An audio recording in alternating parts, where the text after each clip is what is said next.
Let's get ready to start up.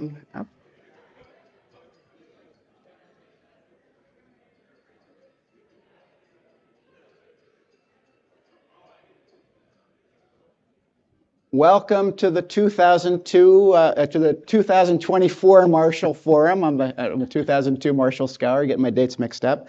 And on behalf, let me thank the Marshall Commission. Let me thank the Clark Center for Global Markets, of which I'm a co-director. My colleague Amr Sufi is a former co-director. My colleague Anil Kashyap runs it with me at the moment. I'm Eric Budish. I'm a 2002 Marshall Scholar and economics professor right here at the University of Chicago, where I've been since 2009.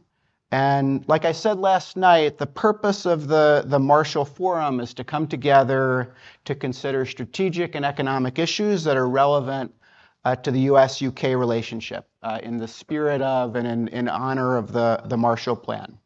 And this being the University of Chicago, we're going to have a special focus in this year's forum on economics and financial markets.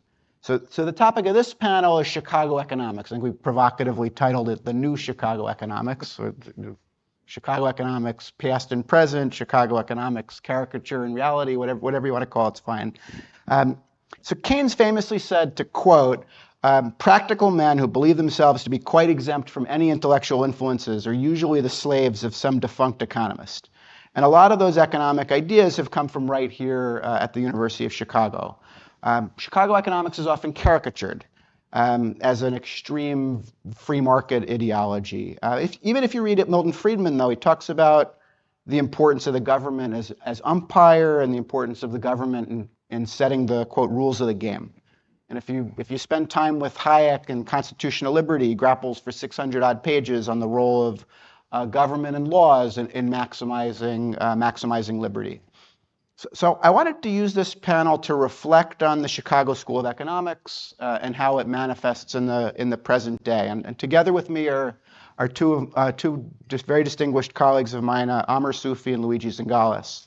All three of us live to varying degrees at the intersection of economics and finance. I'm in the micro group at Booth. Amr and Luigi are in the finance group at Booth. Amr Sufi is the Bruce Lindsay Distinguished Service Professor of Economics and Public Policy. He was awarded the Fisher Black Prize in 2017 for Best Financial Economist in the world under 40, and is particularly well known for his research on household debt and the Great Recession, including his book, House of Debt. Luigi is the Robert McCormick Distinguished Service Professor of Entrepreneurship and Finance, former president of the American Finance Association, the director of the Stigler Center at the University of Chicago, host of a podcast, Capitalism, and the author of many articles and books, including Saving Capitalism from the Capitalists and Capitalism for the People. So the way we're going to structure this panel is we'll hear from each of the panelists. I'm going to kind of serve as a panelist and moderator, followed by, we'll hear from each of the panelists for 5-ish minutes, followed by some discussion, and then we'll open it up to questions from the audience. And in good Chicago fashion and in good Marshall Scholarship fashion, we hope for a lively discussion and some debate. Feel free to ask questions all over the map. We don't need to be. British politeness is fine, but not mandatory.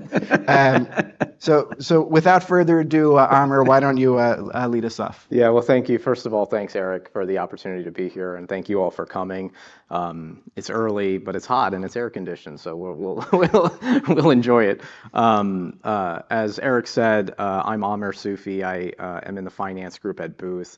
I thought I would just briefly tell you a little bit about myself and then maybe try to tackle this question of what Chicago economics is about. So I do research at the intersection of finance and macro.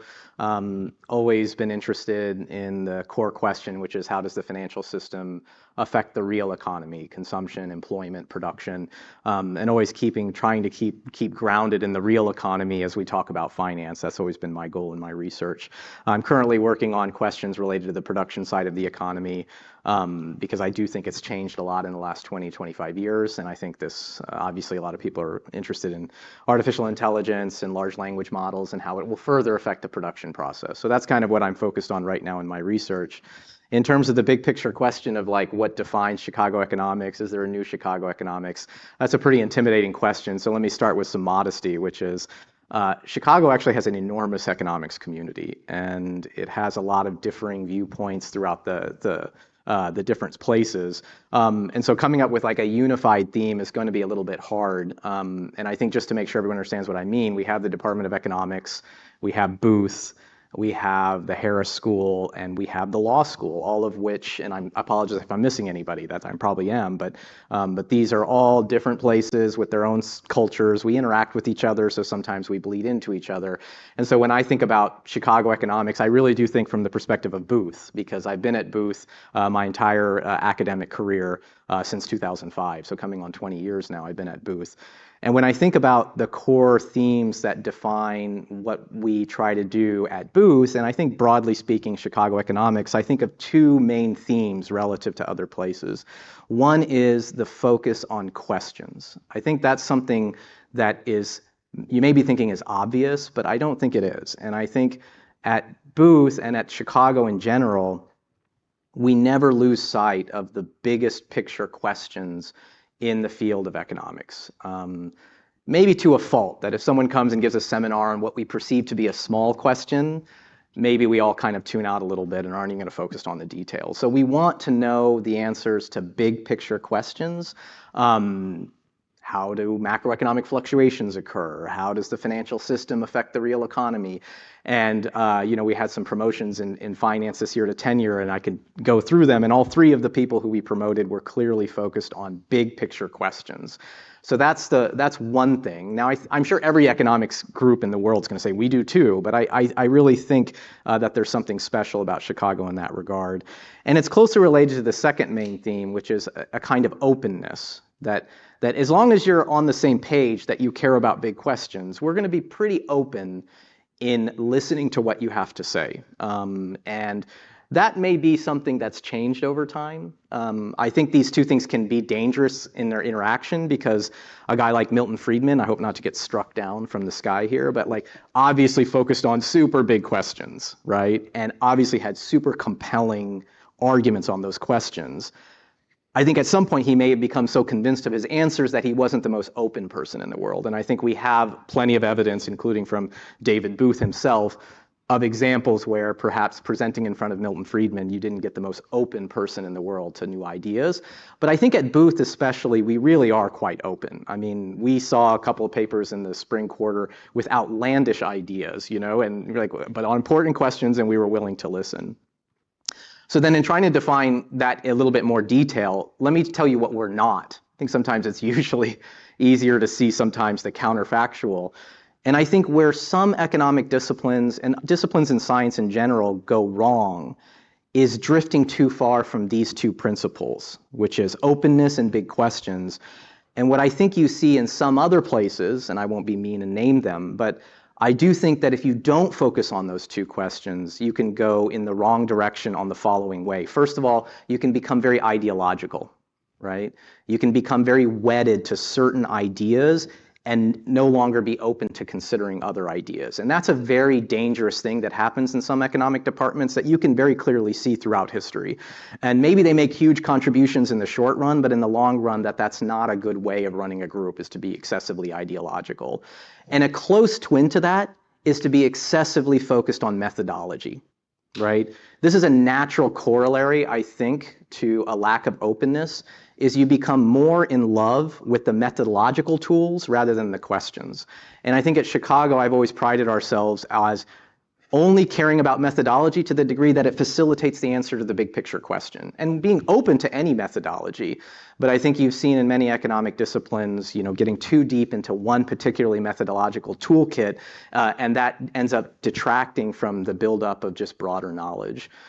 So those are the kind of main ways I see the new Chicago economics, being focused on questions, being focused on openness, and being a little bit careful about ideology and excessive being wedded to certain kind of methodological tools.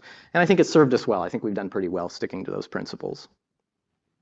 Do you want to give, just before we move on to Luigi, do you want to give one example from your own research that you think exemplifies? I'll ask you to be non-modest for a second. Well, yeah, I mean, I think, when we did it, it's interesting because when Atif and I, we started both in the finance group at Booth, we kind of always interested in the real economy. And so when we started doing our research on the importance of household debt, I mean, macro has a very strong framework in this real business cycle framework, and it's not obvious all macro people are wedded to that, but there are certainly some people who are.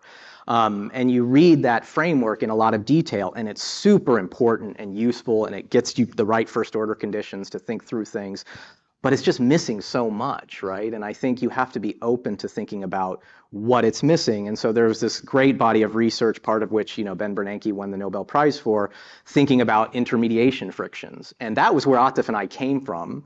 And that's what we thought when we started doing research on the preliminary side of the Great Recession. We were kind of in the boat that, oh, these financial frictions are going to be first order. But I think we were open both on the methodological front and on the question front to kind of quickly figuring out that wow, this seems to be generated more through household borrowing than financial frictions. Now, of course, they're related to each other, but being open to the idea that actually the financial sector is super important, but when we look at the household sector and how much people are borrowing against their home equity and how much they're spending, and then when the crash happens, how much their decline in consumption ended up being important in driving the dynamics of the recession. We never, of course, were saying Lehman Brothers wasn't important, but I think we were known as the scholars saying, look, Lehman Brothers is important, but let's not forget that households borrowed a ton during the boom, and it's their decline in consumption that's really driving the recession dynamics. And so, again, if you had asked me in 2005 when I just finished my PhD if my main body of research was going to be focused on household borrowing, I mean, my thesis was on syndicated loans and corporate borrowing, I wouldn't have thought that would be the case, but that's where the data led us. That's where the kind of facts seem to go, and so that's where we went. Yeah, data and big questions. And Luigi, thank you. So first of all, we always say that we argue all the time, but I agree 100% with what Amir said. And let me only add two things. One, I think the big questions and openness are great. In addition, there is this passion for the data. I think that there is a lot of empirical analysis, and also empirical analysis is now sort of a universal feature. But I like to say to my students, etc., you have to get physical with the data. You have to know the data. It's not just running a tape, it's actually getting the data not every data point because it's impossible at this point, but almost. The other point that I would like to add is really, at least for the Booth component, an enormous tribute to Gene Fama, because I think that the tolerance we see, and actually people who have known Gene Fama many years ago maybe have a different view, but I think he was very open-minded to different changes in the profession. He welcomed Dick Thaler at the school. And I remember that as a young assistant professor, I sat through a class of Dick Thaler in which he invited Gene Fama to debate him in front of the class. Now, I kind of knew that this would be 2 Nobel Prizes in the future. It was pretty obvious, but I think the students did not have that appreciation. And but also how exposed they were. And what was fascinating is at the end of everybody asked who won, and I think, look, I think that Gene is a better debater, but probably Dick was right. But I think that the willingness to expose yourself in front of the ideas, and I think is unique. And there is a joke at Chicago that when you leave the faculty, you lose 15 IQ points. Mm-hmm. And part of it is because what forces you to be on your toes is that no matter who you are, presenting at Chicago is a bit of a pain. And there is no respect for authority in the positive sense. So I love the story that the previous dean was an operation research guy from Stanford, and when we already announced that he would be the dean, but he wanted to come and give a seminar in operation research. And so he gave like a seminar in operation research, and an assistant professor from the last row, he raised his hand and said, "Oh, this is a very unfortunate assumption." So this is the place where you want to be, a place where the assistant professor can say to the new dean, this is unfortunate. And once I tried this I actually said silly, not unfortunate, but I tried this at the law school at Harvard with Daron Acemoglu. Almost Daron Acemoglu lost his coolness. And people told me I had to apologize the day after, etc. Because the British thing is not really in my gene. And the last anecdote, then I'll go into something more serious, is when I was an assistant professor, I presented once in a big conference in Stockholm, and Frank Easterbrook was in the audience, and asked a question that I didn't think was that sort of deep. And so I think I treated him with a little bit of condescendence. And then when I stepped down from the podium, I said, he's a US judge. I should actually go and apologize. So I went and apologized. And he was so gracious, said, don't worry. If you don't have a rough edge, you don't belong to the University of Chicago. And when I told this to my mother, she cried because she understood I found my place. A place where eventually I was normal. But this said, I think that Amir went into the cross-section, and without coordinating, I decided to go on the time series. So on the question of the Chicago school, I actually went and ProMarket, which is a publication of the Stigler Center, does some historical stuff. And one of the pieces that they published relatively recent is a piece by George Stigler on the Chicago School, in particular, a representative of Chicago School in the 30s and 40s called Henry Simons. And let me read a few things that he said because it's quite interesting. First of all, he said, Henry Simons was the crown princess of that hypothetical kingdom, the Chicago School of Economics. And then he said, the Chicago School has always been a phrase whose accuracy varied inversely to its content. And then described the leading figures in the 30s were Knight, Weiner, Mintz, and Simon himself. And then he said, these guys have been important in forming the present view of the Chicago School, which is mostly represented by Aaron Director and Friedman, and of course he's too modest to himself, but clearly Joe Stigler was in this triad. And by the way, this triad was all trained by Henry Simons. And then he said, the evolution of institutional theories have moved them beyond Simons' positions. So people, we're not in the business of faith. When people say, oh, but you disagree with Milton Friedman, I said, if I wanted to stay in the business of faith, I would stay in Italy. And there is a lot of career there if you want to be religious. But I think that I am in the business of research, and research evolved. However, he said, yet Simon's central goal is as vital and as irresistible today as it was 40 years ago. Now, he writes in 1974, so 50 years ago, so now we are into the 90s. And he says, what is the goal is to devise a decentralized, unpoliticized world in which personal freedom and economic efficiency find wide scope and strong defense. And I think that that's a beautiful sentence for what Chicago is about. And let me sort of end with a piece by Henry Simon himself that say, it seems clear at all events that there is an intimate connection between freedom of enterprise and freedom of discussion, and that political liberty can survive only within an effectively competitive economic system. The great enemy of democracy is monopoly in all its forms. This was Henry Simons. As you can see, the Chicago School has changed over time, and it's normal that changes over time because if you are attached to data and questions, the data change, the word change, the question change, and so what remains is an approach that is the one that Amir described, and also, I think, an ideal, and I think that's the one that Stigler described. So can I just jump in for a second just on Henry Simons, who I find to be one of the most fascinating historical figures in economics. He probably had multiple big ideas, but I can tell you the one I know best that I've read his book carefully, and just to kind of contrast this view that all Chicago is about getting rid of every regulation and every restriction by the government. one of his very big ideas that some of you may know was narrow banking. He was one of the biggest advocates for narrow banking in the aftermath of the Great Depression.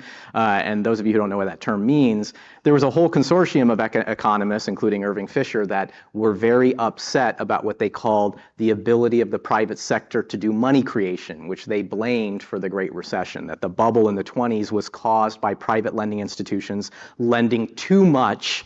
Sounds pretty familiar, right? And they basically were like, no private sector institution should be allowed to create money out of non-money assets.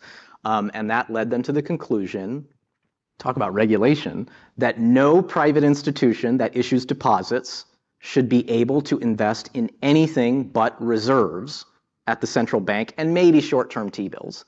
And that sounds like a pretty strong regulation, right? So they wanted to pretty much outlaw commercial banks as they existed. And of course, they weren't successful in that endeavor. The rumor is that they were actually quite close to being successful. In fact, there's a story about, in some of the old literature, about a senator from New Mexico dying in a plane crash, and had he not died, that made the FDIC never would have been created, and instead we would have had narrow banking. But just to give you a sense of a guy like Henry Simons, who's probably one of the most associated with the Chicago School, wanted to completely get rid of commercial banks as we know them today. That's great. Let me. I want to tell a story, and then I'll go into one thread of research substance. The story is from my first day at the University of Chicago. This is summer of 2009, and I work in an area of research called market design, which I like to think of as designing the rules of the game for markets. One of our colleagues at the University of Chicago in economic theory, who's a little bit less well known, but also has a Nobel Prize, Roger Myerson, is who first figured out that you could use game theory not just to study an existing game, but to design the optimal rules of the game.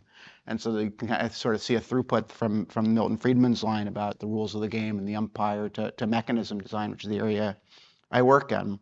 So my first day at Chicago, a few colleagues take me to lunch at a dim sum place downtown.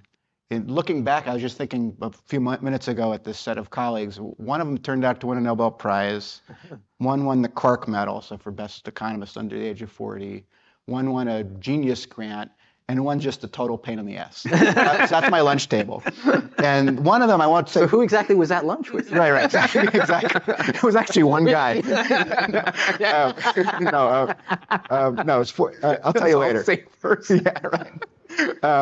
No, but so one of them asked me this. So this market design business you're engaged in, and they just hired me, by the way. I'm their brand new assistant professor. This market design business you're engaged in, isn't it all bunk? What do you need economists for to study the design of auction mechanisms or to study the design of market mechanisms? Won't firms figure it out for themselves? So what do you need the government to design the right way to allocate spectrum using a complicated auction format? Why not just invoke the Coase theorem? Why not just allocate property rights and let the market kind of sort itself out? So my first day at lunch, they're already giving me a hard time about my area of research, which I think kind of gives you a sense of the Chicago School as more of a Chicago combativeness approach, love of ideas, which we'll come back to. But let me talk about one specific line of research in market design that I'm proud of and want to talk about. I think it kind of sets up my own relationship with some of these big Chicago School ideas, and it's research on the design of financial markets.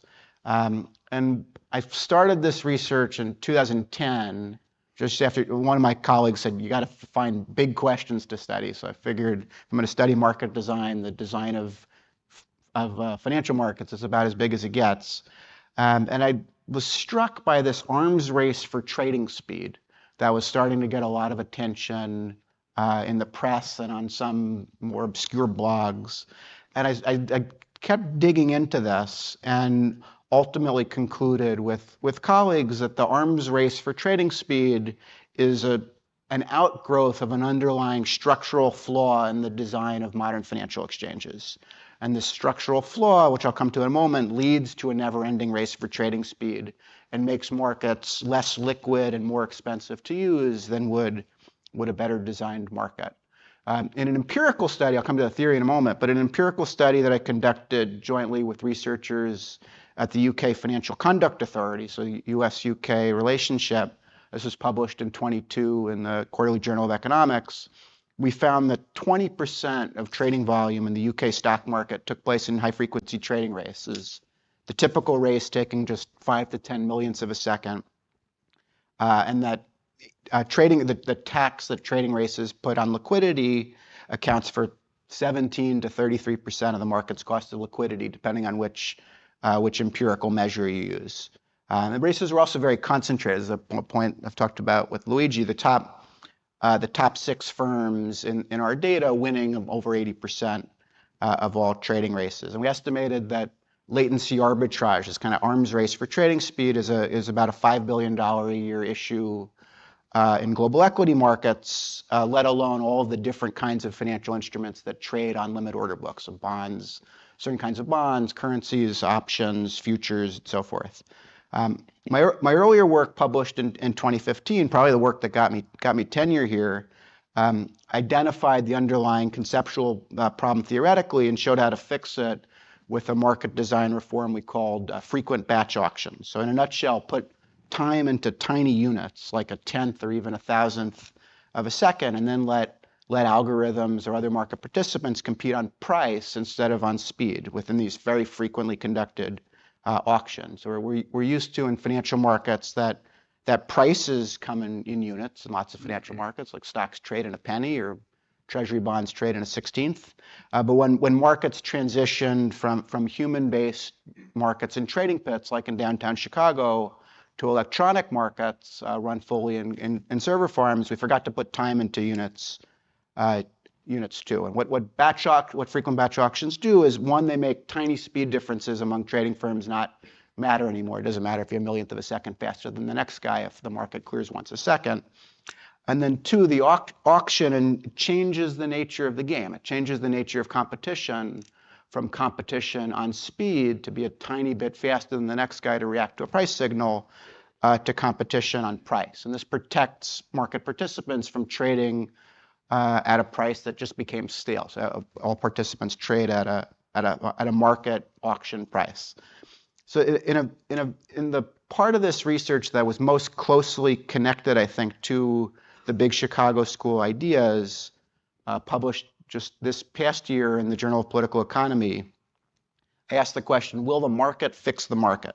So will market forces naturally lead financial markets, and specifically financial exchanges, to adopt a different market design that solves some of the issues around high-frequency trading, or would some sort of regulatory intervention be necessary to address the issue?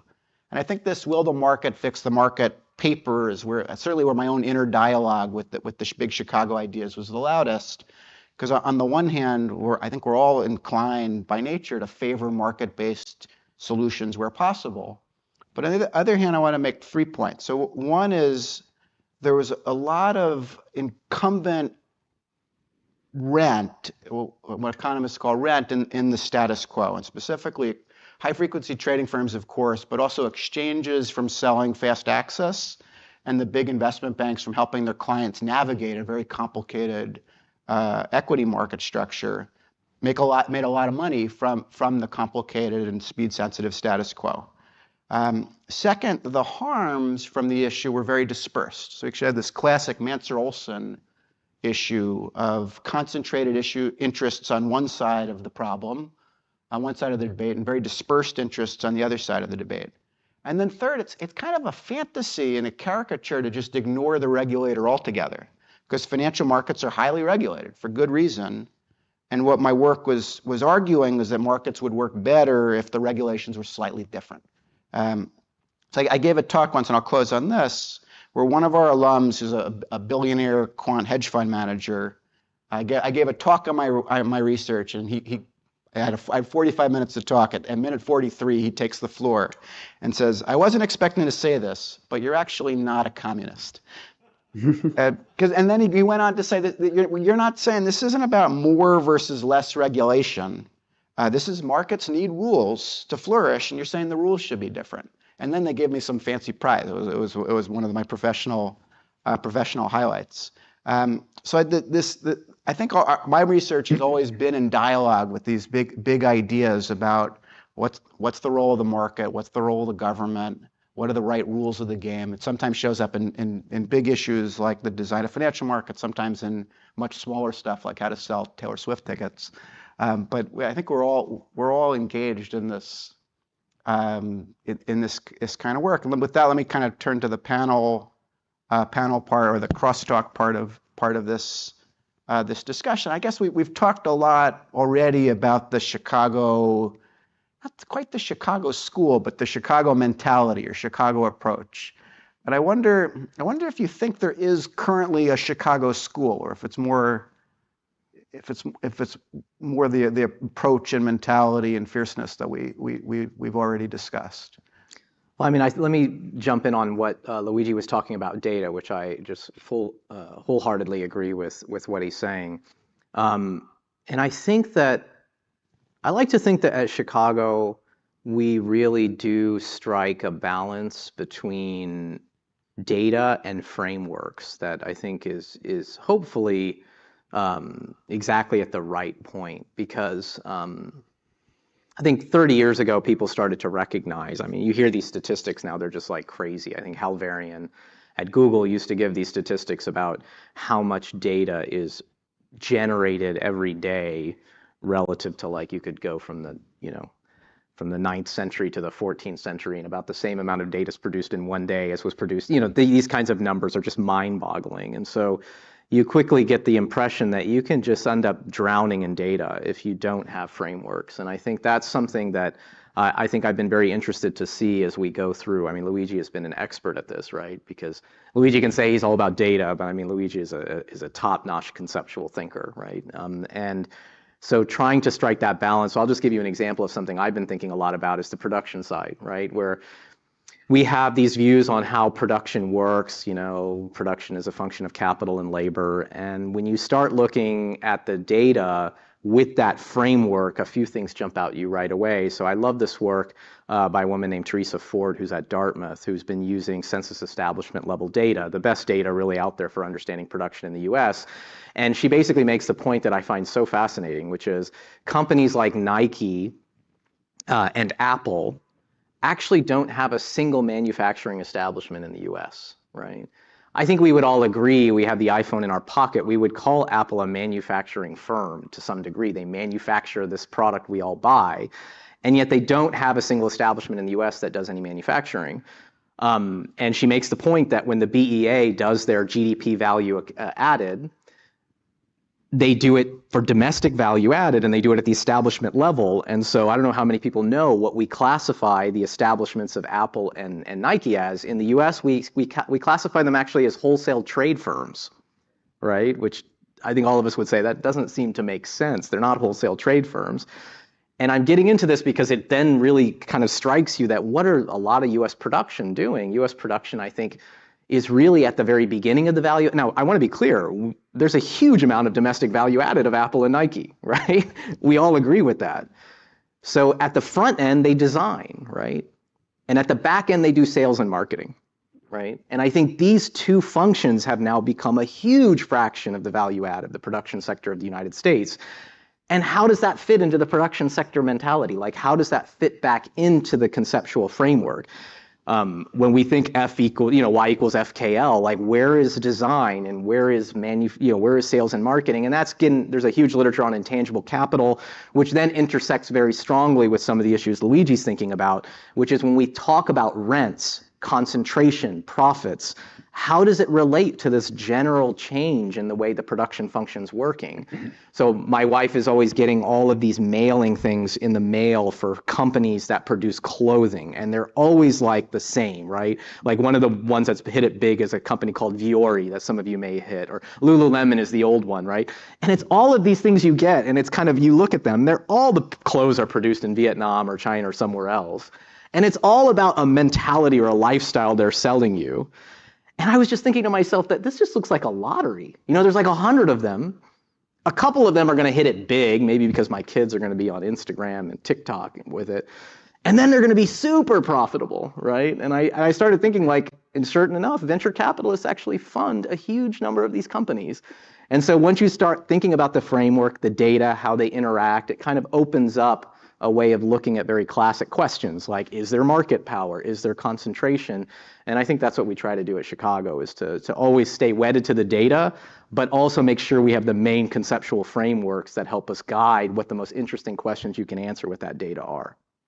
We must be of the same generation, because I use Lululemon t-shirts as one of my teaching examples. Yeah. And use it as a way of teaching about if there's a pile of rent, and then you get a lot of entry to try to capture the rent, and then actually Google extracts a lot of the in a useful way, but I don't want to get off track on a debate of Google, but extracts a lot of the value from that by selling access to the customer through their advertising auctions. By the way, my 18 and 15-year-old boys would tell you we are definitely in the wrong generation, because if you say Lululemon to them, they're like, "Oh, come on, Lululemon. It's exactly. Jory, it's about, So. And I also like to say to the students that it sounds so serious to be data-driven, but you can't be data-driven without a conceptual framework. You need some theory too. And then I get frustrated by we're going to end up just agreeing a lot. I get frustrated by some of the excessively technical theory that gets divorced from or detached from data and reality. But the best economics research combines clear conceptual thinking, whether it's theory with a capital T or just simpler with looking out to the world and to the world of data.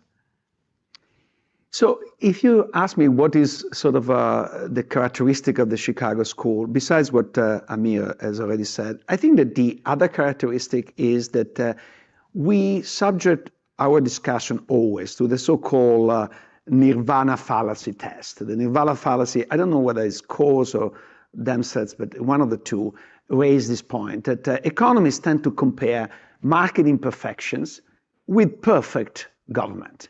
And not just bad economists, all economists. And he says, I was reading the latest book by Stiglitz.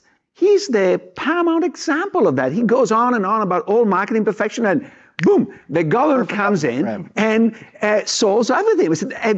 And this is maybe because I'm Italian, but my view of the government is not as perfect as the one of Joe Stiglitz. And even as now living in the United States, I realize that not even the United States works anymore. Maybe in Sweden.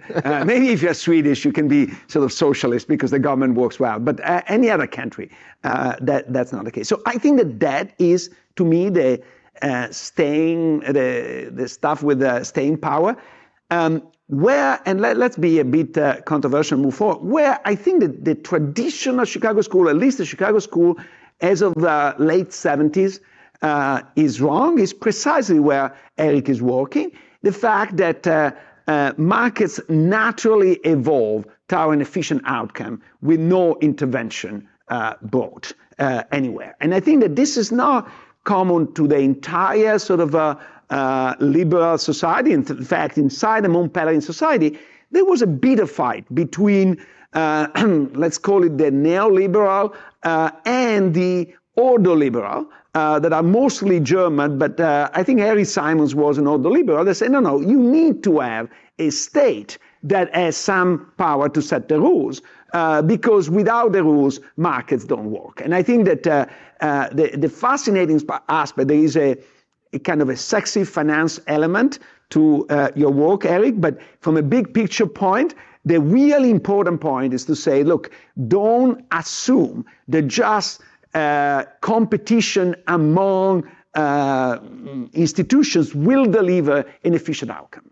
And this is extremely, extremely important these days, because we are approaching a world where you can create your own institution. And it says that there are these crazy people. One is Rothbard. Another is actually the son of Milton Friedman, David Friedman, who are so-called anarcho-capitalists. And the anarcho-capitalists have this view that you should let complete freedom, competition, even among sort of different states, and people can pick the states they want, they can pick the rules they want. And it sounds like nirvana for libertarian. And in fact, this is exactly what people in Silicon Valley adopt, whether they know it or not, to the point of that economist. But underlying there is this idea that this is going to bring perfect freedom. And they don't understand that that competition for rules has to take place in a market with a particular structure. And if you have platforms competing with each other, that market is not intrinsically competitive. And what you have a lot of distortions. And I think Eric is one of the first to show this result empirically. I think that this result is enormously important for the debate we have now. Can we let competition among platforms drive our life?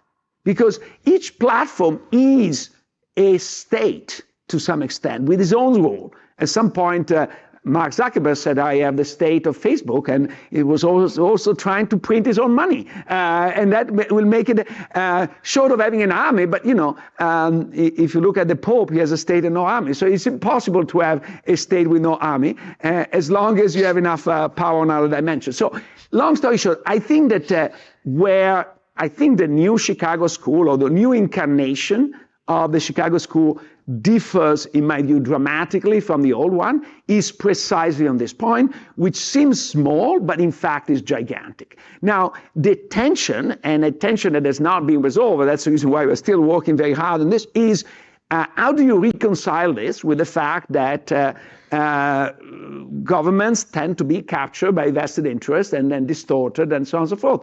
So there is not a clean intellectual solution. In a sense, I think that Friedman and Stigler compromise on the substance because they wanted to have a clean theoretical framework.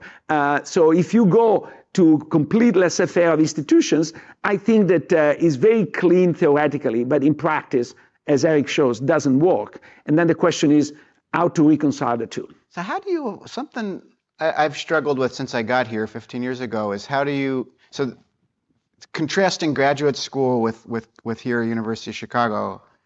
In graduate school, identify the market failure, fix the market failure.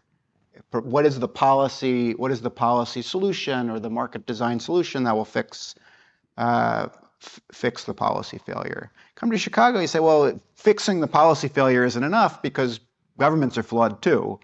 But how do you avoid descent into nihilism, where markets are imperfect, government's imperfect, nothing quite? I mean, it's kind of easy to kind of yell at. We're all yellers in different ways, different dispositions, but you're probably the loudest. It's kind of, they can point at concentrated market power. You can point at captured regulators or captured government officials. But how do you avoid, I guess it's a question for all of us, but how do you avoid descent into a nihilism of nothing works and have a disposition towards how do we make this system of imperfect markets and imperfect government work better? Actually, the way I try to escape the nihilism that I agree is a natural tendency, is to actually rediscover the virtue of democracy. Because in a sense, capture is a distortion of representatives in democracy. And so the more you make democracy work at various stages, the more you can fix that. And to some extent, one of the ideas, I got it actually from the crypto world. As you know, the way to make something not corruptible is that in order to change a rule, you have to corrupt everybody.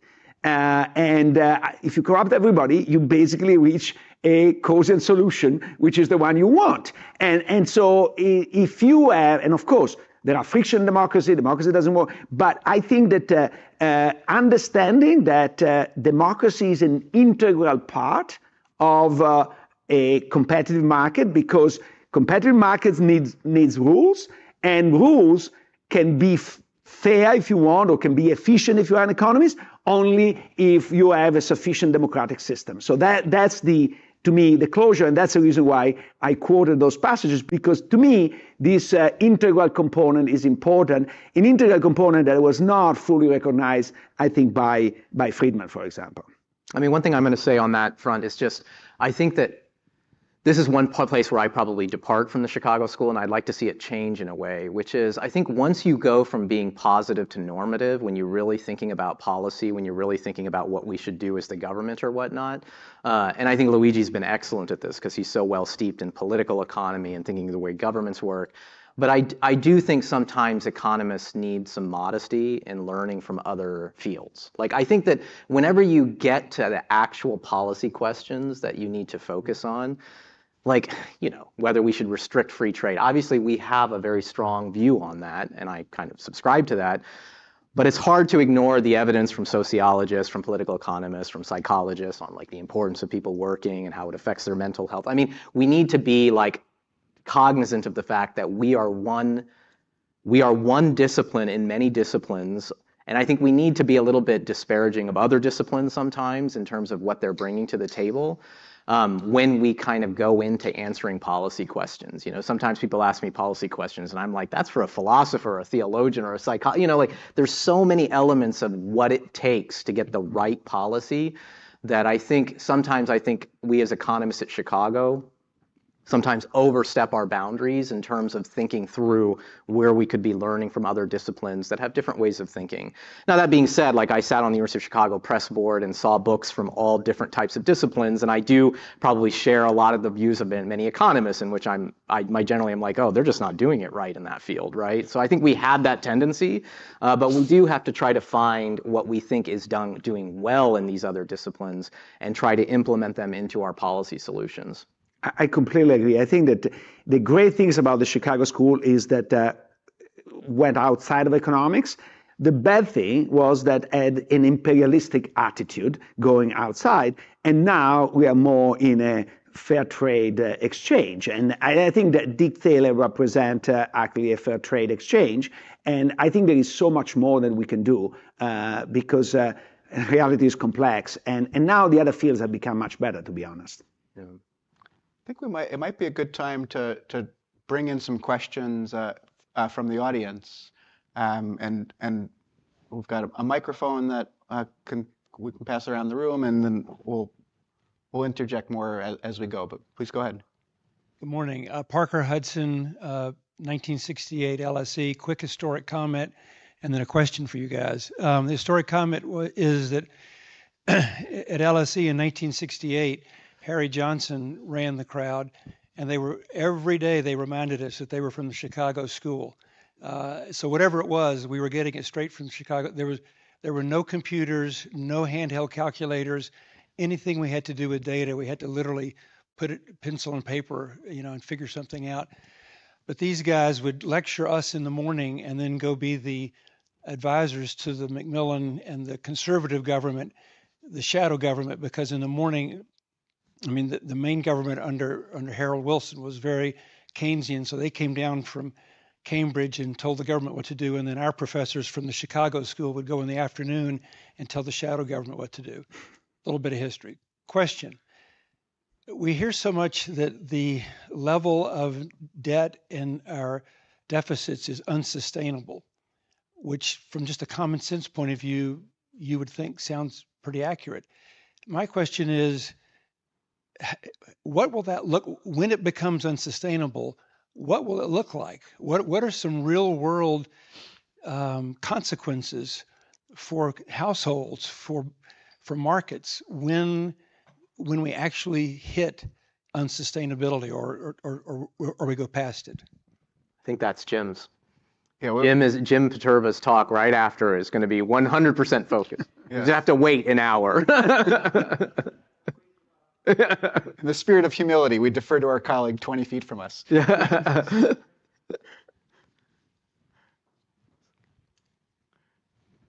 I was very interested in your reference to Milton Friedman.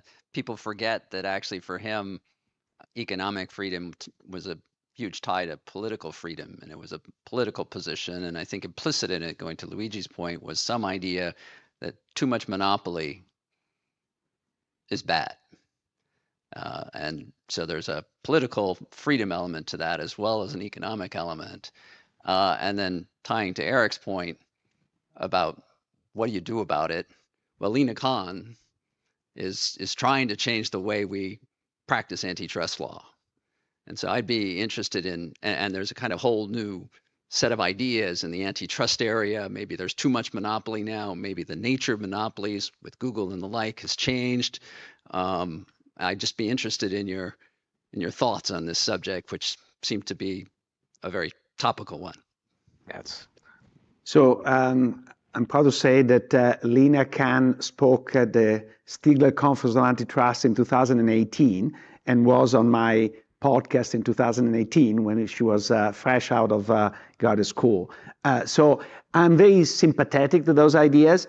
I think that actually my fear is that they've reached government a little bit too early because they've not formed a coherent alternative paradigm. So the fact that the consumer welfare standard is not enough, I think is well accepted, and people are started to think about alternative. And I am very sympathetic to what Lina Khan is trying to do.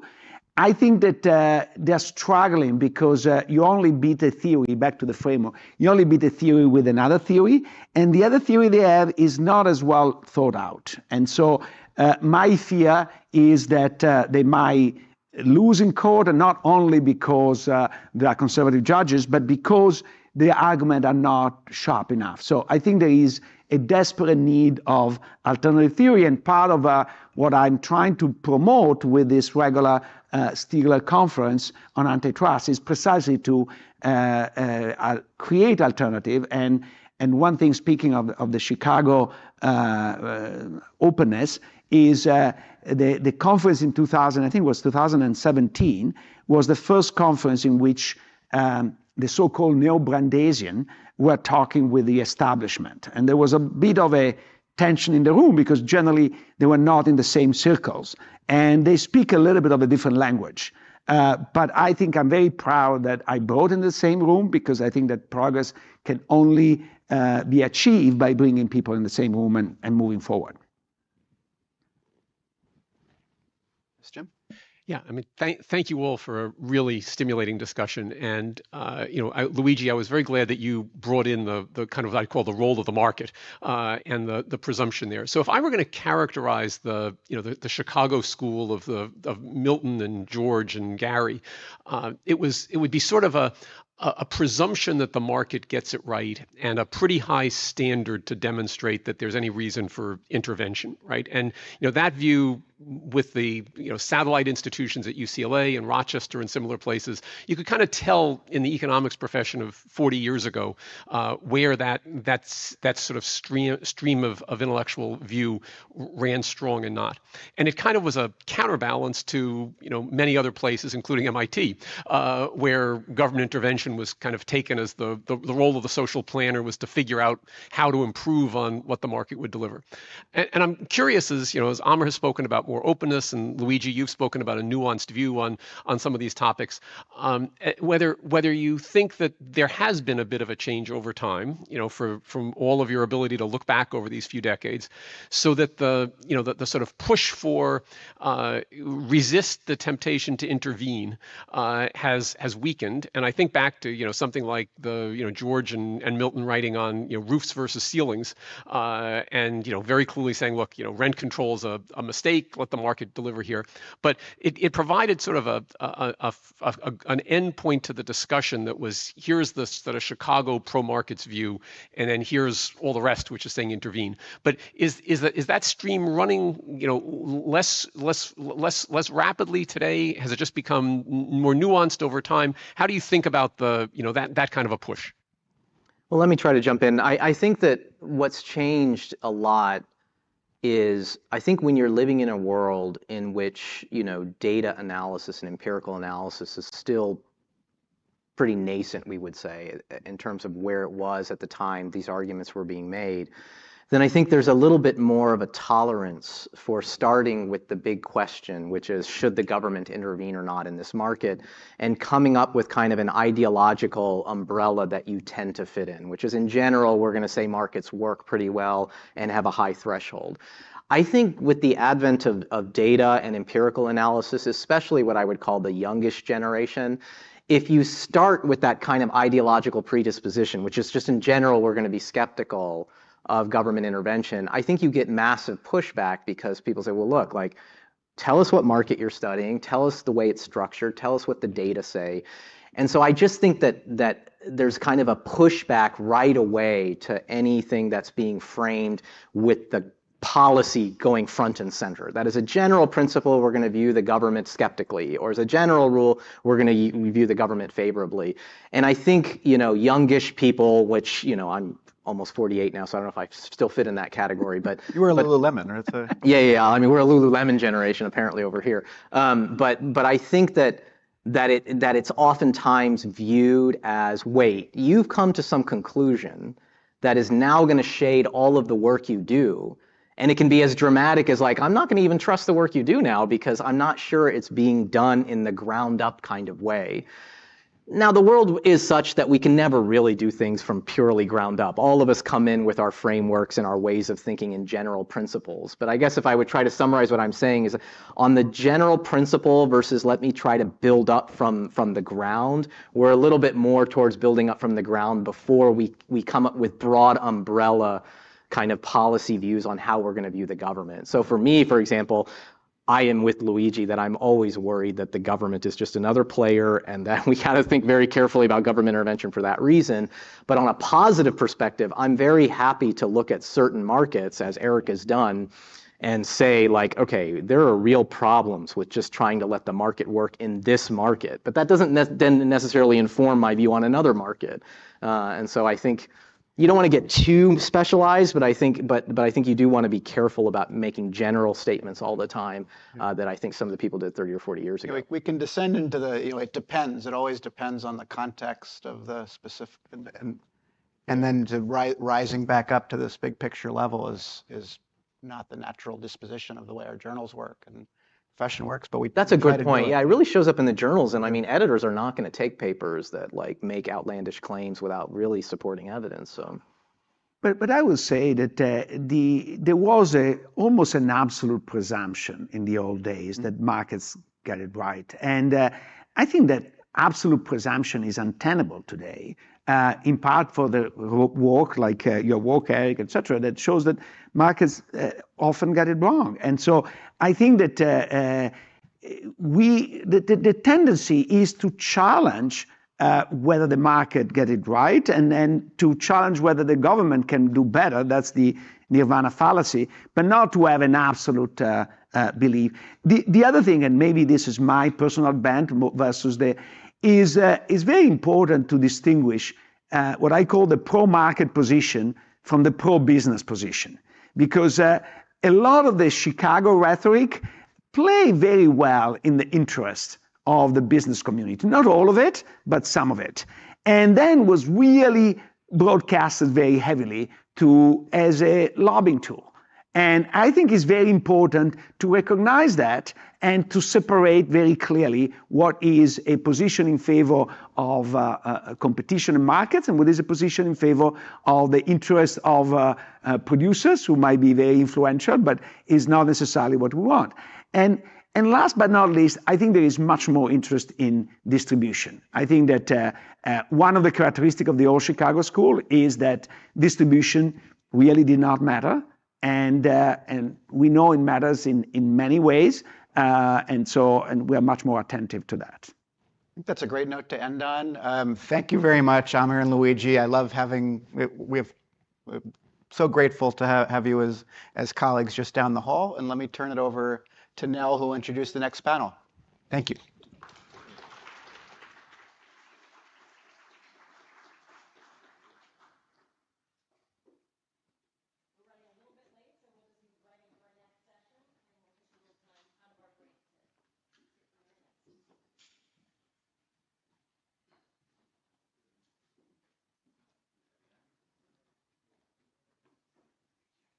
Good morning. Hi. Didn't see you last night. Yeah, nice to see you. Nice. Yeah. Okay. Thanks everyone for joining us this morning and for the AMS and of course Chicago Booth, University of Chicago for making this happen. We have a discussion today that we hope will be provocative and interesting and, with some luck, maybe even move people's priors, which of course is, I understand, the goal of every great economics paper, but I'll leave it to the table over there to affirm that. The topic is the innovation economy and the future of global business. And in some sense, how we've conceptualized that, and you'll see in our conversation, is to take what are, in some sense, headline-grabbing, shiny object topics like globalization and AI and so on and so forth, but to bring them down into the everyday lived experience and day-to-day decision-making of businesses and investors, and to talk about which of those trends matter, how they show up, how we can put mental models and frameworks around them, and driving, again, all of our collective decision-making at the institutions that we inhabit and lead. I have two exceptional panelists to speak to that, both of whom are Marshall Scholars. Their biographies are in your booklets, so I won't belabor them, but just to touch on a few of the highlights. Bill Janeway is a partner emeritus at Warburg Pincus and a decorated investor in the tech industry. He's also a PhD economist, and his book, Doing Capitalism and the Innovation Economy, is exceptional, and I personally recommend it to anyone who hasn't already read it. Louise Keeley is also a PhD economist by training. She's a partner at Bain in the advanced analytics practice, doing a lot of work in the consumer retail space. And I think a lot of her recent writing and speaking and thought leadership on the impact of generative AI in the consumer retail space is especially topical and interesting, but she has a wealth of insights for the conversation today. Just a couple of notes on the kind of run of show here. We will do a few minutes of opening remarks from Bill and from Luis, but we really want this to be an interactive discussion with all of you. So, I'll kick us off with a few questions up front, but start thinking about what you might pose to these folks, and we'll try to call on people relatively early. And then last, just a bit about me. I'm a Marshall Scholar as well. I'm an official in the federal government, but I'm speaking on my personal capacity, not in my official capacity. So with that, why don't we get started? Bill, maybe you can start us off with a few remarks. Sure. Just as a very brief introduction, I did do my doctorate at Cambridge a very long time ago. The bio is only off by 14 years. I wish I were still 67 years old. But in the agenda, it has the right vintage of Marshall Scholar. But then, again, perhaps somewhat in interplay with the last panel, I found in 1970 that neoclassical micro I was uncomfortable with. So instead of lecturing on it, teaching on it, there were awful lot of jobs available back then, I decided to participate in it. So I went on a 35-year sabbatical from the academy, and specifically from Cambridge University, and discovered that I was a working venture capitalist, particularly initially in the world of life sciences and medical devices, and then entirely in the world of IT. And out of that, when I returned to Cambridge in 2006, just in time for the global financial crisis, from my perspective, to make economics a really interesting subject again, I had come out of that with, if you like, some priors, but really based on experience. And the first prior, and this is how I begin my course at Cambridge on venture capital and the economics of innovation, is that at the frontier, at the scientific and technical frontier, progress is made through trial and error and error and error. And consequently, an exclusive focus on the efficiency, on the static efficiency in the allocation of resources is the enemy of innovation. There was a time in the first maybe 60 years of the 20th century when the great corporations were able to and empowered to deploy their monopoly rents in institutions like Bell Labs and Yorktown Heights, and then most recently, and from my perspective, most importantly, Xerox PARC. They were entitled to fail. They were entitled to experiment, to fail, and not be blamed for it. But with the rise of shareholder maximization and with the change in regulation that allowed corporations to buy back their own stock, the great industrial labs disappeared, and we discovered that, in fact, they had been massively supplemented and complemented for the previous 40 years, from World War II on, through the agency of, in IT, the Department of Defense, which sponsored on both the supply and the demand side all the technologies that combine to make the digital revolution. And in the world of the life sciences and medical science by the National Institutes of Health, particularly once Nixon adopted the language of the Cold War and declared war on cancer, and the funding rose massively.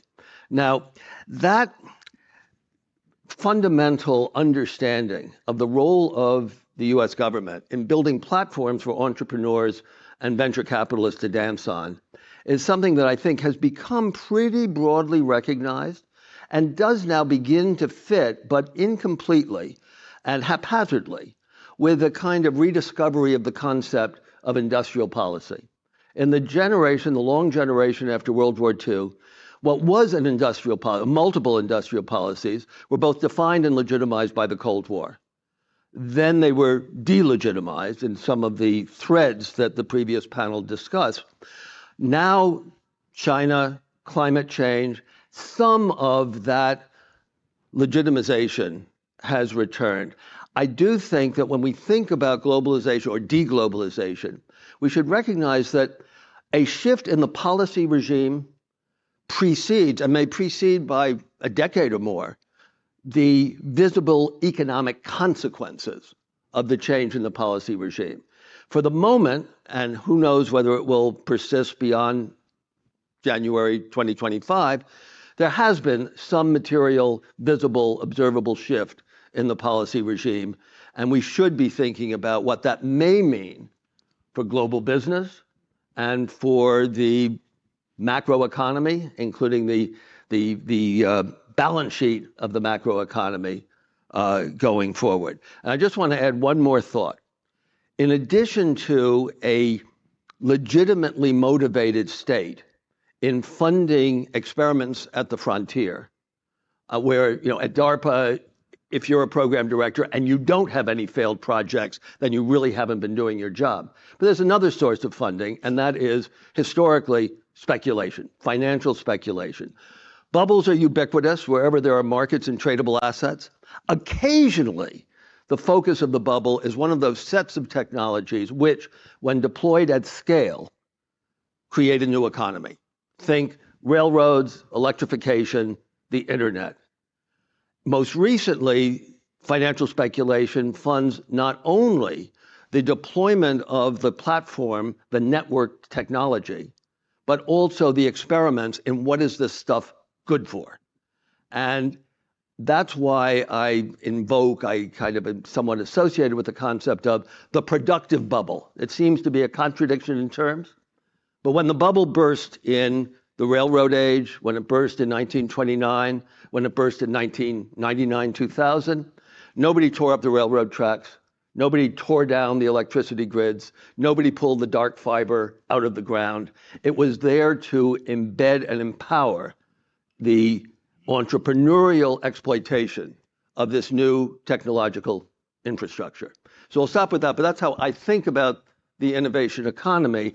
And Louise knows a hell of a lot more about global business than I do. I was down there in the startup world, and global business, like IBM, was what we were dedicated to driving from the citadel of monopoly rent generating dominance. Okay. So when we think about innovation in the global economy, it would be remiss for us not to probably start with and carefully consider the role of labor and the implications for labor as innovation takes place.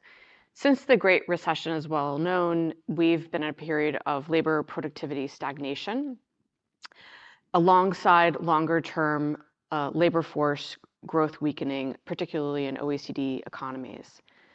And there is a growing view and evidence that this is about to change. It's starting now, and the impetus is automation. Some of the estimates around the impact of automation on labor productivity are, in my view, pretty astounding. The Bain Macro Trends Group and others, not just them, are projecting that automation could lead to labor force productivity growth of 30% by 2030 compared to levels of 2015. And that could lead to up to 20 to 25% of current jobs being eliminated. And that translates to 30 to 40 million jobs in the US. We're talking about, therefore, potentially significant labor force displacement that is not just large, but also more rapid than what we have seen in previous labor force transitions, including, for instance, the transition from an agricultural economy to industrial in the US in the early 20th century, and then later in the 20th century, the transition from a manufacturing focused economy to one that is more service oriented. There will be huge variation by sector. We expect to see sectors such as manufacturing and domestic services, retail and food service, for example, being more impacted by automation, others less so. On average, we would see 2 to 3% productivity growth per year, but ranging from, say, 0.5% per year up to 4.5%, depending on the sector. And there will, of course, also be regional variation. There are many factors influencing regional variation, but among them are an economy's dependence on, or a sector's dependence on lower skilled labor for production, as well as access to credit markets to fund the capital investment that will be required and is required to enable that automation. Now, generative AI, which is the shiny new penny these days, and something I spend a lot of time working on with clients, how to get started with generative AI, how to use generative AI, what the potential is we can think of as part of automation, part of AI, but it has some specific features and characteristics that I think are worth noting. The size and pace of generative AI's adoption, its impact on labor productivity and other business performance metrics are still TBD. The size and the pace of changes is uncertain. It's not known. Anyone who tells you they know, they don't know. But the consensus estimates today are that between now and the next 3 to 5 years, we should see generative AI potentially contributing about 20% to labor productivity growth. Now, of course, those estimates vary, but that's kind of the consensus view. And there's 3 types of change that we'll see in terms of labor and people's jobs. So there's automation, there's which is replacement of jobs, augmentation, which refers to the jobs changing, the roles changing, the workflows changing as a result of the adoption and use of generative AI tools and technologies. And then the third is job creation. Augmentation is the most important today and in the foreseeable future. And we see even today that between 1/3 and 1/2 of jobs, either currently or within the next few years, have potential to be impacted by generative AI. Job creation will probably be more of a longer term impact, and current estimates sit around 10% of 10% growth in jobs that are related to generative AI being adopted.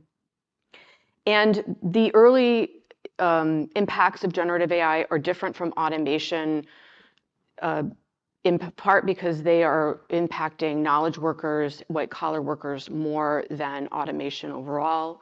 So sectors and functions such as finance, technology, HR, legal, marketing, sales, customer service, these are the places where we're seeing early adoption of generative AI, experimentation, and then starting to scale. There are many different types of use cases and kind of types of generative AI tools that are being adopted. We can talk about some of those. They include 5 archetypes: new products and features, new ways of doing customer service, sales and marketing, product development, and last but not least, what we would call kind of back office and support functions.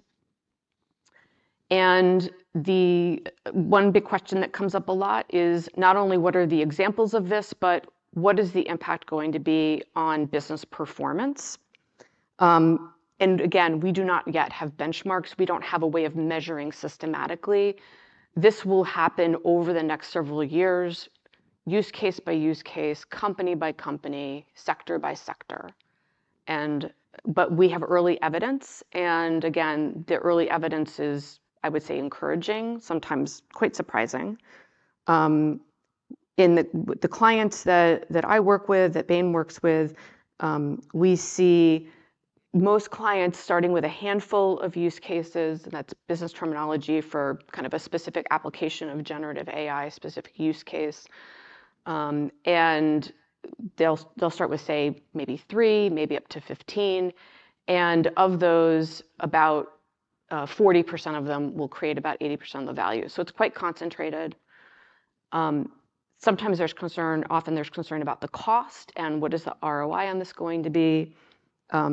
We're seeing early estimates being that the ROI should be 3 to 4 times the cost of initially implementing and then the operating expenses, but with a break-even period of 2 to 3 years in some cases. So there are some use cases for generative AI where you can see the value right away. And again, we can talk about examples of those, but there is a need for some degree of patience.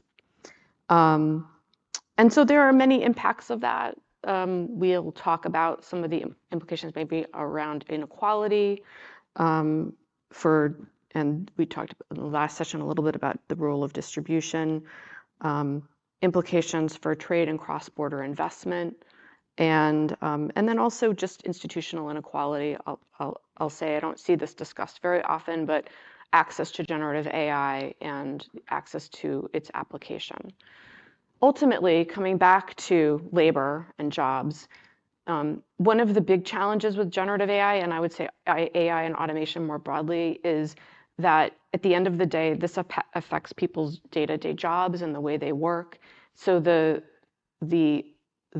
adoption and in business we call it change management, the need to figure out how to get people to do their jobs differently and be open to that. That is one of the biggest challenges that companies face. And that's to be expected, but ultimately this is what it will come back to, and I like to keep that in mind as I'm advising clients on how to use generative AI and how to bring it into their business and their workflows. Okay.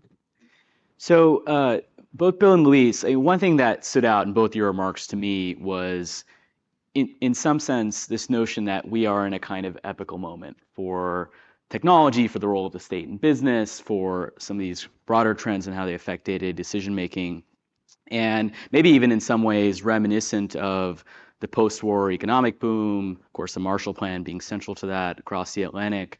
One of the natural instincts I have in thinking about both your remarks is to compare to prior such moments. And in particular, Luis, to pick up on the notion of the impact that AI could have on labor markets, on productivity in the coming years, on what you said, Bill, about the importance of speculative investment and the sort of rush of capital into a space is driving more innovation. We're clearly seeing that around large language models and AI writ large. My question for both of you, and we'll start with you, Bill, is what makes this time different? If you think about past technology cycles, the internet and communications technology diffusion that began in the late 80s and the early 90s, we did see, I think, quite a long time before there was a sort of measurable impact to productivity of firms. Of course, now the consensus estimates you're citing, Luis, imply a much faster adoption cycle and integration cycle.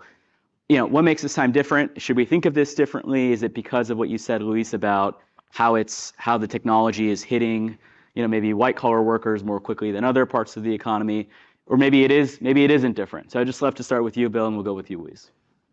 Well, I guess the most salient difference between now and and I'm not sure what you're referring to as back then. Do you mean the 1990s? Yeah, let's use that bubble? as a case. Because we also obviously have the immediate post-war boom. But in the 90s, first of all, this was a time when, whether or not we honor or blame Chicago for it, markets first were definitely the way to think about things. And I think there was a certain neglect of the role that had been played by the Defense Department in accelerating, not everything, but almost everything that produced both the internet as a technology, but in particular the pull, the first customer demand pull of all of these new technologies, which then combined by 1996 to raise the notion of, my God, there's going to be a new economy and it's going to be .com and we all got to get there, and fear of losing out. And there was, remember, this is the George H.W. Bush to Clinton administrations. This is where what the American professor of history, the Paul Mellon professor of American history at Cambridge, is called the era of the neoliberal order, where basically the Clinton administration signed on to the principles of the Reagan revolution, if you want to call it that. And so there was a sense that this was entrepreneurship unbound.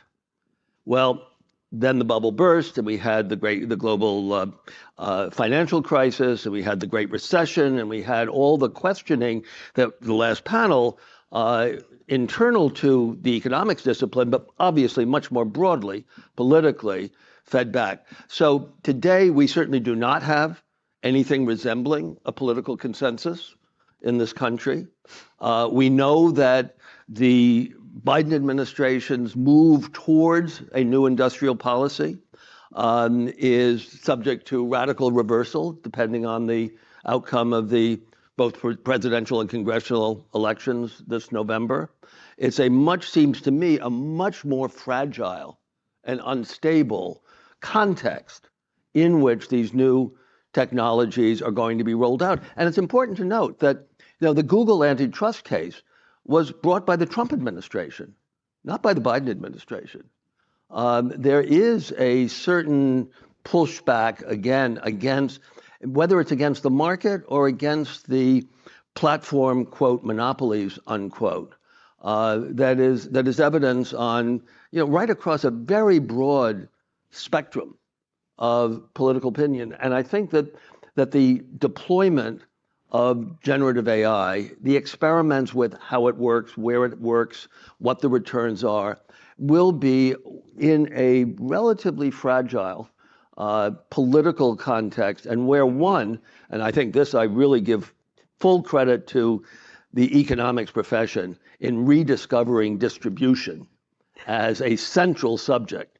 If a shift in resources is going to be politically salient, it's because it shifts the distribution of rewards and pain from that technology. And this one is definitely going to do that. Although I just close on 1 second. I think what you said was really right, Louise, that the first rigorous academic paper I've seen on economic consequences of the deployment of generative AI is this paper where Erik Brynjolfsson, alphabetically, is the first author. I'm not sure whether he is the first author, on the deployment of generative AI in a customer call center, where not only did it increase productivity, but it increased productivity more for the least experienced call center agents. And that's kind of, it's a little hopeful. That's the augmentation story. And Erik Brynjolfsson has formed, back when he was at MIT in the late 90s, he was one of the authors of the concept of business process reengineering,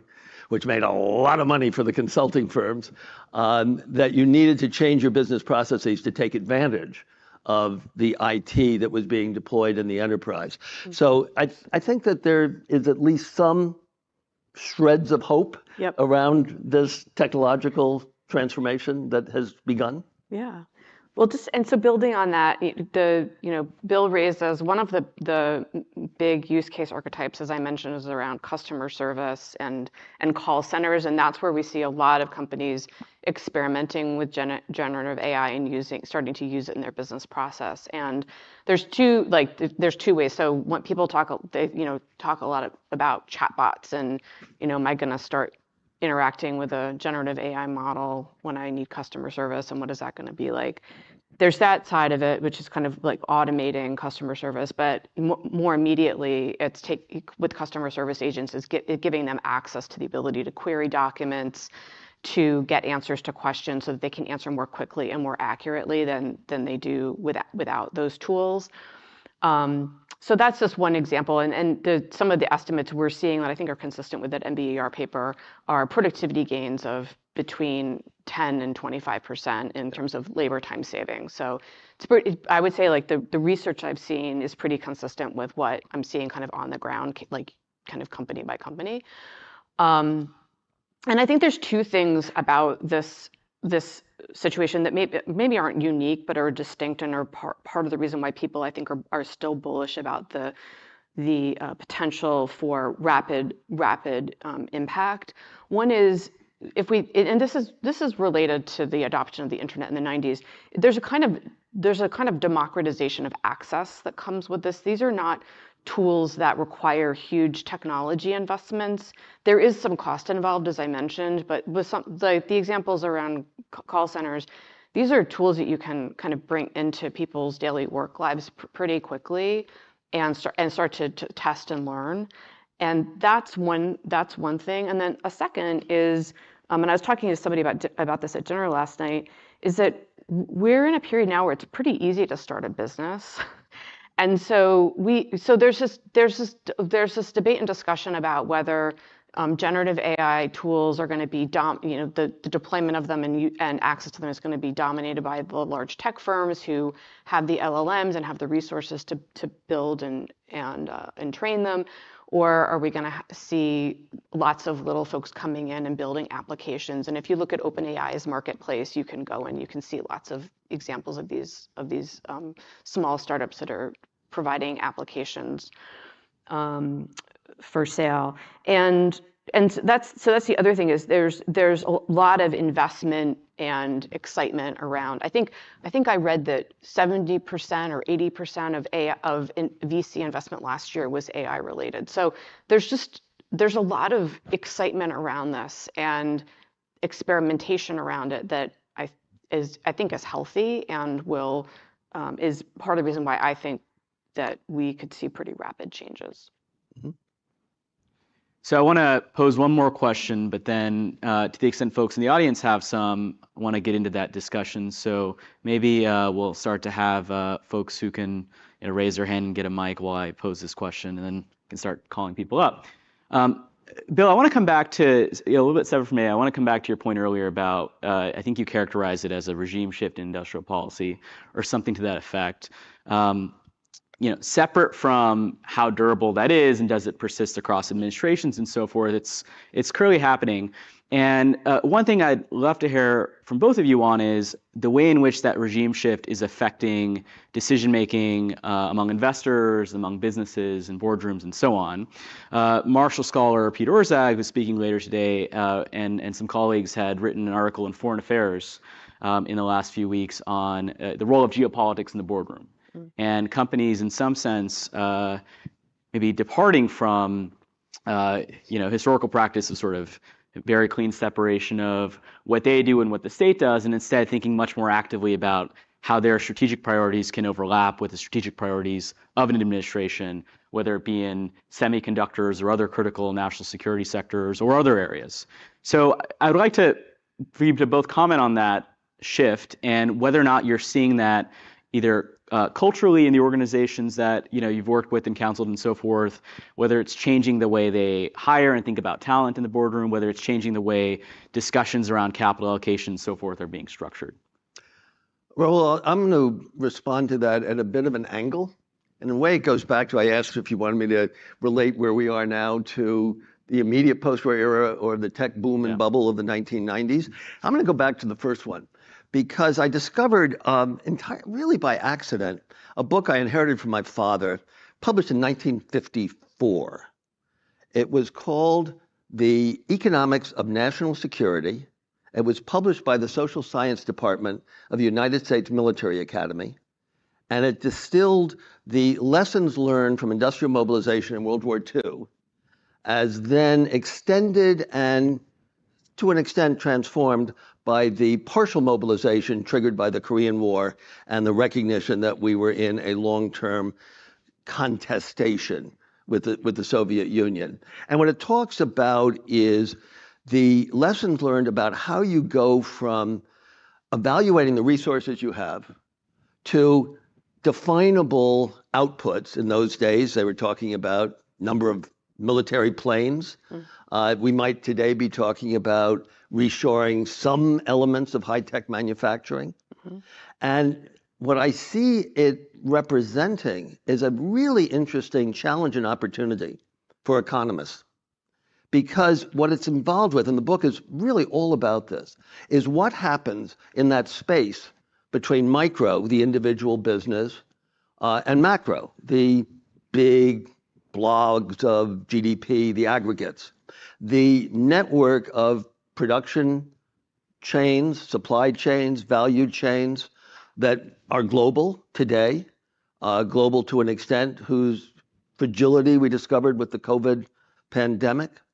And there is this notion that somewhere where industrial organization meets network theory, there's a field of economics. At Cambridge, we've got a big program with some support from Sloan on what we're calling mesoeconomics, the economics of the middle, where it's not just identifying in advance the potential points of systemic failure, but also what are the bottlenecks? What are the complementarities? What are the intermediates you need if you're actually going to see government inducing and supporting business in some kind of quasi-strategic public-private partnership?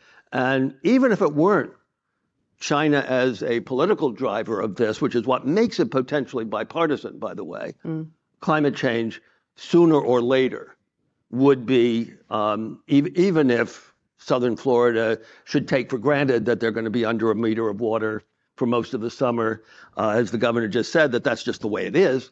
Climate change will be driving this kind of search for collaborative relationship between business and government, such as, to use the cliche, combined to win World War II and then to win the Cold War. So that's, as I say, kind of a slanted response to what was a very direct question. Fair enough. I'll give, and I'll give, kind of building on that, I'll give a couple of examples. I mean, when we think about, again, like back to kind of labor and the impact of automation, there's a lot of discussion. I think there was an article in the FT last week about the impact of AI on offshoring. So over the last several years, many of my clients have been looking at ways to take production and labor resources, including technology, into other, offshoring it to reduce costs. And now with the growth of automation and the prospects around automation, there's discussion of whether we're going to see much less of that, and to your point, bring manufacturing back onshore. And then, there's also a lot of kind of regulatory and security concerns that come up around topics related to automation. So one example that's, again, we see in the news a lot is the role of data centers. So data centers they're kind of boring. They're all over the place. They're big warehouses. They process and store data. We're expecting to see huge demand in the need for them because of AI, and there's a couple of issues. One is you can run out of space, real estate, and then the second is the power demands associated with data centers. And so figuring out, what should our, to your point, what should our policy be around data centers? How do companies think about their data security concerns, their access to power? How does the public and private sector potentially need to work together to kind of work through this and provide access to it for private sector needs, but given that utilities are providing the power demand and they are running up against capacity constraints. So that's just, that's one example, but it's an important example relevant for AI, and where policy and geopolitical concerns will be paramount. Okay, I think I saw a question up here. Yep. Nathan Faegre, Marshall, 1977. I have two questions really for the panel, but maybe especially for Louise. One is in terms of the productivity and labor market effects of generative AI, have you looked at the impact expected for China and for India, given the impact that the big job losses could have in those economies? And then secondly, for countries, state-centric countries that restrict internet access today, like Russia and China, do you see the rollout of AI being more slower or more restricted in those economies, and what would that mean? Okay. So I'm not sure I can give a complete answer to your questions, but so in terms of China, a couple of things. One is we expect to see, and there is evidence of this, of capital investment in automation technologies broadly and reduction in the time to see positive returns on those investments. I don't know, honestly, what I don't have any a framework or data to share around what the overall labor productivity impact of or labor distribution impact of that will be for China or for India. But those are examples of markets where we could see impact of the reversal of offshoring that I mentioned before. With AI and restrictions on the internet, you know, with regard to China specifically, my understanding is that ChatGPT is not available there. So people are using different LLMs, and so there is this question of not just, you know, within Western markets or within, you know, most of the world, what will be the LLMs that kind of win. But also between the US and China, which LLMs are better. I think the current understanding is that the capabilities are pretty similar, but it will be interesting to see if there's divergence over time. So. Eric Tucker, 2003 Marshall Scholar working on artificial intelligence and measurement and assessment system innovation. I appreciate the kind of calling out of industrial policy, and particularly the role that advanced research projects like DARPA historically played in creating innovation for things like the internet or microelectronics or communication systems or AI and machine learning. In health and in energy, we've embraced that kind of advanced research program approach to industrial policy.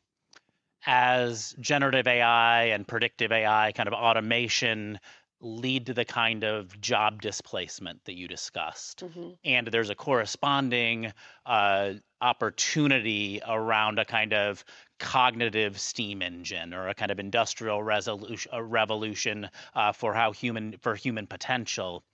How might governments partner with business to think about advanced research programs in the sciences and technologies of learning, of development, of measurement, of improvement? In other words, part of the precariousness around industrial policy and how we respond to this moment is there's going to be a lot of losers to how the economy is transitioning. And in order to advance quality in our solutions for unlocking learning and potential with these new tools, there's going to need to be a pretty robust kind of partnership between government and business. What's the optimistic side of how that might unfold? Well, I have to say that the guy who hired me at Warburg Pincus, John Vogelstein, used to say, you can't survive as a venture capitalist if you're not an optimist. The first time you lose a company, you'll slit your throat, you'll be out of the game. So I am somewhat optimistic. I do think that there are 2 points, it seems to me, of approach where those who are deploying, both developing and deploying generative AI have to be sensitive. One is privacy, and the other is copyright. And there's this New York Times lawsuit. On the other hand, there's this very interesting market response of OpenAI basically buying the right to use copywritten material from various large-scale traditional media companies. Changing anything to do with the copyright laws, as it happened once upon a time, this is personal. My mother was president of the Authors Guild, and she was deeply involved in the changes in the copyright law that came roughly 20 years after a little chemical company called Haloid created the copier that became the Xerox company, and the Xerox copier. It took 20 years to change the law to allow for what fair use meant in the world of Xerox. And similarly, I think there will be interaction around copyright law. It may be driven more by Taylor Swift than by the Authors Guild. But what that means, or I'm sorry, the actress who I'm having a senior moment, the actress whose voice was taken over by, yeah, exactly. So I think that there will be, at that regulatory side, there's another domain, however, which I think, and this is, I almost want to turn it back to some of the, well, particularly to Amir and Luigi and Eric, about use of these tools, development of these applications in the financial world, where the data is really sensitive. I just don't see JP Morgan adopting open ChatGPT and taking all the risks that go with probabilistic prediction about what should be the optimal investment strategy for their institutional or retail customer. I think they may develop internally using their own data, their own curated data, not subject to concerns about copyright, for instance, and developing applications where, and this kind of goes back to the customer service thing, where it will be understood that there will be humans in the loop. I think about, to me, the downside, the pessimistic side of the adoption of ChatGPT in the call center is, when you reach that moment where you say, you want to say to the chatbot, get me a human being. And the answer is, computers say no.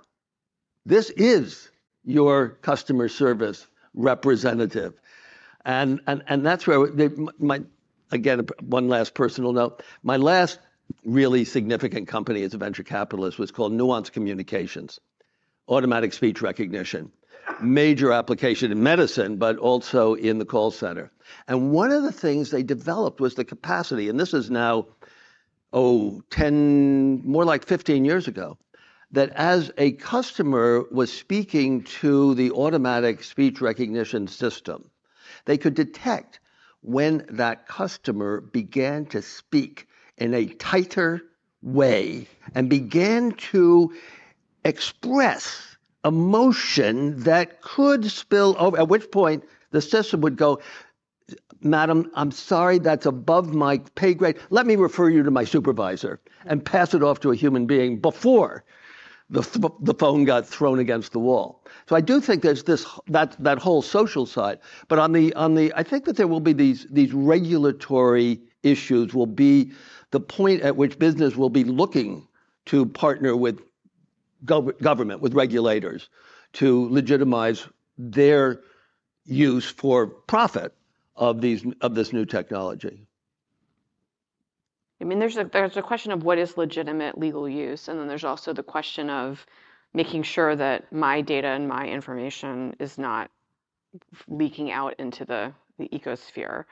And there's a lot of concern around that as companies start to adopt these tools. Now, the good news is that most corporations with any type of sizable data have gotten comfortable with the notion that their data may be stored in the cloud, and that I'm not a technology person, but there are like pipes that bring it in that keep it private. And that is, and so a lot of companies, as they adopt something like an enterprise version of ChatGPT, there are ways of using it in-house. So to your point, they're not JP Morgan can kind of, or whoever can do what they want with their data, with these tools, and without worrying about it getting kind of leaking out, so to speak. So that's kind of a near-term solution, but then there is this kind of longer-term question of what is going to be acceptable use, and how will data be shared. There's also a scramble as new types, if you think about generative AI using unstructured data, there's and LLMs, like at some point in the near future, running out of data to train on, so to speak. There is this question of like, well, what are the other data sources we could bring in? And we see deals being made all the time now around, bringing in different data sources, different unstructured data sources that have become more valuable as a result of this. So that, and some of that will be resolved through policy, some of that will be resolved through market forces. We'll see. Elizabeth Dion, Marshall Scholar, 1992. My question you might want to punt to the afternoon panel on healthcare innovation, but I would be very interested in hearing your observations. So a couple of years ago, the FDA made a decision, which I thought was scientifically sound and also sound from the perspective of health policy, that phase 3 trials could not be conducted solely in China. They had to be conducted in the United States on a diverse population. This led directly to the demise of the very hot startup EQRx, which is their entire business premise had been cheap research in China. Yeah. There's now another challenge, which is that Congress is likely to pass a bill that prevents US-based companies from using clinical research organizations again in China. The biotechnology industry initially very much wanted to oppose this and then read the tea leaves and decided to rally behind Congress. But there's a really big challenge, which is we don't have the chemists in the United States to do this kind of research. It's all in China.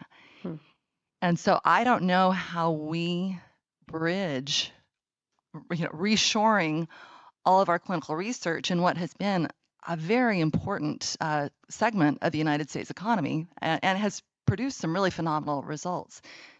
So two things that I've seen happen recently, startup that wants to use generative AI to start to build molecules, and that could be very interesting. It's still very early stage. Another is a company that is automating the process of producing cell lines that are important for a lot of these biotechnological applications. So just curious if you have observations on how do we get from here to there when everything's been offshored, including our chemists. We just don't have the chemists here. Two quick things. That brings me right back to mesoeconomics, because that is exactly the kind of dependency on bottlenecks, on shortages, on complementarities. And second, I do think, and this here I'm an observer. I'm a trailing spouse. My wife's a geneticist, and she's deeply involved in a Cambridge, England spin-out called BitBio. And their whole purpose is to accelerate and render much more consistent the generation of the cell of your choice from pluripotent stem cells from a bit of your skin. And I do think that there is some technological response to the specific problem you're talking about. But more generally, that's why the term that goes with industrial policy in some sense, A, requires mobilization, but B, requires political legitimization for the investment upstream if you want actually to achieve the outcome that the policy argument is pointing you towards. It's a big, big issue, and you're absolutely right to bring it up.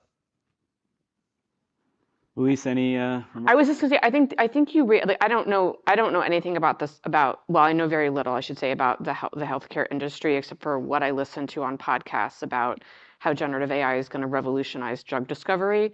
But I think the example you raise brings up two kind of broader, more widely applicable points. Like one is, we talk a lot about, and I talk a lot about low-skilled labor and that being most impacted by automation. But the example you're giving also highlights that there are important places where skilled labor that exists only in certain parts of the world is is necessary for certain types of production, and so it's not necessarily so easy to just say, oh, we're just gonna bring it on shore for reasons around automation or other geopolitical or geopolitical reasons. And then the second thing that I think is, or a second thing that I think is interesting, is that as we think about generative AI and its applications, there are situations in which we will be able to replace humans, but also where generative AI will be able to act like a human in certain situations. And so customer service is one, but being able to kind of do the activity of the kind of the knowledge activity of the human is another. And so there are limits to that. And so again, the question would be, can generative AI do what the chemists do in China? And it sounds like the answer today is no. And so that's important and to think about carefully as we think about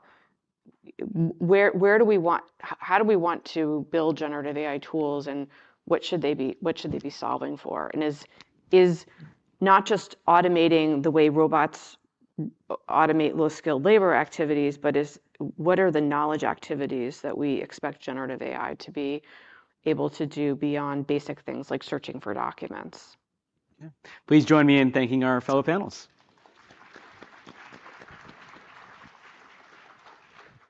Oh, it's not on. You have time for a quick refill of your coffee cups. Don't go too far away. The restrooms are out there. Back here in 10 minutes.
I'm going to rudely encourage people to take their seats. You are allowed to talk to your neighbors at the lunch. You are allowed to talk to Professor Perturba at the lunch.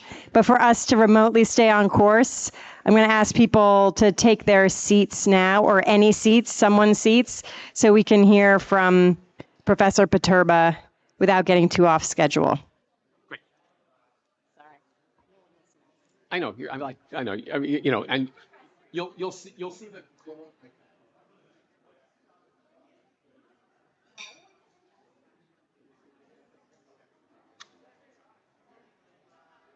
Okay, so now when do you want to start?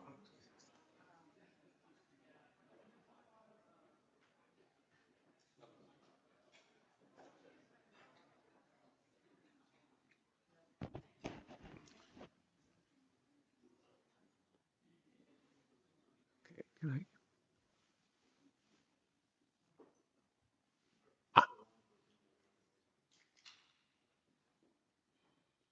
Okay.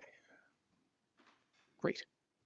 Okay. Good morning, everyone. It is a great pleasure to be with you this morning, and a little bit of an unusual thing for a public finance economist who studies government taxes and expenditure to be here at the University of Chicago, because I have to admit that the traditional old view on government spending and taxes by the Friedman-Stigler generation was less of spending and grudgingly whatever taxes are required to cover that.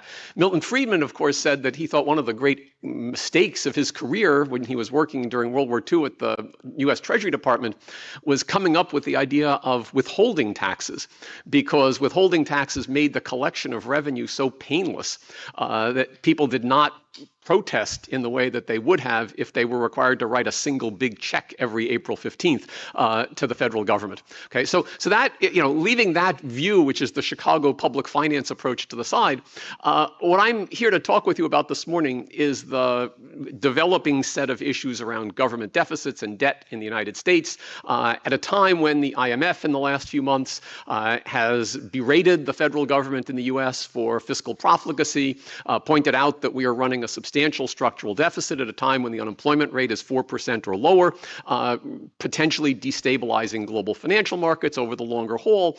But of course, the US is not alone, and we've seen a generally higher level of debt taken on by many countries around the globe as a result of fiscal changes during the pandemic, the global financial crisis, and to a little bit before.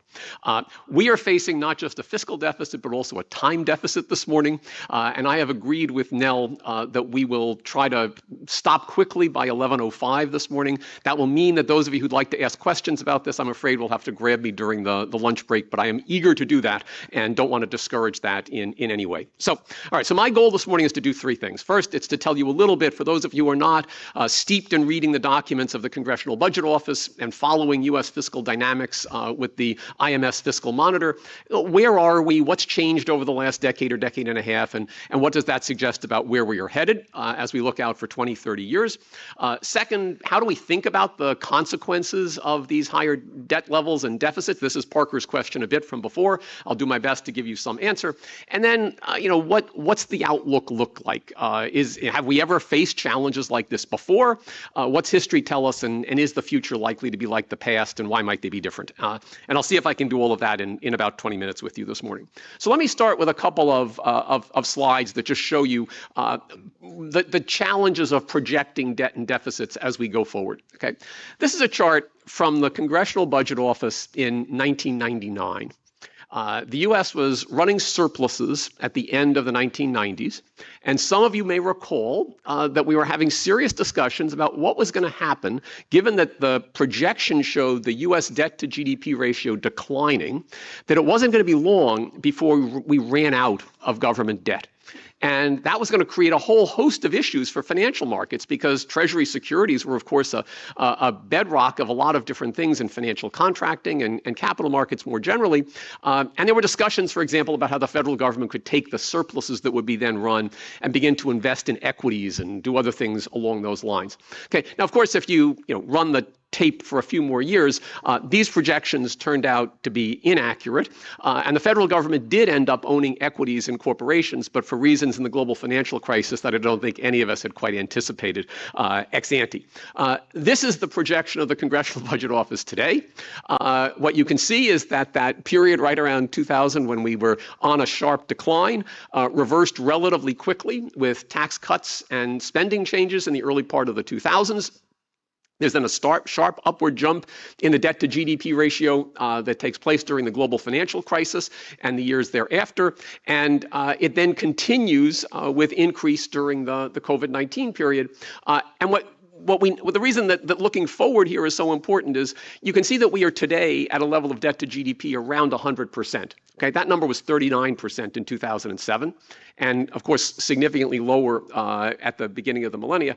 But the projections by the Congressional Budget Office suggest that we are heading for numbers around 150% of debt to GDP by around 2050 or thereabouts. And the key structural issue for the U.S. today is that the projections suggest that unlike after World War II, when we did have high levels of debt to GDP, but we were running surpluses, we were running inflation, which ran down the debt relatively quickly, we were growing quickly. We're not in a situation that looks like that today. And in fact, if anything, the challenges run in the opposite direction for the U.S., which is why people, I think, get somewhat concerned about this. Now, some of you may remember that 15 years ago, team Ken Rogoff at Harvard, Carmen Reinhart at the IMF and at the World Bank and the IMF, and also at Harvard, had written a book on debt through the centuries, pronouncing that if you passed a debt to GDP ratio of 90%, that bad things started to happen in your economy. As I was saying to Amr, during the break, it was sort of suggesting there was a waterfall. Well, we've gone past the waterfall and we're still smoothly sailing along, right? So the notion that there's a discontinuity at which terrible things happen, I think, has been somewhat rejected by the experience of the last couple of decades. But that doesn't undermine the basic economics of how the debt and deficit fit together in terms of thinking about macro policy. Let me show you the debt basically is the integral over time of the accumulated deficits of a country. So the way you end up running debt to GDP up is you essentially run deficits and then you add them up from year to year. This chart just shows you what the history of deficits has been. The deficits are positive above the axis here, and what you see, of course, is that back in World War II we were running 30% of GDP deficits for several years. You have to look at the experiences of both the global financial crisis and then the pandemic to see spikes which even show up on the same scale. They are smaller, and then as you look forward and see these continued deficits, the Congressional Budget Office here is projecting these under what's known as current law. Okay, so current law means that whatever statutes are on the books for fiscal policy are what the CBO takes as given. Now that means that the Tax Cut and Jobs Act of 2017, for example, expires in 2025, right? And that nothing happens to replace it. It also means that defense spending stays at currently legislated levels rather than potentially rising going forward. And it means that the child tax credit never reappears in some form. There's an alternative which is a little bit in the weeds of public finance academe, which is to try to replace the current law assumption with what we call current policy. Okay, current policy means assume that Congress will reenact things that they have tended to enact in the past, and that these kind of artificial cliffs won't actually materialize. If you were to do that, this deficit number would actually rise substantially faster in the future years. And the thing I will note, and it's a little hard to see with the brightness of the room, but the pink as opposed to the purple in this chart is the cost of interest on the federal debt. Okay, and one of the things that is notable as you go forward is that interest payments become a larger and larger piece of what the federal government has to pay. And the interest payments, of course, are the product of the interest rate times the amount of debt outstanding. And what we're doing is bumping up the debt, as you saw in the previous slide. What happened over the last 20 years was the interest rate kept coming down, which was helping us a lot, as I'll show you in a moment. But we may not be in that environment going forward as we think about where this goes. The chart I want to show you is to look at the level of interest payments by the federal government as a share of GDP. Some of you who followed this policy debate in the last decade will remember Larry Summers, Jason Furman, the CEA, Olivier Blanchard, my colleague at MIT and chief economist at the IMF, talking about in, say, 2018 or 2019, that concerns about rising levels of debt in the US were somewhat misplaced, because it was true that debt to GDP was going up, but you really needed to look at the cost of servicing that debt. And interest payments by the federal government as a share of GDP were actually far lower than they had been in the 1990s and the early part of the 2000s. And that's because of the product that I just described. It's interest rate times the stock of debt outstanding. That point, of course, was quite well taken. And if only interest rates had stayed there, we would be in a somewhat different environment than we are today. But with an increase, and I'll just show you, this is the 10-year Treasury yield, which of course has jumped up from lows that were very below 50 basis points at some point during some years of the early part of the pandemic, but we're well in the 1 to 1.5% range in the latter part of the last decade.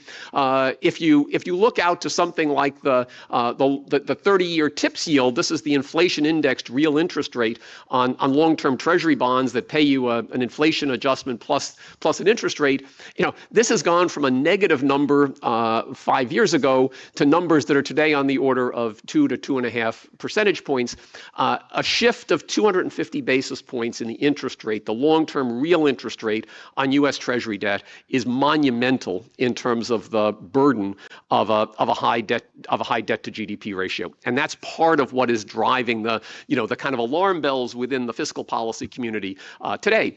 And the arithmetic on this, by the way, is pretty easy. Because when the debt to GDP, I teach at MIT, and we have a pretty quantitatively literate undergraduate population. But things like what I'm about to describe are helpful to keep in mind as you think about these numbers. Right? When you've got a debt to GDP ratio of 100%, if you raise the interest rate by 1 percentage point, you increase interest payments over GDP by 1 percentage point.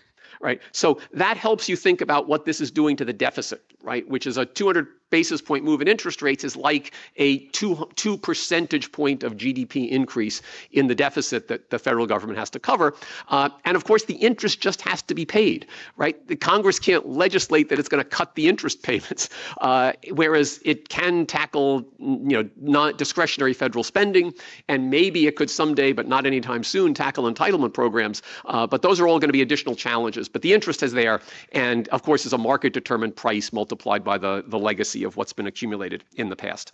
So that gives you some idea, I think, of how we got here, right? It's a combination of rising interest rates in the last couple of years, plus the spending of the global financial crisis and the pandemic, and a sort of lack of political commitment to running surpluses in times when the economy's been strong, to kind of store up some dry powder for the times when it's going to be weaker. So ultimately, to come back to some things Luigi said in his remarks this morning, a lot of this has to do with political economy and not economics. I can describe the economics for you, but I can't really handicap what might happen in terms of the politics as we go forward. So let me then ask the question, which really comes to Parker's question, which is this a burden? How do we think about this larger debt stock? Many of you probably heard the old saw, we owe it to ourselves. So how can the debt be a burden if we just owe it to ourselves? It's just a matter of transfers within the economy. Well, first thing is it's not just transfers within the economy, because a quarter of our debt is owned abroad. And therefore, we do actually have to pay that quarter of the interest to foreign investors who are holding the bonds. And that's a net transfer away from the U.S. The second thing, and to come to Amar's earlier comments, even if we owe it to ourselves, the owners of the debt and those who are responsible for paying off the debt are different people. It's taxpayers versus households that own bonds or pension funds that own the bonds and whatever. So the notion that we could just say, poof, we will default on the debt without any consequences is very different than doing something within your household with your kids, where you're saying, you owe me something, but your allowance is coming along. So how about I just say we won't pay you the allowance this week and we'll be kind of all done, right? It's not a sort of simple within transfer. This has some real consequences that are quite important. But I think the real, if I was going to leave you with a little bit of undergraduate, intermediate macroeconomics economics this morning. The real way we think about the burden of the debt is that the debt securities are financial assets which are held in the portfolios of investors like households. And when we have a lot of debt and that debt has to be held, it crowds out other investments which could be made by those households. So, Bill's discussion of where the VC industry is finding its capital, if I'm sort of stocked up on a lot of treasury debt in my portfolio as a pension fund or an institutional investor, I'm not as eager to come out and invest in a Warburg Pincus fund or something else which is going along. And it's consequently, the debt pushing up the interest rate on these securities and then crowding out the other investments that might be undertaken, which do have productive consequences for the economy, right? Buying treasury bonds does not lead to new investment ideas. It does not lead to new businesses being created. And it is that margin in some sense where we think of the ultimate burden of the debt kicking in. Now, the question then you might ask is, well, all right, you'd say it matters for interest rates. How much? Give you another little rule of thumb. Congressional Budget Office thinks basically that if you raise the debt to GDP ratio by 10 percentage points, that will increase the interest rate by about 0.3 of a percentage point, right? So, that would say that if we've run up the debt to GDP ratio by 30% since the latter part of the last decade, maybe that would, under their thinking, add about a percentage point to the interest rate that we are paying. Now, I think this is where Parker's question kind of comes in, which is, so what does that mean? Right? Well, it probably means that we're putting some upward pressure on interest rates. I don't think it means that we're going over a cliff in which the economy suddenly becomes different because we have this higher level of debt. But it does have some real consequences for capital markets and ultimately for the productivity of new investments. And it's simply because the hurdle rate that investors looking at other projects are going to be demanding will be higher in a world where they can earn this much more on treasury rates. Now, I want to be very clear, and I'm going to channel the humbleness of the first panel this morning, which I think is really important for economists to embrace. Interest rates have moved a lot more down and then up than any of the simple arithmetic around debt would suggest.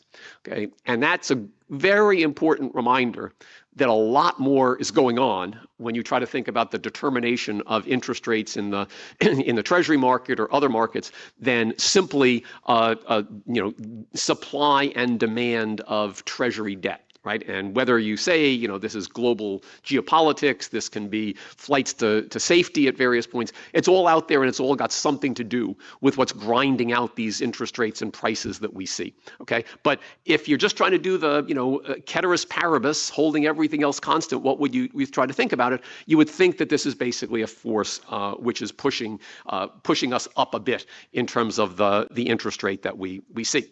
The Congressional Budget Office basically, when it does the projections that I've shown you, they basically forecast that interest rates for the next 30 years will stay about where they are today. Okay. Now, I wouldn't want to hazard a projection about long-term interest rates, but I'd be willing to take the side of the bet that says that this probably won't be exactly what happens as we go forward for the next 30 years. Right? Just don't ask me to tell you whether it's going to be up or down in doing it. But it gives you, I think, some sense of what we're looking at in terms of the drivers of all this. All right. One last number I want to leave you with in terms of thinking about this gap that we've got. Think about the following hypothetical. Okay, magically, Washington policymakers, whoever they might be, comes to the group of economists at the CBO or others who are in the business of looking at these long-term projections and says, we're concerned about that first chart, right? We want to make it flatline instead of keep going up.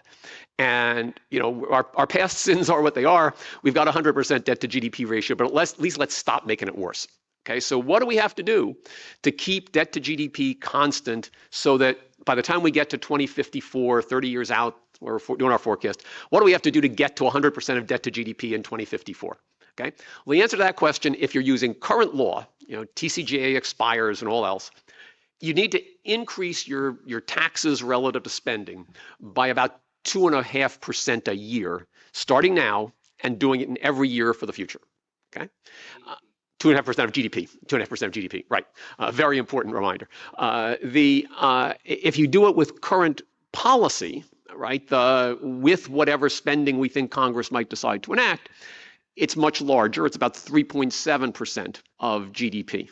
Okay, so that's the gap you've got to try to close. And we're not hearing much from our policymakers that suggests a focus on closing that gap. Okay, and that's that's disheartening from the standpoint of the basic economics I'm describing here. But I think the question I want to close with is well, could that happen? Right? Is it sort of out of the realm of possibility that we might be able to do that? And let me share one statistic on this that I think you may find interesting. If you look at the period 1992 to 2000. Spending relative to taxes in the US narrowed by 6.8 percentage points. Okay, and now how did we manage to do that? Okay, well, several things happened during that 8-year period. Okay, one is that defense spending as a share of GDP in the US declined by 2 percentage points. And I was fascinated by the last panel and wondering how much of that came out of cutting DARPA and other things like that, and how much of that came from closing bases. And it's some of each, but 2 percentage points of GDP just on the post-Cold War, we managed to shrink the defense budget. I don't know about you, but I'm not too optimistic that we've got cuts in the defense budget lurking ahead in at least the next few years in terms of where we stand. Second part was receipts, federal tax receipts as a share of GDP rose by about 2.5 percentage points. And that was a combination of putting in place in 1993 a more progressive tax schedule than we'd had before, with higher rates, not just at the very top, but higher rates. And then keeping it in place as rapid economic growth during the 1990s generated more revenue with that tax system, okay, and allowing the tax to GDP ratio for the federal government to drift up relative to where it had been historically, okay. And the last part of this was actually cuts in discretionary federal spending, which drifted down during the 1990s by several percentage points. Okay, so taken together, this gets you to a structural adjustment, which is larger than what we need to put in place for the next 30 years to be able to flatline the debt to GDP ratio. Okay, declining interest rates also help a bit, right? Because that lowered the burden on the debt to GDP. But remember, when you start with a lower debt, the decline in the interest rates helps you less than it would today. Okay, so lower for longer today is more important than higher for longer today is in terms of understanding the consequences of debt to GDP dynamics. Okay, where does that leave us today as we look to the future? Well, I've mentioned that the defense spending to GDP ratio doesn't seem poised for another big decline as we go forward. What about economic growth? Right? When we try to handicap growth, and I very much want to say that the last panel and the possibility that something exciting happens technologically, whether it be AI or otherwise, pushes us forward is always something that might occur. It's hard to forecast, of course. You wouldn't want to bank on it. But when we look at the changing rate of population growth in the U.S., immigration is an important flywheel in that calculation because immigration can raise the size of the U.S. economy and let us continue to grow. But combination of aging population, fewer younger workers coming in, we know that's related to rates of entrepreneurship and other things, doesn't look like when people try to forecast economic growth for the U.S., the numbers will rival where we were during the 1990s, let alone some of the earlier decades. So we're probably in a slower growth period, which makes it hard to bank on that helping us to get the debt to GDP ratio down. We have an aging population, and a very significant component of what the spending going forward is the combination of Social Security, Medicare, and Medicaid. And that's difficult politically to touch, and it's kind of baked into the system. Now, if we had some of our health economists experts from this afternoon's panel willing to jump in on, the U.S. is an expensive place to buy health care. It's also a place where the health care bundle we get is pretty good, at least for some part of the top end of the distribution relative to what you find in the rest of the world. So thinking about how we might change the amount that the federal government spends on medical care is a very deep and challenging issue. Maybe there's there's some wringing out of spending to be had there, but it's been pretty hard to find it along the way. And the aging population is just another headwind, which is just going to push us toward higher spend, not lower spend. And again, it's something which is very difficult to undo. So I think all of those factors suggest that it's going to be difficult to find spending cuts as we go forward, which leaves you thinking about taxes. And then the question it raises with you is, well, how and what could we do to raise taxes? Designing an efficient tax system which can raise revenue is kind of the bread and butter of what public finance economists that I hang around with like to think about. But it's difficult to do that when you start to constrain the system to say we can only tax some part of the population. And the U.S. personal income tax at the moment is very strongly progressive. Okay, the top 1% is paying something on the order of 45% of all the income taxes in the U.S. The bottom 50% is paying almost nothing. That's the income tax, not the payroll tax. And have to get into a discussion about how those different components fit together. But the U.S., if it were to adopt, say, a value-added tax that would follow the Western European model or virtually every other industrialized country model, there's a lot of revenue that could be had there. But it's a very big step and something that probably is not something our political economy is ready for. So then that pushes you back to, what kinds of reforms can you make by, broadening the tax base a bit, trying to, make some repairs. And there are some big levers one can pull, taxing capital gains, for example, at death by suspending the step up of basis at death, and thinking about other changes, that one could make to the broad rate structure can certainly raise revenue along the way. But it's going to be a kind of, a line by line of the tax code battle if you go down that route to try to find these revenues. So I think where that leaves me is thinking, it's not that we're about to fall off a cliff with the level of debt accumulation we've got, but we'd be remiss not to think that we are on an unsustainable path, and that the longer you stay on the unsustainable path, the harder it is to get back on a sustainable path and at some point in the future. So all the numbers, the 2.4%, the 3.7% of GDP, adjustment in spending versus taxes you need, they are they're bigger numbers if you start in 2030 or 2035. And that's, I think, the imperative that suggests we need to be thinking about this today. Doesn't seem to me like we're going to dramatically transform the economy from this, but I do think that we're in for a period where the fiscal headwinds here are pushing us toward higher interest rates and ultimately towards some crowd out of other sectors of the economy. So let me stop at that point. I hope this has been intriguing. I'd love to talk more, but I'm trying to do my best to keep Nell on schedule. So thank you.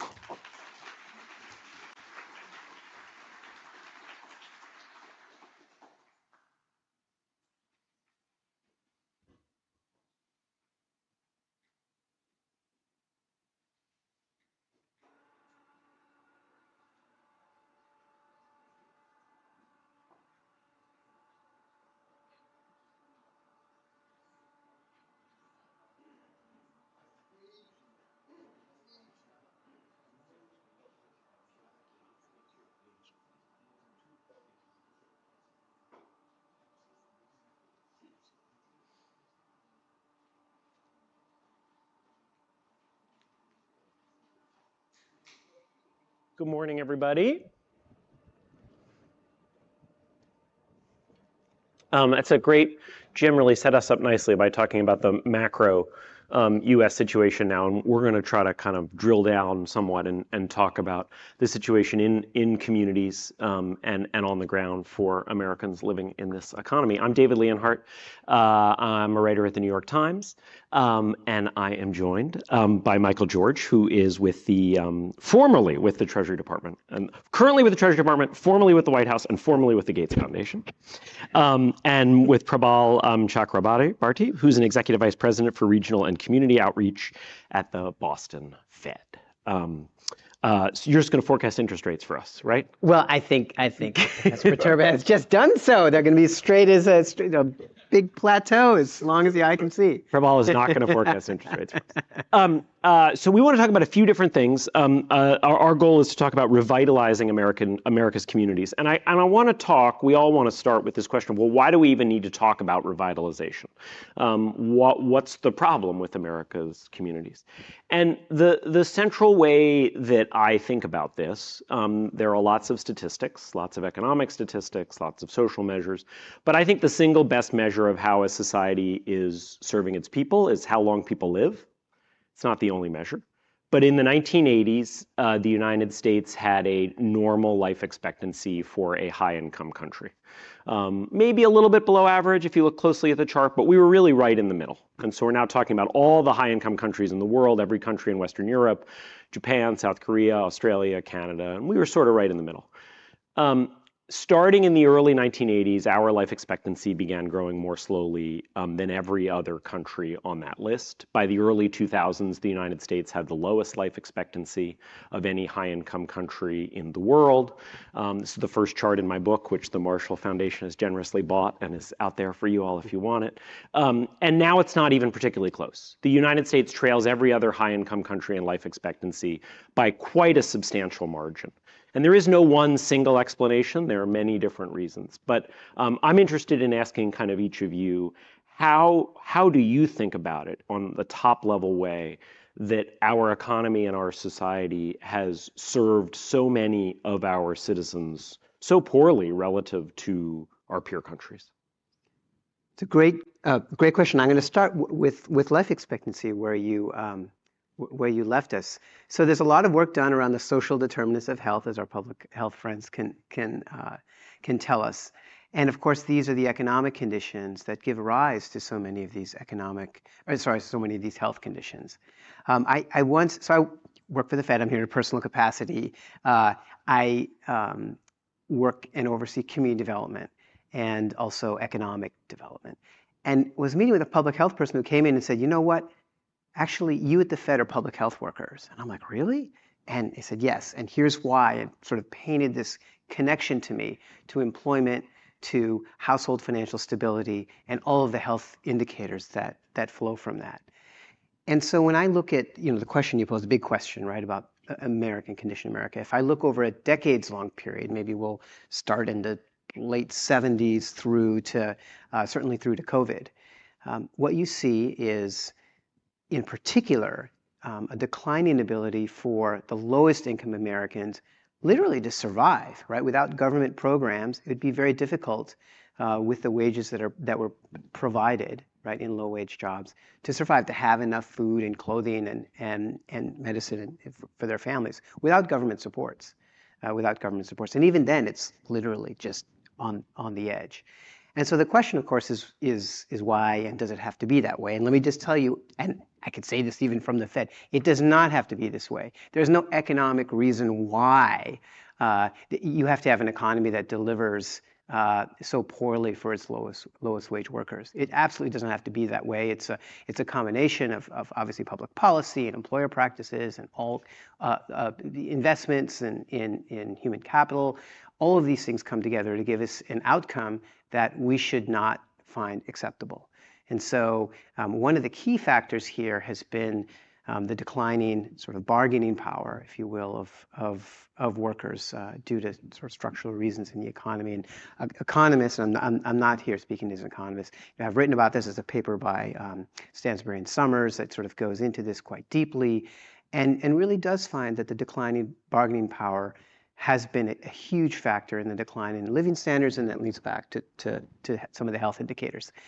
The one thing I will say, and I'll close with this on this question with this, is since the pandemic, we have had a very tight labor market, and some of the kind of stagnation of the lowest wage workers has actually begun to reverse itself. The question, of course, is, we had a period of very high inflation, and so are people able to actually have wages they haven't yet caught up for some of that increase, but then if you look at the longer period of time, you really see some of the expenses around health and food, basic necessities, as well as other goods. Households simply, even with this increase in wages, are still struggling to get by. But there is some promising news, at least as a result of this tight labor market. Michael, how do you think about the kind of key question of why do we need revitalization? What about our modern economy and society has failed so many people? Thank you, David, and thanks everyone for having me here today. I think it's such a complicated question, and I think the way I think about it is that you have to approach it with all the complexity on the table. Like, I think there are things that are going wrong in this country, right? But at the same time, women's employment population ratio is at the highest rate it's ever been since we started tracking that data in 1948. On the other hand, the black-white wealth gap, it was 52 to 1 in 1851. It was 7 to 1 in the 1950s, and it's kind of still 6 or 7 to 1 today, which is, I think, if you think about everything that has happened since the 50s, the Voting Rights Act, the Civil Rights Act, all the laws we have passed over those decades, I think that's a really humbling finding. One way I've kind of thought about it is that we live in a really, really diverse and large country, and then all of these aspects play out in really different ways in different communities. We have, there are parts of the United States, like let's say North Dakota, Salt Lake City, San Francisco, that are essentially kind of like Sweden in like the percent of low-income children who will grow up to be in high-income families. We have other parts of the United States that basically just never happens. We have cities like Atlanta that have had the highest kind of job growth rates over the past 20 or 30 years among large cities. At the same time, Atlanta has among the lowest rates of upward mobility for low-income children of all cities in the United States. So you have all these kind of contradictions that I think, that's why a lot of smart people in this room, I think, are thinking about this question, because I don't think it has easy answers. You've talked about life expectancy. There are parts of the United States where the gap between high income and low income life expectancy has actually narrowed over time, which is really promising. But then the research says it has no correlation with medical access or health insurance in the local area. Like, I find that to be a really humbling finding that suggests we don't know a lot yet. Like, there's a lot more to do to unpack this, and I think what we can do is kind of agree on the things we care about. There's life expectancy, wealth inequality, employment, a lot of different things that can be targeted in a lot of different ways. And I should have said at the beginning, we're going to open this up to comments and thoughts and questions at the end. So if you all have thoughts about this, please keep them, and we'll leave plenty of time for that at the end. I'm struck, Michael, you talk about the white-black wage, the wealth gap, and Prabal, you talk about collective bargaining. One of the things that's really fascinating, and it seems to me important when we think about how to narrow these gaps, is that when you look back over history, the period with the most rapid narrowing in the modern economy of basically every white-black measure, income, wealth, life expectancy, is the 40s and early 50s, which is before the civil rights movement, and a lot of it comes from collective bargaining. Those were the years when unions, which had basically kept out black workers, began admitting them, and black Americans got to participate in the power of collective bargaining. And it had this just remarkable narrowing of the white-black wage gap, and gives you a sense for how even kind of policies that are not race-specific can have a racially specific effect, because we have such large racial inequities. When we reduce overall economic inequality, we can also shrink some of these racial gaps, which is really interesting. You talked about collective bargaining in particular. The Fed's mandate is obviously including full employment. Yeah. Dual mandate. I sometimes wonder, not from the Fed's perspective, it may well be enough from the Fed's perspective, but it seems to me that in our unequal economy, maybe the last few years are going to start to reverse it a little bit. But as you said, it hasn't really done much to reverse the long-term inequality. As we think about it from a society, is full employment enough? When I look at the American economy, I think that a shortage of good jobs is a much bigger problem than a shortage of jobs. Do you think that's wrong? Is full employment too narrow from a societal perspective, not from a Fed perspective, but from a societal perspective? Do you agree with the notion that our bigger problem is lack of good jobs? Actually, we have quite an abundant number of jobs overall.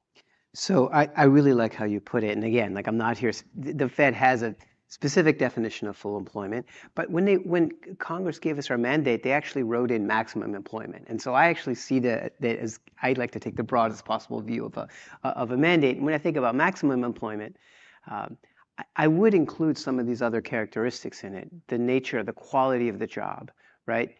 And when we think about the job, it's not just the job, it's the benefits that go along with it. Retirement benefits, for example, which speaks to that that wealth gap that you spoke of and access to a retirement plan.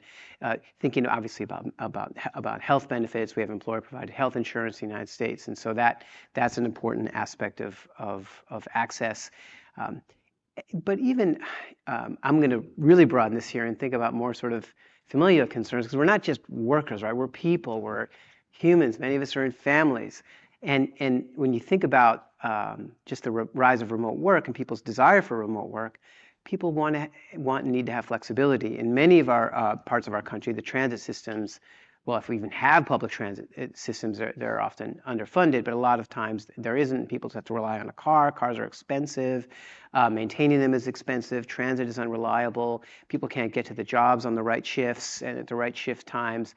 And so these are also, I would argue, characteristics of a good job. Can you get to the job? Does it allow for your people in family to be sort of watched over? I'm not suggesting, by the way, that the employer is providing childcare, providing all of these things, but rather, does your job, do you sit in a context in which not only do you receive a wage, but does your job have some of these kinds of characteristics? That's how I would view really like maximum employment or full employment. Of course, the Fed takes a specific view, and it sort of looks at is trying to fulfill its dual mandate. But I look at it more broadly when I think about our country's sort of economic flourishing as a whole. Let's talk about the communities aspect of this. So if we were to disaggregate those statistics on life expectancy, we would see that the life expectancy of people in the United States who have a 4-year college degree, actually that line kind of looks a lot like the line in other countries. Looks almost European or South Korean. Looks fine. It's the flatlining of the life expectancy line for people who don't have a 4-year degree. And that then translates into these huge geographic inequalities that we see, both within metro areas, but also across metro areas. Why is it fundamentally, and what can we do about the fact that really we have had this incredible rise in geographic inequality, in which places, metro areas like Chicago, like the places where I'm guessing almost everyone in this room live, have moved away from smaller and medium-sized metro areas? I mean, one thing I'd say about that is I do think we're in a really unique moment post-pandemic where a lot of things are changing all at once. And when a lot of things change all at once, I think that gives an opportunity to kind of redefine some of the relationships we have with these, like moving across the country. I mean, I think I read that 100,000 remote workers left New York City in 2023. 20,000 in Chicago. This is a reversal of kind of a long-standing trend where we've seen college-educated workers flock to our big cities, San Francisco, New York, Boston, Chicago, in a way that kind of slowed down the regional convergence we've seen over the past 20 to 30 years, typically, which has basically just halted. So I think one reason I'm optimistic, I think, is that the kind of growth of remote work has kind of upset a little of those existing relationships and allowed, in one way it's bad. Why are college-educated workers fleeing New York City? Housing is really high. Housing costs are really high. It's really expensive. You want to move to Austin. But on the other hand, that does mean that a lot of that kind of concentration is deconcentrating also in this moment. I think another reason it's a really unique moment is, the federal government has passed a bunch of laws that are going to surge investment across the country. You can talk about the Inflation Reduction Act. You can talk about the CHIPS Act. You can talk about the Bipartisan Infrastructure Law. Most of those laws have built-in requirements. For example, bonus tax credits if your solar or wind facility is located in a former coal community or in a low-income community, such that we see over 80% of the IRA's investments going to counties with below median wage and below median college graduation rates. So, I think it's going to take a long time to reverse what you've so aptly put as decades of stagnation or divergence. But I do think there's a moment now where there's a little bit of an opportunity. I think to bring it back to what you were saying about the importance of collective bargaining in labor, I think one thing, I was really fortunate to work for the vice president for the past 3 years, but I should clarify, I am also speaking in my personal capacity. One thing she's often said is that we're entering a new era of labor organizing because of tight labor markets. Workers have power and leverage that they may not have had before. We have a surge of investment leading to new construction, new facilities across the country. We have unions at their kind of most popular rate ever. Unions are bipartisan. 50% of Republicans like unions, 80% of Democrats like unions. So there is kind of a moment that I think we can seize, and I think the question is, will we seize it? Well, for a long time, and probably still, people said, well, people should just move. Yep. They should just leave places like downstate Illinois and upstate New York and go to places like Chicago and Boston. It strikes me as problematic advice.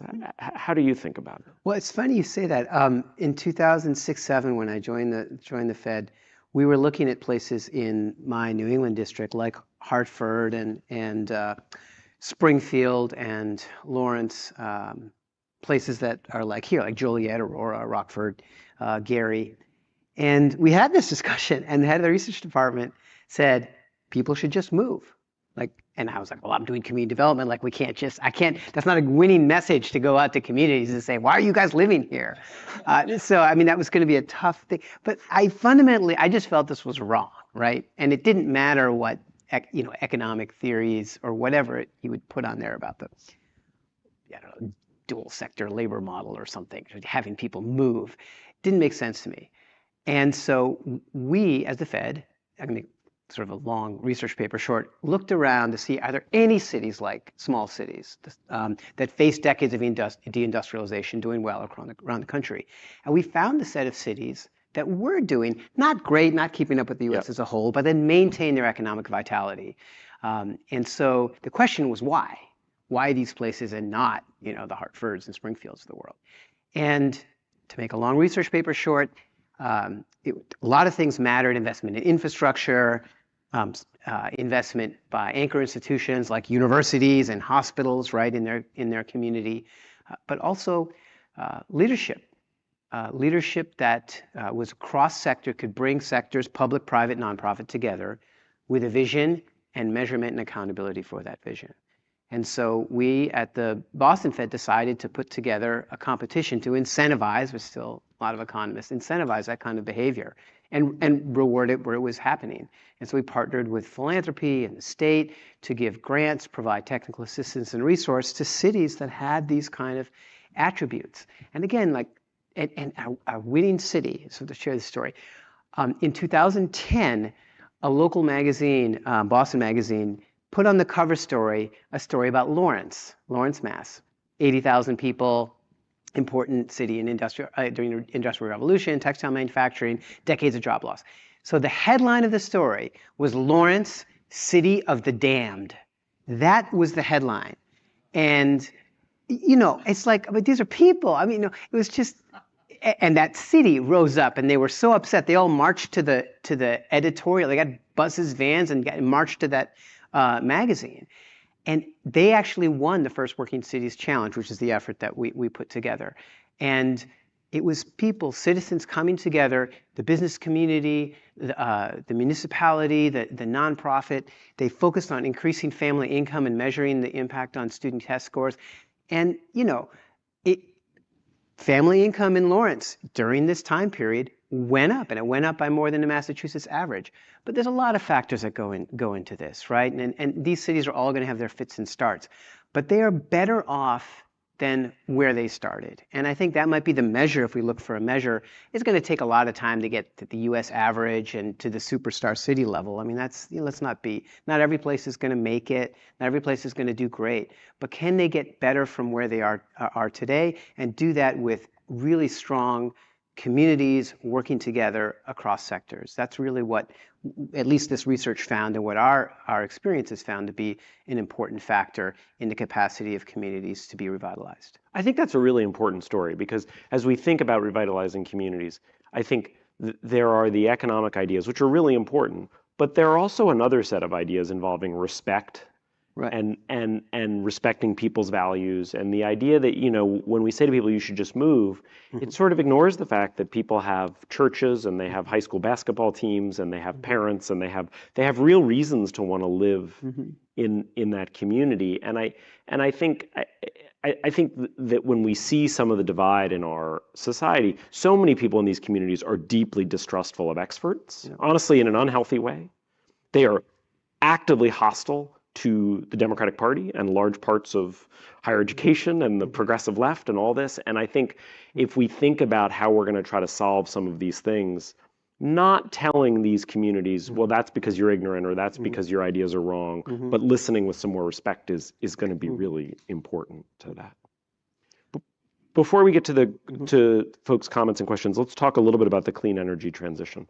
Because if I were to think about the three great challenges facing our country domestically, sadly, I think we now have to add some international threats. To me, it would be democracy, it would be these living standards challenges we've talked about, and then it would be climate change, right? And so at a time when many people are struggling with day-to-day living standards and feel like they've been rising slowly, it can be difficult to persuade them, well, you also should care about the future by adopting more expensive energy or non-obvious energy. But it does feel to me like the last couple years offer some reason for optimism on that. Michael, can you talk about how important you think, you ticked off a couple pieces of legislation. Can you talk specifically about how important you think some of these clean energy new legislation that we have, particularly Inflation Reduction Act, it's such a funny name that I can't seem to remember it. And then maybe also the infrastructure bill a little bit. Yeah. I mean, I think, one thing the president and the vice president have said before is that we've kind of made the largest investment in our infrastructure since the Eisenhower era. There is so much federal investment right now in so many different domains that there is really an opportunity. And a lot of, some of these are grants and competitions where, let's say, Department of Energy or whomever will pick sites across the country, but a lot of it is locally driven. A lot of it is tax credits that businesses, they pick a site where they want to open a factory, they meet the requirements, they get their work subsidized via the tax code. And I think the fact that there is so much kind of flexibility built into that, the Inflation Reduction Act's subsidies are essentially uncapped for most things. So in other words, it's kind of as much as we want it, it is there until someone decides to repeal it or along those lines. And I think that is something that can't be understated. We can seize as much of it as we want, so long as we kind of build the infrastructure at the local and the state level to take advantage of it. And I think, it goes back a little bit maybe to your story about Lawrence Prawal. I think different communities have different priorities and different definitions of like what is a good life and what they want. And I think, when you think about climate change, I think it can sound so technical, but climate change has if you're a farm worker in California, climate change can mean heat waves that make it extremely hard for you to work. We're going through a heat wave right now. And I think the fact that we can talk about the Inflation Reduction Act as something that can be highly localized to tailor solutions to the kind of local community context is what makes it real for people.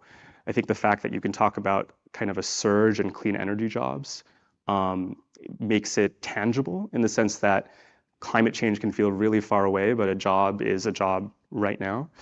And a lot of these jobs are going to be, good, I think, union jobs. I think, I think one thing that I find interesting is when you poll Americans about what is the most important thing about their job, of course, kind of your salary is one of the important things, but the most important thing people say is stability and security.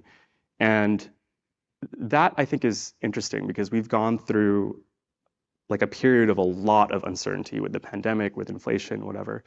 But a lot of these jobs are like, they're not going to go away. Like the clean energy future is here and is going to stay here regardless of what happens in November or the future. So, that is some certainty and some clarity that I think is helpful. It's really interesting. If you go back and read the history of the 30s and 40s, security was a word that FDR used constantly. That's why it's called Social Security, right? There's just something that is very appealing to people, particularly after hard times, about the idea of security. Just to say on the green point, what you brought up, there's been some survey work done about African American and Latino communities, and their concern of climate change is actually greater than that of the population as a whole in communities in Boston and neighborhoods because of the heat islands, and even in rural areas, places like Vermont have faced a lot of flooding from rivers as a result. And so when you think about that kind of change, but also the opportunity from green jobs, is there the capacity at the community level to both deal with these kinds of changes and take advantage of opportunities? Because to say, of course, we want to see people, want to respect them, but, and I should say, change is just happening. Change is always happening. It's always going to keep happening. And it's not that every small town in Vermont is going to be able to preserve itself. It's just not going to happen, right? You need some kind of economic viability. But can they rethink themselves as a regional identity around a valley instead of around isolated communities? There's a group in Brattleboro, Vermont that's focused on welcoming new Vermonters, trying to work with employer and employer practices to change shift times, to change, you've got refugees and others there to take advantage of that. And to use that as a community to be able to handle these challenges, right? Heat wave or flooding, but also take advantage of job training funds, electrification, and all the other good economic things that are going to come out of this investment. How much do you each worry about capacity? So we've got all this funding. We've also got tons of local regulations that make it really hard to build anything. In some cases, we're asking communities to build new things. How much do you worry about execution and capacity, and what can we do to try to make sure that execution doesn't prevent us from taking advantage of all these funds that will make Jim worried about the deficit, but will accelerate the clean energy transition? I guess I worry a lot. I used to work in the mayor of Oakland's office, and I think I really do think the hardest job in the entire country is being a mayor of a smaller city. Really low capacity. Everyone blames you for every single thing, no matter if you have any connection to it or not. And limited time and limited resources. I think the federal government contributes to that issue too. I think Congress, by its wisdom, writes a lot of requirements into a lot of different grant programs, and then the federal agencies have to implement them, and everyone has to fill out these really, really long forms. I think OMB in the White House has taken some steps to try to simplify that, but it can only go so far. I think that's why the work, Prabal, that you're doing at the local level is really important. A lot of this is new, and for something that's new, if you're the last in line, you may not get it. So, I don't know if I have an answer, but I do think it has to be rooted in kind of that local coordination and local effort. So. I think I worry about this a lot. This is what we're focused on. I think those places that have brought together partners like some of those anchor institutions, the hospital or university, is that a place for capacity? Can a university have a different kind of role created to be a stitcher together, the connective tissue for some of these things? A hospital could also play that role, right? I mean, we can't all stay in our box. At times we have to respond to what the community needs. So those are, I think, our places of promise. And I'm not universally optimistic it's going to work everywhere. It's really hard to just, a financial opportunity is present, but it's hard to come together around that quickly enough. Sometimes money gets pushed down and sort of it just needs to go where there's a shovel-ready project or a shovel-ready initiative, even if that's not showing a huge amount of promise, even if it's not the best thing for the community. Hopefully what the community has done, I say community with a defined community and who's in it, and it has to include the private sector as well, has done some kind of visioning or planning and built trust so that they're ready for these things to happen. It's that whole thing of you live your whole life to be an overnight success sort of thing. I'm not suggesting it takes that long, but certainly it takes some years of working on something. The promising thing is you hear these stories of communities that have a tornado or have a flood or something, and people come together, and that really is a galvanizing thing for them, right? It does build some of that trust. Some of those old grudges can become less present, and so it's not a it's not a clean or linear story about what does it take. But there's places that just have that kind of collective efficacy to work together, and I do think there's a really important role for local institutions, the hospital, the university, the right kind of municipality, to really look outside its own lane, if you will, and think about the bigger picture. And that's really the team that needs to be there and be present when these opportunities come up. We've got an incredible audience here. So I welcome questions and also comments and thoughts, and we've got one I see right here. Thank you. Craig Kinchin, Marshall Scholar from 1990. I'd like you to speak a little bit about the role of workforce development. So in Indiana, where I'm based, there's a lot of discussion about workforce development, allowing people to have access to jobs without necessarily having four-year degrees. So who's doing workforce development well, and what's the role of workforce development in revitalizing community? I mean, it's enormously important. It's one of the acts that actually had a very strong bipartisan support. I can't remember what year, it was 2016, 2017, where they did a reauthorization of the workforce funding. I can't remember the acronym, the Workforce Act. And so there's a hugely varying quality in workforce boards across that sort of use this federal funding. It gets back to capacity again.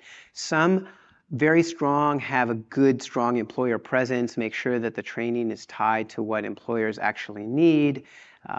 The funding and financing has been really kind of balkanized, where you can only fund somebody who comes in with it like they've just been laid off in the last 6 months from a certain job, but it doesn't reach a different kind of population. And so it's really hard when you have conflicting financing rules, very uneven quality of the workforce boards. Where I think there's a lot of promise, there has been the rise of like these newer models and newer nonprofit models. Some of them are around Pay for Success, where the Social Finance is an organization that's run a lot of these kinds of things around the country, where you have just a really tight partnership with employers and not just a single employer.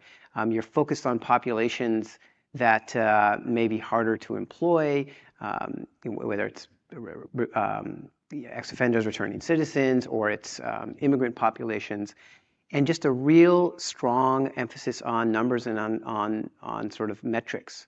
And these kinds of models, Pay for Success models, have shown to have some promise. That's one place where I see a lot of effectiveness. Community colleges gets talked about as well. I don't know, maybe Michael has some views on the college. I still think there's a college wage premium, so I'm not so much one to sort of discount college. As a Marshall Scholar, I'm not sure it's a good idea to say less education, but I do think there's interesting questions about what you major in, I think. Yeah, I mean, I think the only thing I'd add is, I mean, the workforce development system in this country is just chronically underfunded. I mean, it gets nowhere near the attention it deserves. And you see all these like really good exemplars across the country. Like I think you've named a couple. I think Perscolas in New York City is a really famous example. Pursuit of these kind of sectoral partnerships bringing employers and workers together. But I do think absent kind of federal investment at a scale we don't have, it's going to be hard to kind of bring those further. In the absence of that happening, I mean, I don't think I want to understate the importance of the kind of really tight labor market we have right now, where workers have more power to find better jobs. And that isn't, in other words, I think it's important to think about workforce development in the context of a system of the labor market that includes training providers, it includes labor unions, it includes employers, of course. So, it may be the case that we can't get everything we want in this part, but there are other parts of the puzzle that we can try to improve at the same time. Got back here and then up here. Actually, it's just as well, because my question is related to the first one. You, in the discussion, you talked about the importance of good jobs and job stability for people in the labor market and the role that that plays in communities. Um, I'm curious as to your perspective on the reasons and the implications of the growth in part-time jobs as a total percentage of total jobs created. I've seen different views on that. Some people think that it's workers are choosing this. There's other points of view. I'm curious as to what you think the reasons are, and then what the implications are for communities. I mean, I think lots of thoughts. So I don't think part-time work is necessarily bad. You can imagine a lot of different reasons someone might want to work part-time, whether it's to provide care for a family member, to go to school at the same time, to explore a new career on the side of an existing job. You know, I do think this is another place where, you know, I think unfortunately at the federal level, we've really lagged at providing the protections that exist for kind of our standard full-time job. You know, that probably isn't going to be solved anytime soon. But I think that, you know, again, linking back to the kind of broader labor market, I think given the power that workers have right now, I hope that folks are able to kind of choose increasingly the job that works for them. I don't know, Pearl. One of the things that I worry about is so few companies have done a good job building career ladders where people can go part-time and come back to full-time and then actually be candidates for top jobs. And I just think it's a huge problem, and it particularly affects parents. And in our society, that means it particularly affects women. And I think it's a real source of gender inequality that the part-time often means going on a totally different track long-term. There is a data question the Fed looks at really closely around part-time, and why is it part-time? Is for economic reasons, for other reasons. I think that the question is, you know, are you working part-time because your employer won't give you more hours and that's what you're given? Or are you working part-time because to switch jobs to a full-time job, right, ends up costing you more because of the cost of childcare, transportation flexibility. So I guess I'd say, we need better data on the question of why is it that people are working part-time. Is it truly because this is something they want to do, or is it something that they have to do because the employer practices are not conducive to the childcare expense and the timing and how long it takes to get to work? Both of you talked. Yes. Yep. Both of you talked about the role of the relatively high levels of unionization post-World War II relative to where we are now. You didn't actually use the numbers, but it's, you know, in the private sector, it's under 6%. And, you know, we have the, you know, the highly visible union strike, auto union success, UAW success, and then a failure in Tennessee. But the unionization rates and the Farber, you know, QJE article by Farber et al. On unions and inequality in the 20th century does a really great job of documenting what you both had said. In order for the labor market conditions, labor market conditions on their own, can they be expected to accelerate unionization, particularly given the gig economy and the decentralization of jobs, or is something more explicit with respect to the role and powers of the National Labor Relations Board, the ability used to exploit right-to-work laws in the states which have them? There's one state that has actually reversed its right-to-work law. Do you see this as some place where new state initiatives are needed, or might the market, as it were, deliver the frictions in the market that unions create that may have positive consequences? I don't think the labor market by itself can deliver, you know, the heyday of the labor union movement from the 1930s. I think it can help. And I think the federal government, via the Inflation Reduction Act and elsewhere, is kind of providing nudges. A lot of the federal spending going out comes with requirements for project labor agreements. One of the executive orders mandates that we use a project labor agreement in any large federal construction project. But at the end of the day, these are all kind of nudges. I think this administration really fought to try to get something like the PRO Act passed, which would, I guess I don't, unionization in this country is really hard. And for those of you who don't know what the PRO Act is, it would be, a law that would make that a lot easier. I remember in summer 2021, I was on a trip with the vice president in Pittsburgh, and we met with the first unionized contractors of Google. They had unionized in 2019. We met them in 2021. They had not yet gotten an approved contract. So 2 years later, they still didn't have a contract. A month after we left, they did get their contract, thank God.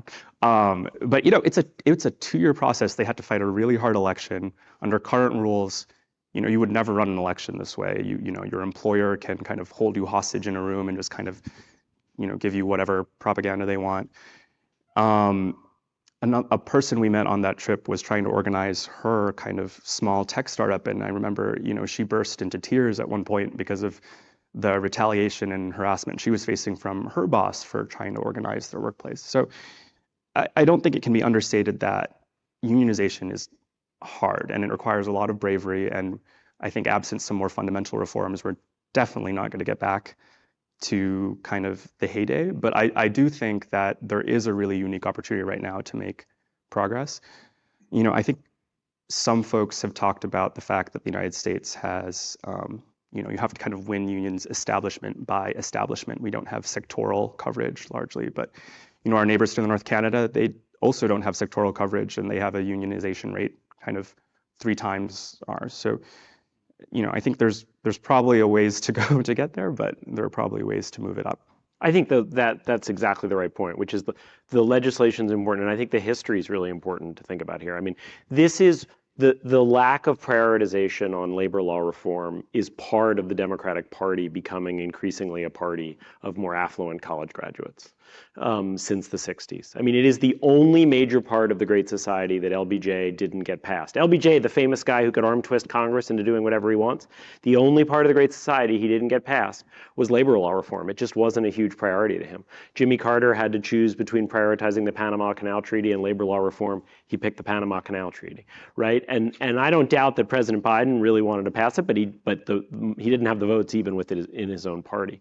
And on the one hand, that's interesting because labor law reform has been talked about so that these workers who are subjected to the kind of harassment you're talking about, if they want to join a union, they don't have to join a union, but if they want to, they actually can. You can look at that history and you say, wow, will labor law reform ever happen? You can also look at that history and say, wow, it's been almost 100 years since this country passed a law that made it meaningfully easier for workers to join unions. Maybe if we actually passed that law, more workers would join unions. And my guess is it's still one of these things that when Democrats who are running for president talk about what they want to do, it's always on their list and it's always pretty far down. And when Barack Obama ran for president, he said, I'm going to pass healthcare reform, and he did it. And Joe Biden ran for president, he said, I'm going to pass laws about clean energy, and he did it. And I think it's going to have to crack into that top 2 or 3 where a candidate says, I'm going to do this, not way down their campaign page as something they favor in order for it to actually happen. I think the mics are circulating. Also, Bill and I recommend seersucker on these hot days. So I find it really promising, and I cheer the work that CHIPS Act or the Inflation Reduction Act, the infrastructure investments have made in workforce and community colleges, programs and apprenticeships, et cetera.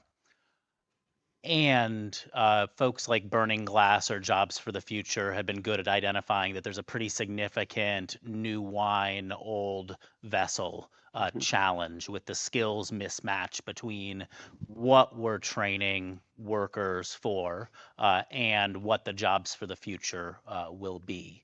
and that's before 2 years ago with generative AI.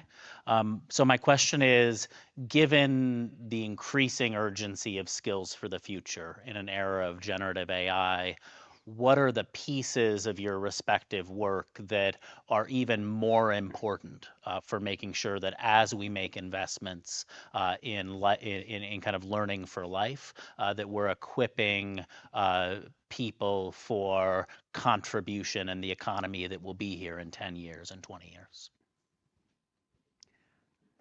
I'll start by taking a very close look at the population that we have and viewing people as assets, their skills. And I don't just mean that in a sort of like a generic, oh, we love people kind of way, but really, I'll give a couple examples.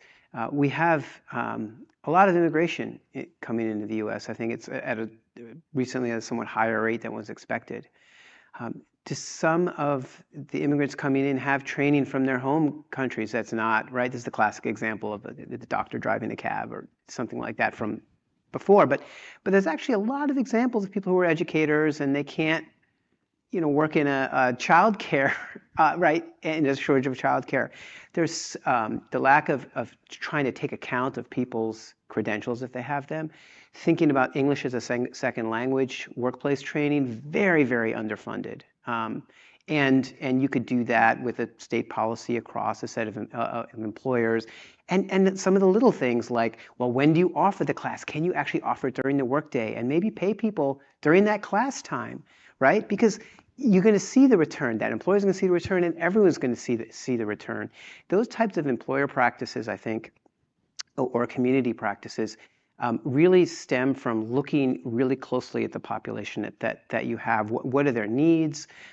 What sort of employer practices do you need to change? I heard this story, and this is my take on. One company had a lot of Afghan refugees, and they had to stop work a couple of times just to have the prayer time for the Afghans. And I know in parts of the country you can say, well, you're implementing Sharia or something like that. It's like, no, this is just respect and sort of thinking about what is it that workers and people need. What are they bringing as skills? What might be small businesses that could start, and what training is needed for that? I'm a little off the workforce, but I really think that's a place, thinking about your organizations as really front doors. And I bet, I'm not a historian of this, but I bet if you looked back across the decades, you would find that this has actually occurred a lot in the US in different ways that we've now have forgotten or don't really realize. And I think it's getting back to those types of things with an eye toward the common good for everyone, especially in this labor market. We have time for one more, I think. Okay. I have a question about measuring the results. So I think it's pretty clearly documented that unionization is going to be a very effective tool, and we apparently have the information that another effective tool is becoming the butt of an attack article that helps a lot. But what in the case of Lowell, but there's going to be skepticism about whether these programs are in place because we don't have the good documentation of the effectiveness of the programs or not. Where do we get that? How do we get that working in convincing ways? Take this question. Yeah, I mean, I think it's you raised a really good question, and I think one of my reflections over the past couple of years is there's kind of always a balance between wanting to research more and wanting to take action. I think it's really important that, and most federal programs kind of have this built in, funding for evaluation. It's usually never enough. It's usually not enough for a randomized controlled trial or something that could prove causality. But at the same time, I do think sometimes evidence can only take you so far. I think one of the things that this White House fought really hard for and did not get over the finish line is universal preschool. At this point, we don't need any more research to show that preschool is a good investment for children. We can keep researching it and come up with how do we improve preschool programs, et cetera. But we kind of know that baseline fact. And I think there are domains like that where you kind of have enough to kind of take the leap, and people who aren't going to believe you are always going to find reasons to nitpick and say, oh, you didn't control for this or didn't control for that, or actually it didn't work over here, which is all legitimate and all should be sorted out by academics. But I think you're always going to get that criticism no matter the research base you ever have. And I think that was, I guess, as a Marshall, of course, I love research. I love data. And I think that was one of my big learnings getting into the government, is at a certain point you have enough and you can't keep researching. You kind of got to just do. So I just have a side note, which is how special this is for me. I was on the selection committee that selected Michael. So this is just so wonderful for me, and I'm just first. Anything I said wrong, it's no.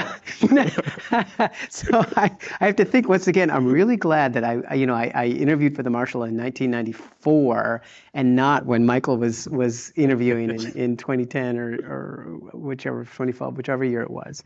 I'm saying that this question of evaluation is a huge one, and I mentioned social finance before. This sort of pay for success impact bond, that's sort of a gold standard that they're going for, close to it. One thing I've observed that doesn't happen enough is data that is sort of longitudinal, that follows the people. A lot of the data, there's always a lag, and it's always a community. So I go to Lawrence or Lowell or Brattleboro, Hartford, and we look at this data and we follow median family income. We want to see that go up over time. And people who get more money will move out. And they were living in affordable or subsidized housing, and they find a home, but it's outside. New people come in because that's it's crowded housing conditions, but this is where they can find a place to live, and so the numbers aren't going to move. So you got to follow the people. It's really hard to do that with our systems. I wish there's some states that do a really good job. For example, in workforce, the Louisiana community college system does a terrific job following people all the way through. They can tell you exactly which major or which can do. I think you were maybe on the prize for the Aspen Prize for this exactly. But in my state of Massachusetts, it's very difficult to follow the people. We really don't know. And you'd think we would be the ones that, Massachusetts is full of itself, right? Because we're doing a great job, but we're actually not. We can do a lot better with data, and that's why Chetty's work was so powerful, right? And be able to follow people. And we need to be able to do that more often. We're standing between you all and lunch. So please join me in thanking Michael and Prabal.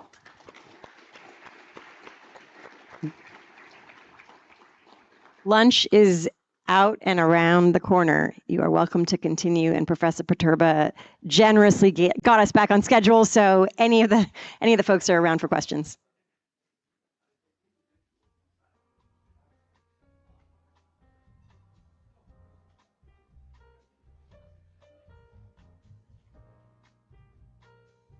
We're also going to start back here at 1 o'clock, come hell or high water. The speakers will start at 1, whether you're in the room or not, so just a warning.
I'm going to encourage people to come and sit down if you're planning to sit.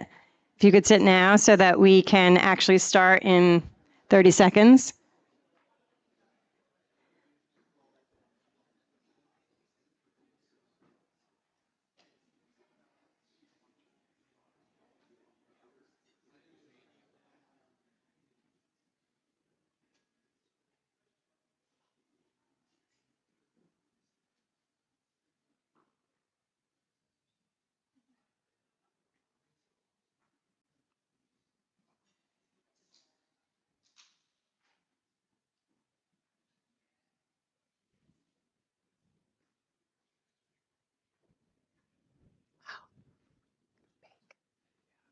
Right. Should we move forward?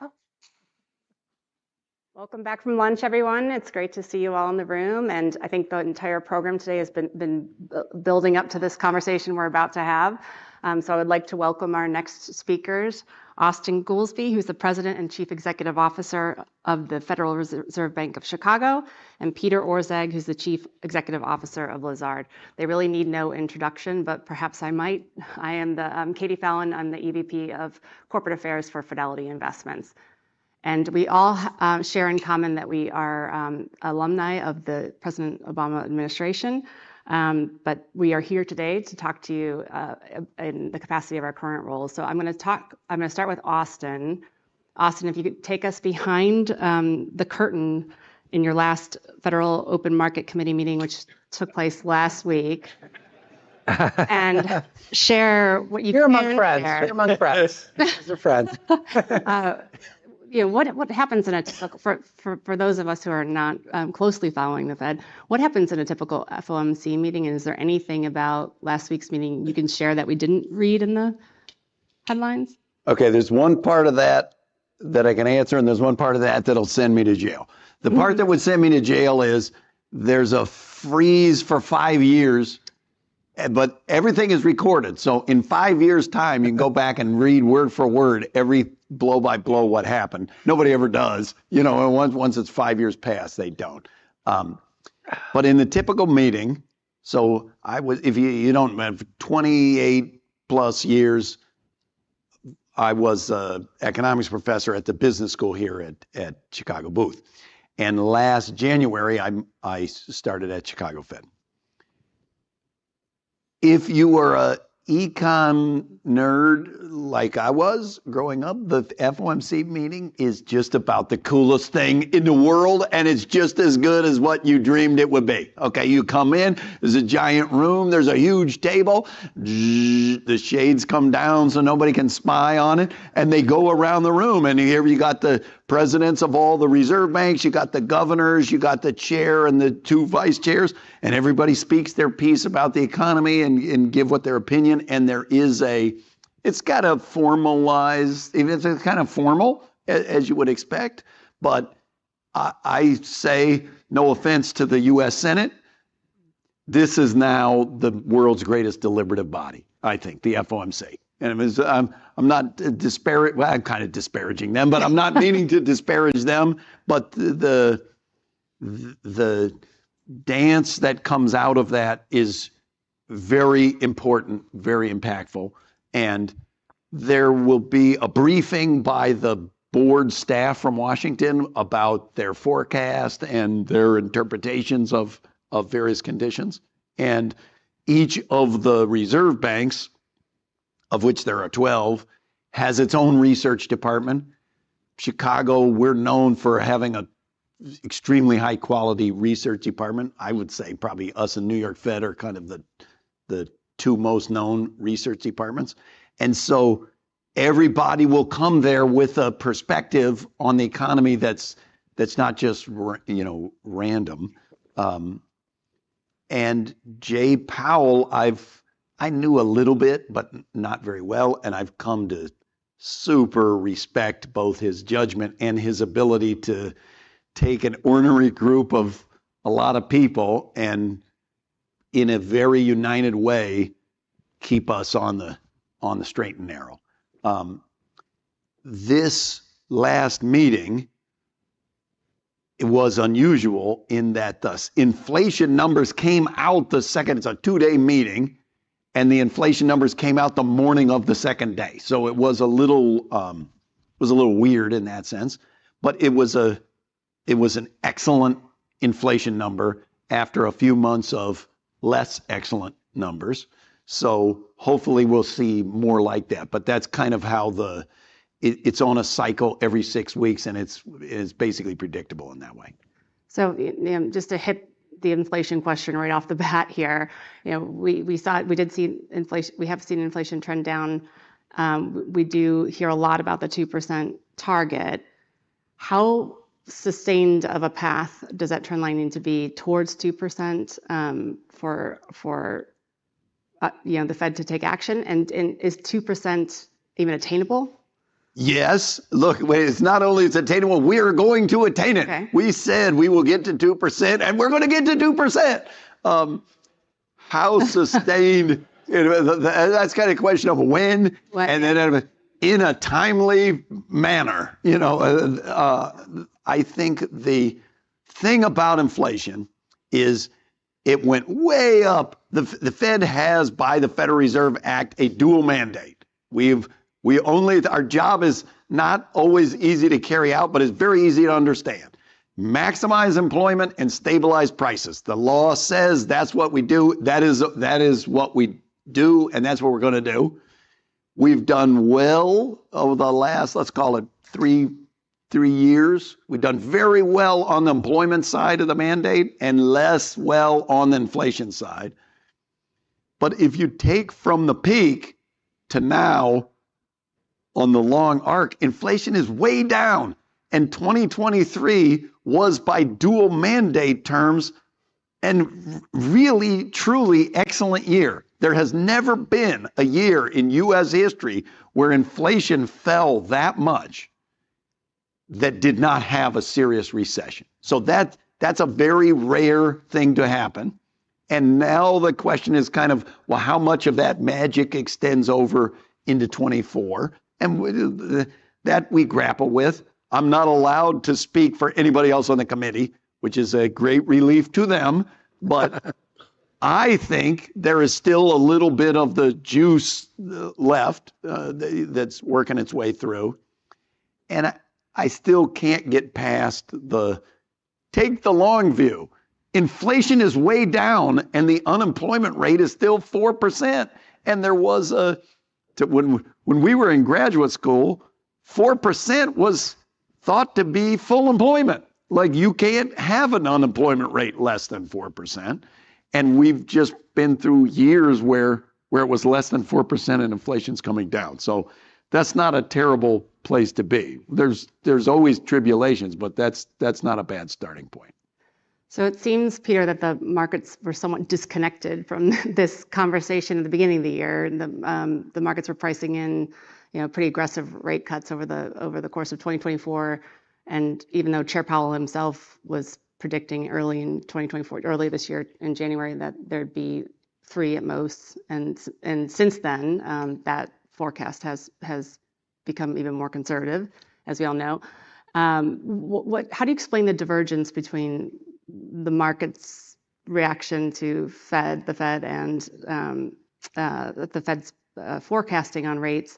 And do you see that convergence, dissipating in recent weeks, months?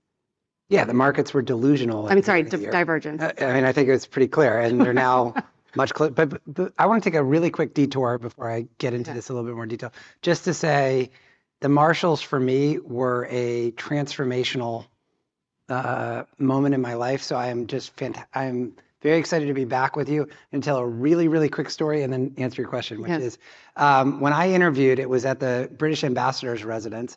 On the way there, I managed to step in some dog poop. So I walked in off my game because I couldn't get it off my shoe. And the whole interview, I thought, went sideways, including that I had listed that I like to hike. And so one of the interviewers said, "Where do you like to hike?" And I said, "Mount Washington." And they said, "Why do you like to hike at Mount Washington?" And I gave what I considered to be a very well-informed answer. I said, "Well, I've been doing it since I was 10. It's challenging, but you can do it in a day. And best of all, after an arduous hike up, there's a restaurant on top so you can reward yourself." And at the very end of the interview, this very British guy, said, "Mr. Orszag, there may well be a place to eat at the top of Mount Washington, but I would not call it a restaurant. That will be all." So I walked out with the dog poop on my shoe, shuttled myself back to Union Station because there were not cell phones at that moment, and on the payphone called my younger brother that actually both of you know, and I was like, I said restaurant, how do you interpret this? He's like, it's more like a cafeteria. So I had flashing before me the end of my life because I had confused cafeteria and restaurant. So any of you who are out there interviewing people, just be a little kind. All right, thank you. All right, look, here's my view on inflation and the markets. They were delusional at the beginning of the year. They're closer to reality now. They were delusional at the beginning of the year because put yourself in Jay Powell's seat. You've got Paul Volcker on one hand, Arthur Burns on the other. It's not even a close call on who you want to be. So you're not going to let this, you're not going to start cutting until you're sure that you've defeated the villain, point one.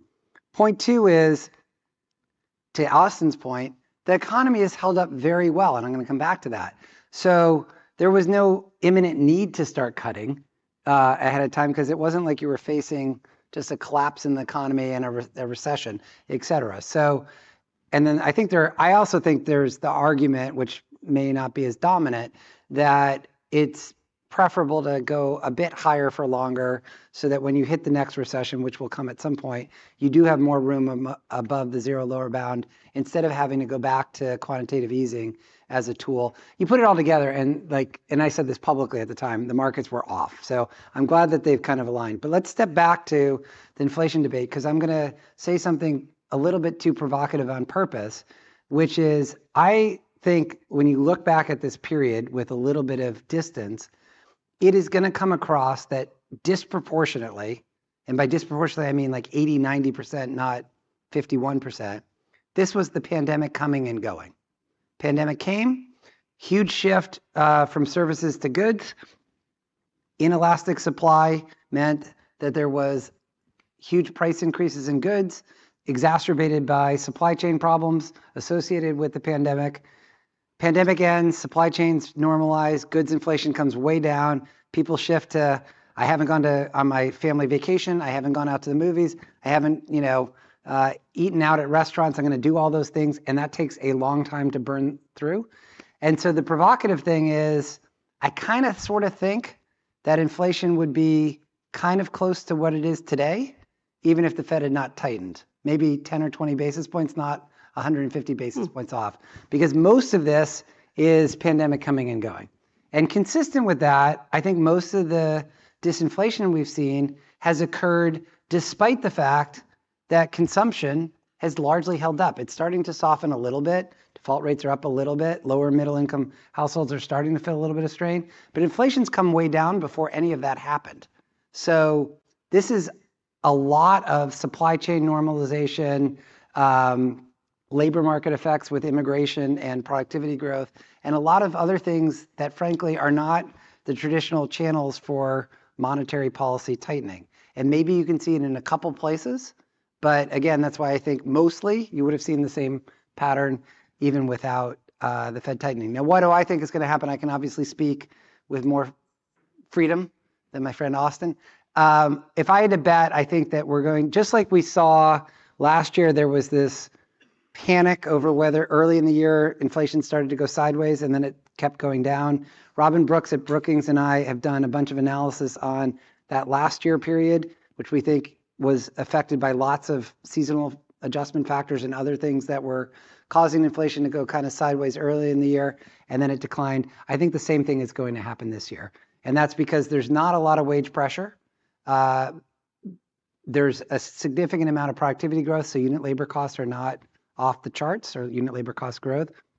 There are lots of one-time things that we're still kind of waiting for Godot to play through, from auto insurance to especially housing. I mean, if you take out housing, core inflation's already at the 2% target.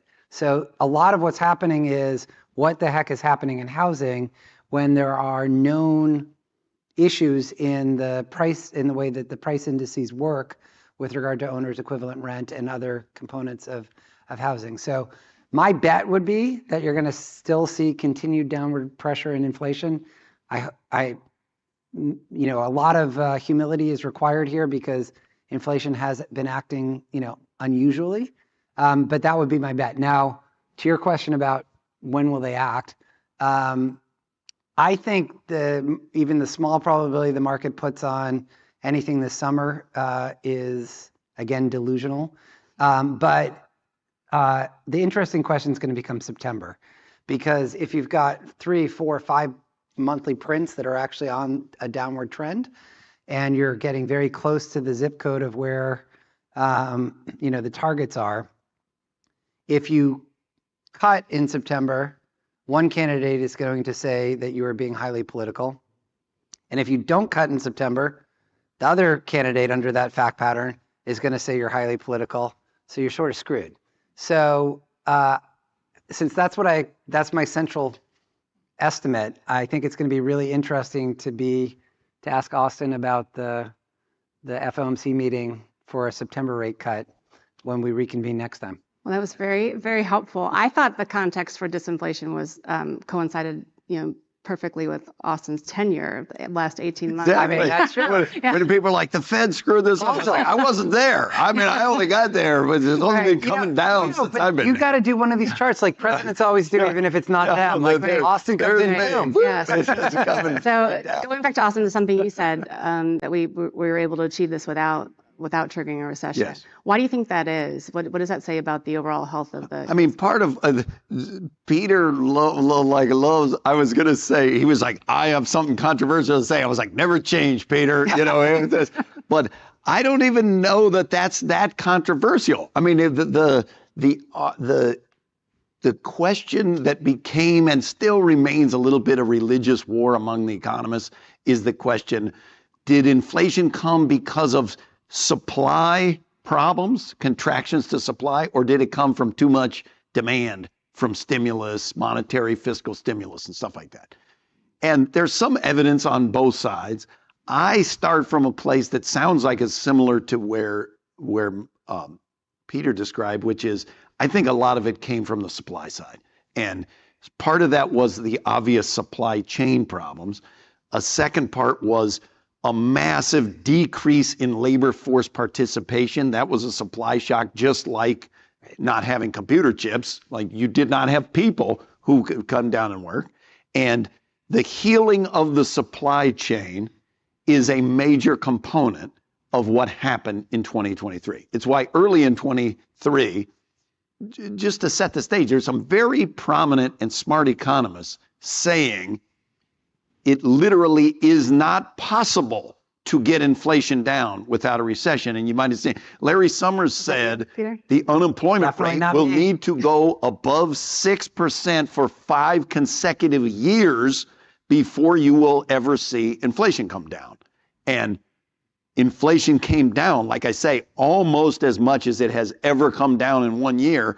And the unemployment rate literally never even got to 4% while it did that.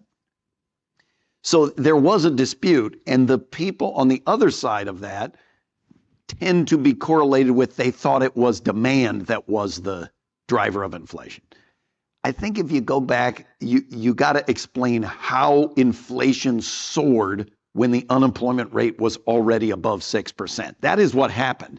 And that strongly on its face to me says something's going wrong on the supply side. So I think one key part of how it was possible was it was fixing. It took longer than we ever thought it was going to take to fix that supply side, but it is fixing. But the second part that I don't, the premise, the insinuation of Peter's thing was, don't give them any credit. They didn't do anything. It was going to happen. It was going to happen on its own. And there is some component to that. And if you look at a global, inflation went up everywhere and inflation has come down almost everywhere. But the second thing I want to remind everybody is we think that the Volcker episode of disinflation was as painful as it was. And if you're old enough to remember, like, the interest rate went to 20%. People's the scarring on mortgages, on everything, one thing that made that episode as difficult as it was is that not just inflation got out of control, but the expectations of future inflation went with it. So when inflation went up to 10%, if you ask people, what do you think the inflation rate will be 5 years from now? They said 10%. And it's really hard to slay the dragon of inflation expectations. This time, inflation went almost to 10%, and expectations stayed absolutely anchored at the target that the Fed set of 2% PCE inflation. And that hinges critically on Fed credibility, I think, central bank credibility. That if you look out the window and inflation is raging, it takes a certain faith to trust the Fed. If the Fed says, no, we are going to get back to 2%, pay no attention to what the inflation rate is right now. That's the Fed making a promise. And if the Fed doesn't have credibility, it doesn't work. The expectations would have gone up, and I think it would have been a problem. And there were people at that time saying, doesn't matter what the cause of inflation is, if it stays this high for too long, you've lost because expectations will unhinge. And they didn't. So I think that's worth something. Can I make one point on this, which is, by the way, Austin just gave the sophisticated argument for why the Fed had to act, which I agree with. But I think this debate over whether it was mostly demand or mostly supply is hugely important. And even though Austin believes that the debate, it's now conventional wisdom, I would say the popular media depiction has not updated to what I believe the reality is. And that matters a lot. And the reason it matters a lot, it comes back, frankly, to the political situation that we're in. When it was framed as your stimulus was too big and the problem was all demand, which was done by some of our former colleagues, the implication is it's Biden's fault. When it's supply side global phenomenon pandemic, that's something that's very hard for any administration to actually control. The framing has stuck, and the fact that inflation's coming down is now, it probably would have been a political issue regardless, but that framing that the elite media frankly picked up on and ran with, incorrectly in my opinion, has had consequences not just to the ongoing way that this is framed, but frankly to the 2024 election in a significant way. So it does suggest, I think marshals tend to believe this anyway, but kind of getting the analytics right and the narrative right that follows from the analytics, really, really important. And the fact that historians may look back and agree with Austin's new version of the conventional wisdom doesn't change the fact that right now it's affecting popular perceptions in a big way.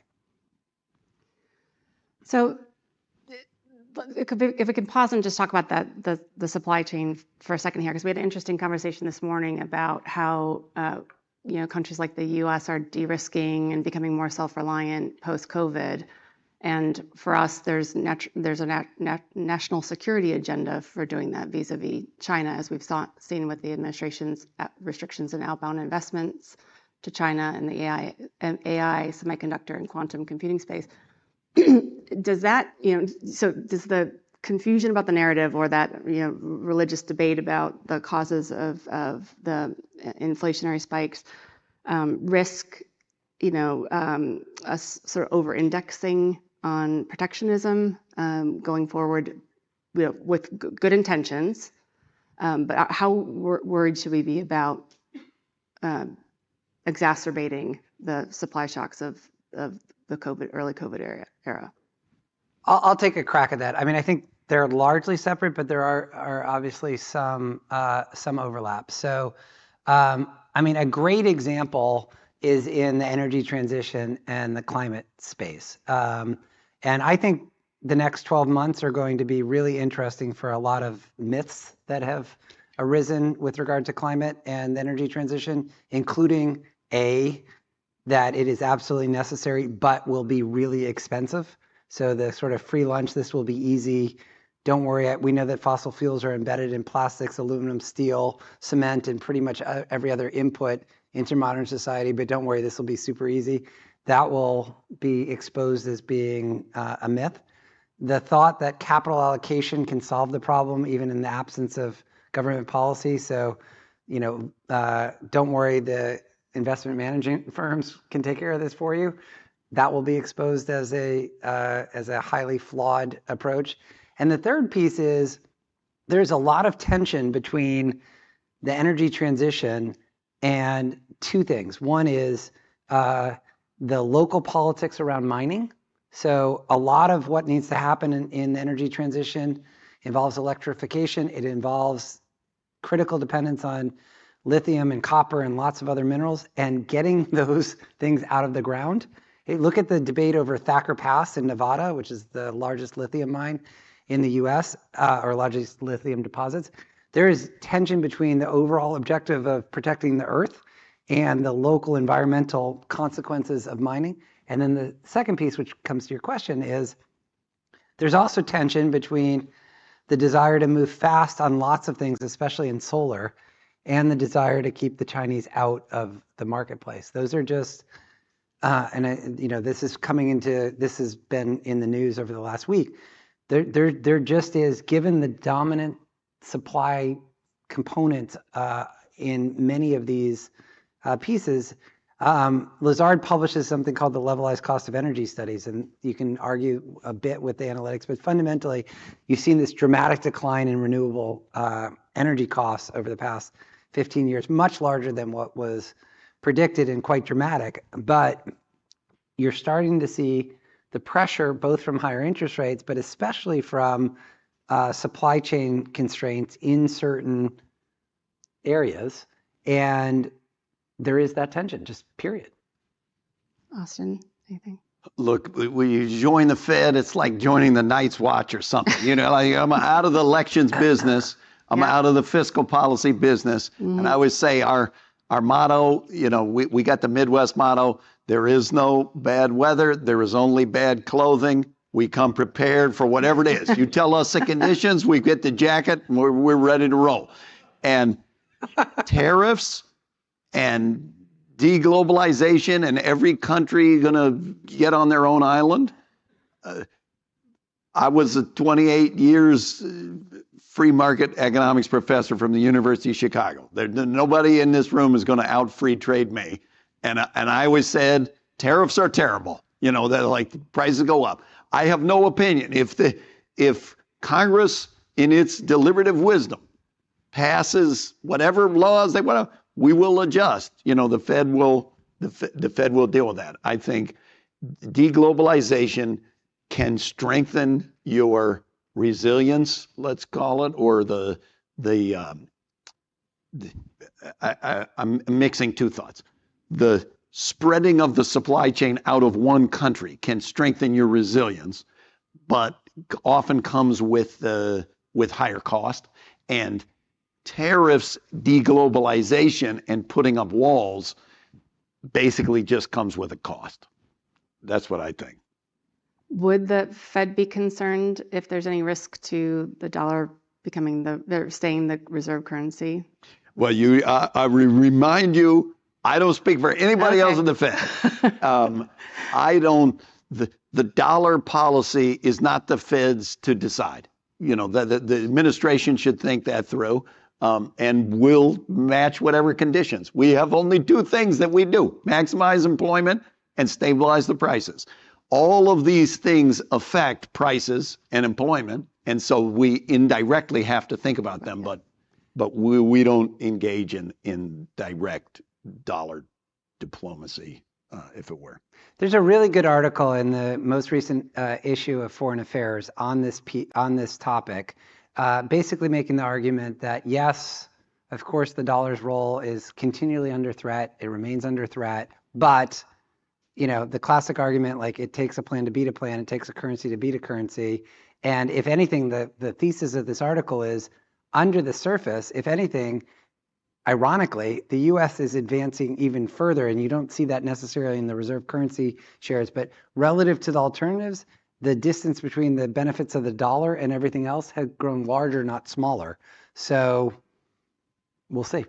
And it's funny, there's a woman who started here at Chicago, Geeta Gopinath, who's now high up at the IMF, who they got data on transactions, business transactions, international trade-wise, and what currency the transactions are done in.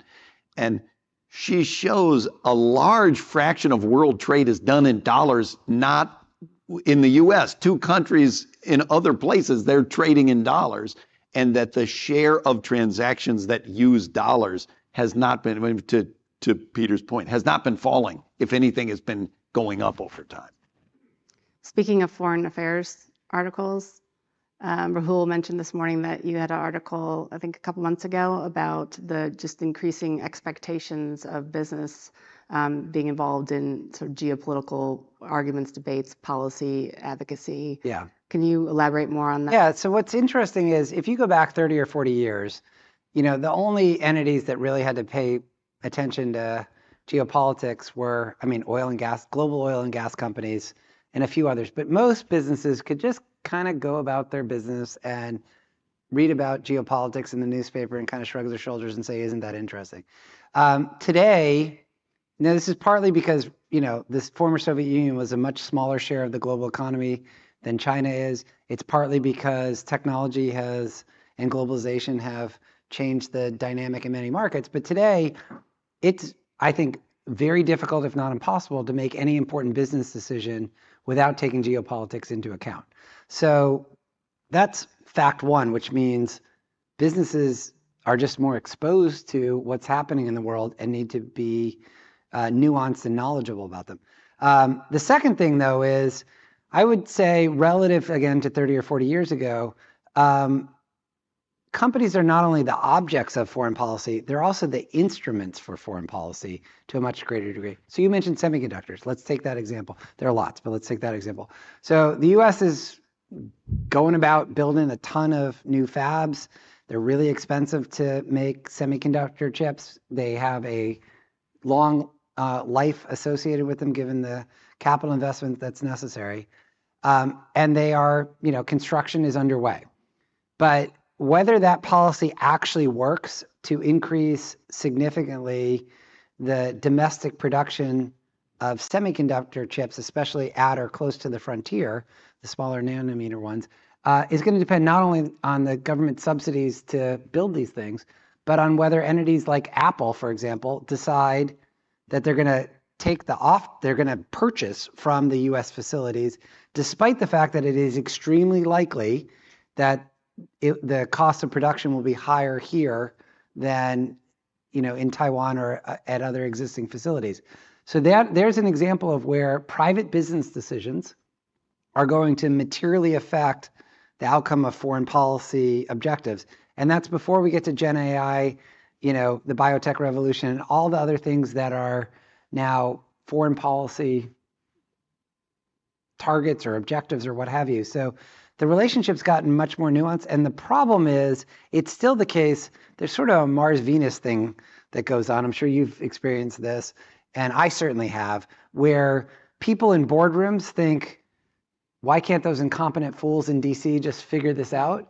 People and by the way, I think we can all say, just for those of you who have not had the privilege of serving at high levels of government, the problems are more multifaceted and harder than any other setting that I've been in, at least. And it's easy to kind of say, why don't you do X? When you're in the swirl of it, you realize how complicated it is and that there are no easy problems that reach the White House, period, because they'd be dealt with.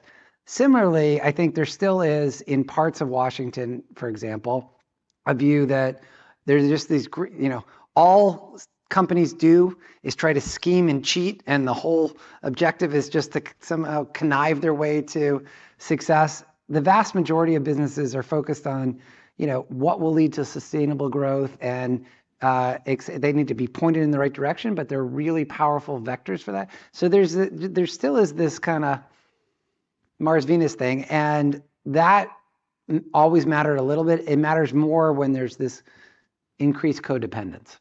That was sort of the That's point been of that article. a consistent theme through a lot of our discussions today about the real opportunity we have for public-private partnerships and connections on hugely complicated issues, and that bodes well for the corporate affairs profession in general too. But one really quick thing though, because I think the debate on this, I'm going to say again something that may not be that popular, but I think is true, which is I think especially we all worked in a Democratic administration, so I'll speak about the Democratic Party. I think there is a view that is now dominant on the left that somehow, maybe I'll put it in the positive. My view is business actually does a lot of good for society. Not always, not everywhere, but in general, business is a force for good in achieving a lot of objectives. I would say that view is not the heart of the Democratic Party today. And that's a shame because you haven't put forward an alternative. Are you talking about nationalizing? Like, what are we talking about? And it's sort of it's sort of fallen under the surface, but there's no affirmative, yes, we actually still believe that this is an important part of a better society. And I think that's a huge hole that needs to be filled.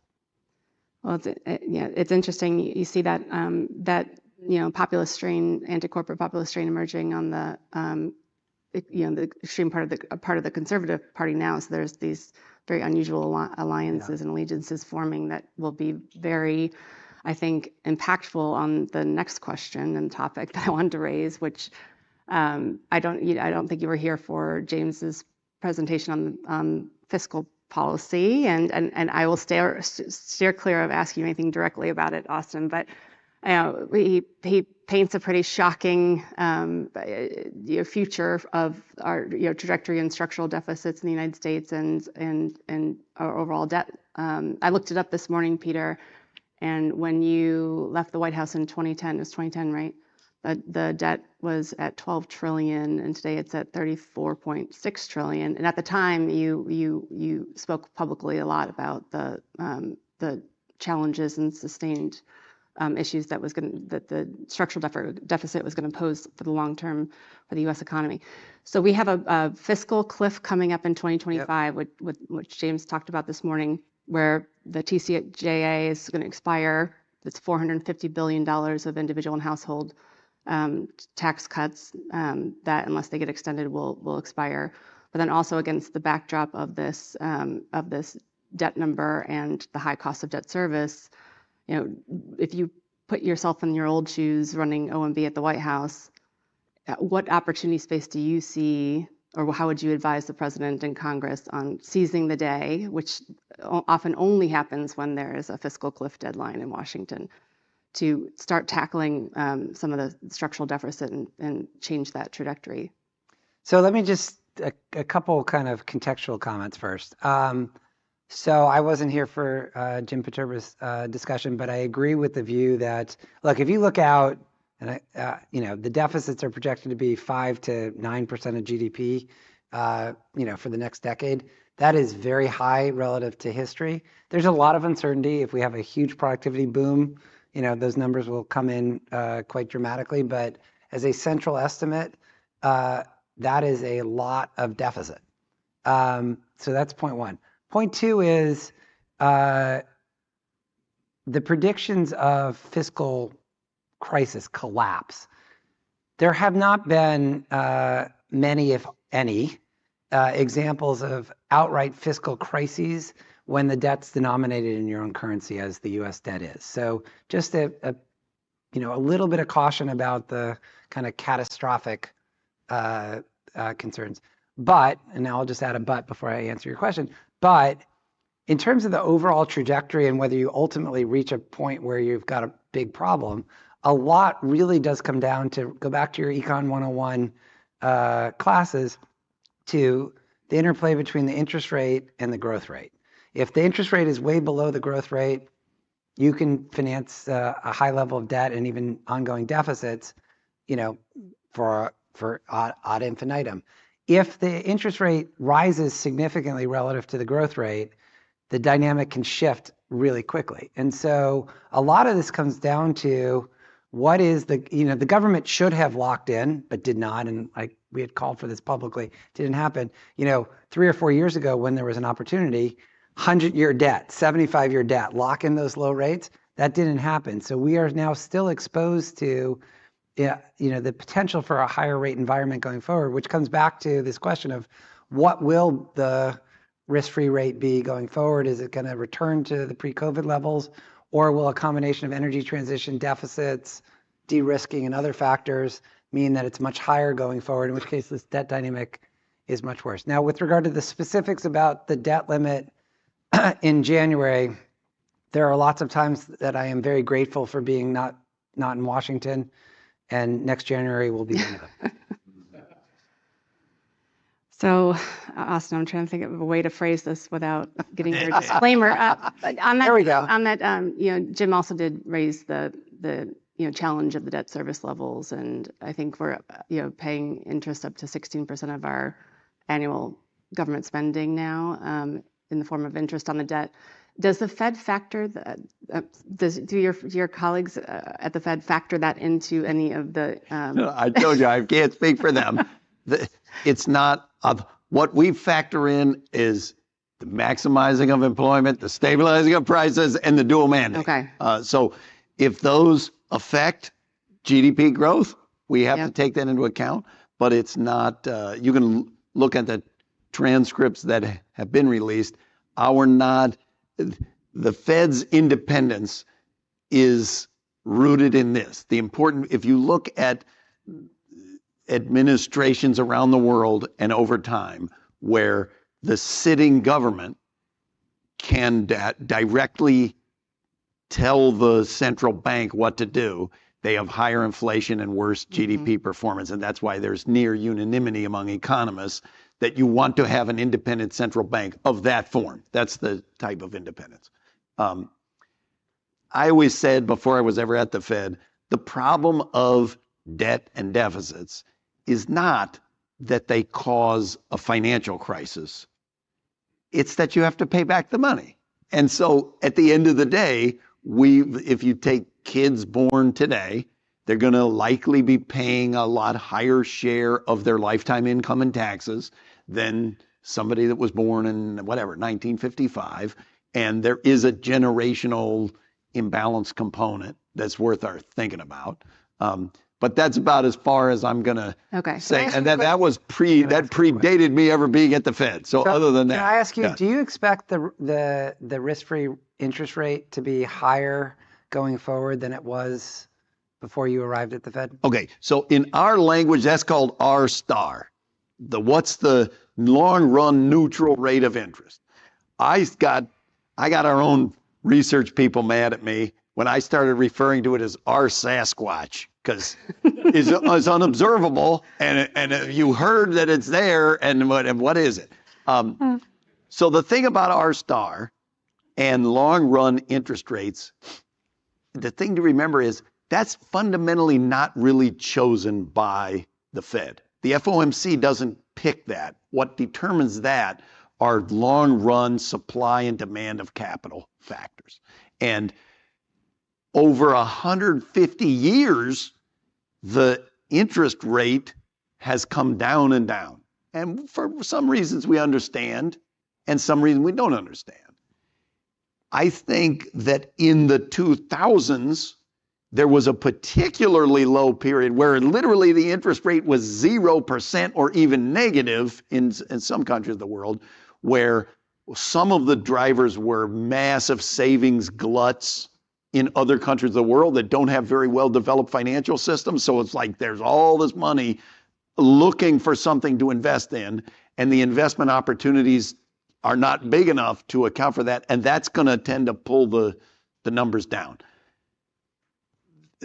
Not that the dynamics of the savings glut might have changed a little. If you look at every quarter, the members of the FOMC put out the dot plot, which is the summary of economic projections. And one of the questions, they make a projection of what do they think will be the appropriate interest rate at the end of this year, the end of next year, the year after, and then in the long run. If you take that measure in the long run as a loose measure of R star, it's higher than it was right before COVID, but it's lower than the rates are now, i.e. we are being restrictive. And it's, let's call it 2.5% to 3% range. I do think that would have implications for the fiscal budget in a way that you can just go kind of mechanically add up. Hey, if the rate is 3.5%, what does that mean? If it's 2.5%, what does that mean? But that's kind of where my head is. Do you want to tell us which dot you are? No? Number 2, they have different various numbers. Okay. So I do want to open it up to questions before Peter and Austin have to leave. But I just want to have one last question. And is there anything that keeps you up at night? And is there besides the cicadas? And is there anything you want to share that particularly energizes you when you wake up in the morning, each morning? I mean, I always say that the job of the central banker, it's kind of like the night watch, is be paranoid about everything and don't sleep. So everything would keep us up. That said, the prospects of financial crises originating outside the United States, external shocks have derailed soft landings that were easier to pull off than this one in the past. And so a lot of my stuff is in that space. Or if inflation proves to be more persistent than we think it is, if the supply side healing story turns out to either not be true or not as big as what we hope, then I told you, we made a solemn promise. We're going to get inflation back to 2%. And if it takes more pain to get to 2%, then we have to do that. So I worry about that too. Anything that you're optimistic about when you wake up in the morning? Yeah, look, ultimately, the thing that made the U.S. the richest major economy in the world is that the productivity growth has been high and new ideas have proved unbounded. And like Warren Buffett always says, what do you think the Dow was in 1900? And he asked, man, I didn't know there was a Dow in 1900, but it was at 50. The Dow was at 50 in 1900. And imagine the list if I came back to the future style to 1899 and I was like, here's what's going to go wrong from now to 2024. Make your prediction. What's the Dow going to be? You would be like world wars and pandemics and Justin Bieber and like every other thing. And you'd be like, maybe the Dow will be 200. How did we get where we are is because the limits, there are the limits of human ingenuity have proved unbounded, and it's going to be fine. We're going to come back in 10 years. You're going to remember, oh man, what a horrible moment. But it's basically, we're going to be on this trend. And I kind of think you can't help but be optimistic if you take the long view. So I'm going to just focus on the positive. Waking up in the morning, optimistic. Number 1 is continuing my Wordle streak. I'm optimistic about that. But more broadly, I think it's, just pause. We are living in an absolutely remarkable moment. We're about to go, as someone who's leading the effort in generative AI, from the ChatGPT 4 level, which is basically the way that this person put it, equivalent to a high school education. ChatGPT 5, which already exists, it's just not released, is a PhD level. So within the next 6 or 9 months, I think post, early next year, you're about to see not a 10% improvement or a 20% improvement, but even a massive improvement on top of what is already super impressive. Combine that with advances in robotics, where robots are a lot of our world is designed around hands, things you pick up, things you move, what have you. And the fine motor skills, basically, in the robotics revolution is amazing. And then combine that with the life sciences revolution, and I just think it's an amazing time. Despite all the political polarization, all the problems, and the fact that we're, energy transition is going to be harder than we think, and on and on and on, that's pretty freaking cool. That's a great note to wrap up on. Any questions in the room? William? Okay. Yeah, it's coming. Back from the boundless future to where you guys both began with respect to the paradox of inflation down, unemployment not up. on the one hand, there's been this really interesting paper by Benigno and Ergetson taking a longer view on the Phillips curve and identifying a nonlinear domain of the Phillips curve, which they argue we went through in the post-World War II era, and it's come back. But regardless of that, there's this notion we spend too much time talking about the rate and not about the discontinuous increase in the level of prices.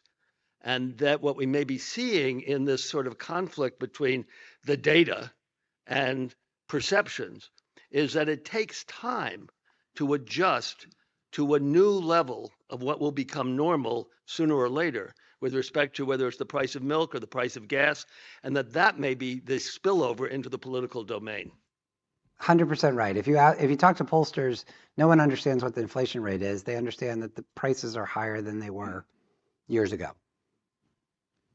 It's like a time compressed version of like my grandpa's thing. When I was your age, but if going to the movies cost a nickel, I'm not going to pay $10 to go to the movies, and it's like, well, but was your income faster than inflation? I mean, that's in Fed world, the argument becomes, well, no, you haven't gotten inflation down because the price level isn't back to what it was. And trying to explain to people there is no such thing as deflation except in the Great Depression. That's the only, like, our goal is not, we don't have a price level of pre-COVID target. We have an inflation target, and that's what, it's hard enough to get inflation to the target. And then the second is this thing about the vibes and whether they match the numbers. We always cared about the vibes because the vibes, like consumer confidence measures, were a good indicator of spending. And so they would be a leading indicator, and that began to break down. Not during COVID, that started breaking down in the 2000s, that now if the pollster calls and asks you, how do you feel about the economy? You say, it sucks. And then if the guy behind the counter says, how do you think, do you want a 85-inch TV? Yes, I'll take one. There's a lot of people who are saying the economy is bad who are still spending robustly. So our job is to look at the actual numbers on inflation and unemployment. So we still pay attention to the vibes, but we're putting a little less weight on the vibes. Amr Sufi from Chicago booth. So I agree, and it came up a few times, one of the most interesting, probably the most interesting macroeconomic question to me is, what will the 10-year treasury be at in 5 years? And Austin said a lot. Peter, you asked Austin, but you didn't really give much of your own opinion, and also the factors that you think are going to affect that. I'll just lay my cards on the table, which is I used to think it will come back down to kind of pre-COVID levels because of the saving glut kind of arguments. But I've been kind of shocked at the investment demand potential of data centers, maybe green energy transition, maybe military spending in Europe. So I just wondered if what your view is and what's driving that view, where you think interest rates will be in, say, 5 years. I think they will be higher than they were pre-COVID, and I think you've delineated the reasons why. The world has been exposed as a much more dangerous place. So military spending in most advanced economies will be higher 5 years from now than they were as a share of GDP 15 years ago. As I already mentioned, the energy transition is not as easy. And so Vaclav Smil, who I think is really insightful on these things, estimates that the energy transition is going to cost something like 10% of GDP annually, for the next couple of decades. That's a huge amount of investment and resources.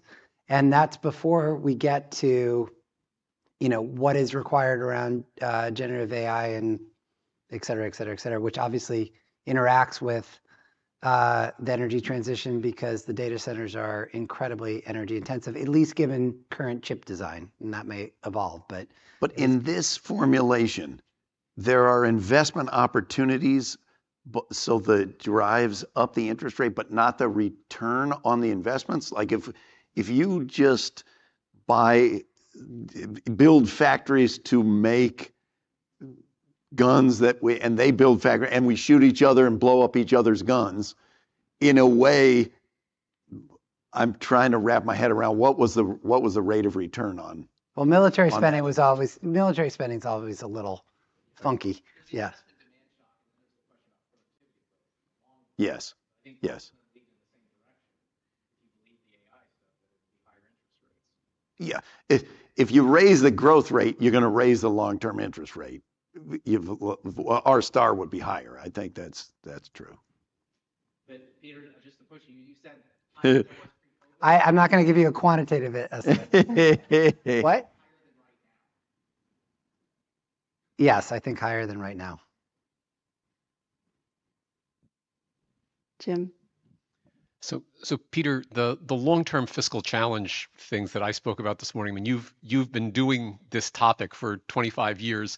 You and Peter Diamond were writing about Social Security, and we haven't made much headway on that problem, which is coming up in the early 2030s. At the end of your time at OMB, aside from having maybe not foreseen the COVID pandemic, right, you would have been able to talk about all the things we discussed this morning on the long-term structural imbalances. Do you have any sense on the political economy of these issues? I mean, is it simply hopeless to get these slow-burning issues to attract attention in a world where there are lots of other things? Or, given that we do know that during the 1990s we made a fair amount of progress on the structural deficit, is this something where any thoughts on what can go right in terms of helping on these kinds of fronts? Sure. So a couple of quick comments. First, before I answer the question, since you mentioned that Social Security book, and this came up at lunch, I know you heard from David on declining life expectancy.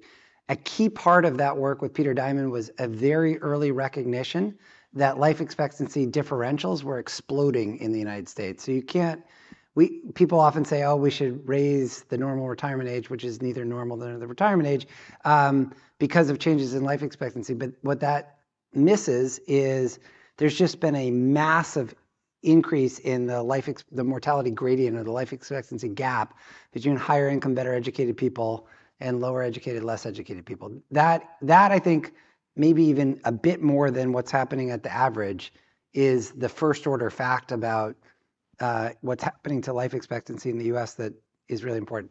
Then on this question of political feasibility, it's really challenging. It's challenging in a normal environment. It's super challenging in an environment in which you're highly polarized and the parties are roughly equal. So there's no real incentive to move to the middle. If we were highly polarized and one party were dominant, the other party would have an incentive to move to the middle, and there might be some traction. But the reason that we're perpetuating this polarization is there's rough equality, which means you can kind of keep going.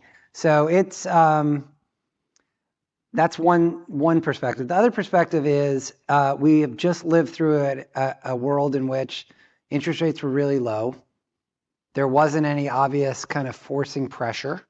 And if we're right that the interest rate going forward will be higher, and the debt to GDP levels are much higher than they were before, that can change. So people often say it's impossible. I'd say it's challenging. It is important to recognize that things can, someone once said that in politics, things move from being impossible to inevitable without passing through probable. And, there is a bit of that with regard to this issue, which is it looks like we can't possibly do something until we do.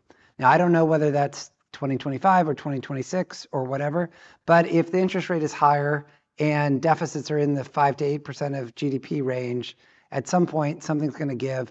And I think the question becomes, will that almost inevitably have to be disproportionately on the revenue side? Because it's so hard to make progress, especially on the long-term entitlement programs, in any way that is politically feasible without really, really long phase-ins. So that if you've got something that you want to be, if you want to be altering the trajectory over the next 5 or 10 years, it's just much easier to do it, I'm not saying politically, but just mathematically on the revenue side, if you're going to be phasing in a lot of the things on the expenditure side.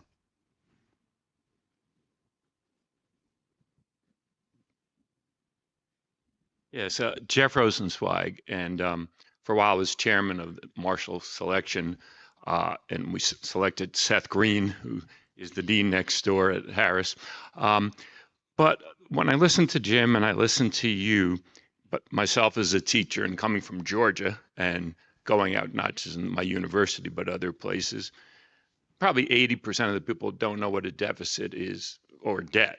You know, they would call debt a deficit or vice versa.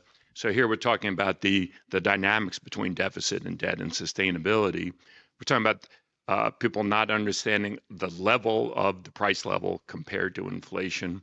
Do any of you feel, and any of the three of you, are we making progress? Is the median voter gaining some sense of economics, finance, numeracy, or are we kind of sliding down to more innumeracy, less economic opportunity? And what do we do about it if we're not making fast progress? I know Federal Reserves reach out in their districts, for instance. So anyway, anything about that? I mean, I used to say that the problem, what it felt like to me before I was at the Fed, the problem was that politics became the NFL and policy became the Golf Channel. And by that I meant, I don't know how to golf. I've never been golfing. If you love golf, you can literally watch golf 24 hours a day. And if you're the person who knows like, there's going to be a fiscal phase out of the tax bill, or there'll be a fight on January 17th, and when will the debt ceiling run? You're watching the Golf Channel. And if you want to purge your life of golf, you could change the channel. I never have to see golf ever. And then on the politics side, it's like, bam, they're just going to ram heads together. In that environment, it's not that easy to, you're describing it kind of like a civic education program. It's not that easy to do civic education when like the sides can't agree on what is civil. We do within the Fed. I appreciate that you saw last week. I was out at the Farm Bureau in Iowa. They're in our district, and we're talking about inflation. We're talking about food inflation and how agriculture's doing. We got the district is basically Iowa, Wisconsin, Illinois, Indiana, Michigan. And in the same way, whenever some energy thing happens, they call the Dallas Fed. If it has to do with autos, they call the Chicago Fed because we have the most in autos. We try to do as best we can to explain the dual mandate. The Fed we're not the bad guys. We're guardians of the galaxy. You know, we're trying to, and the good ones, not the raccoon one. You know, we're the.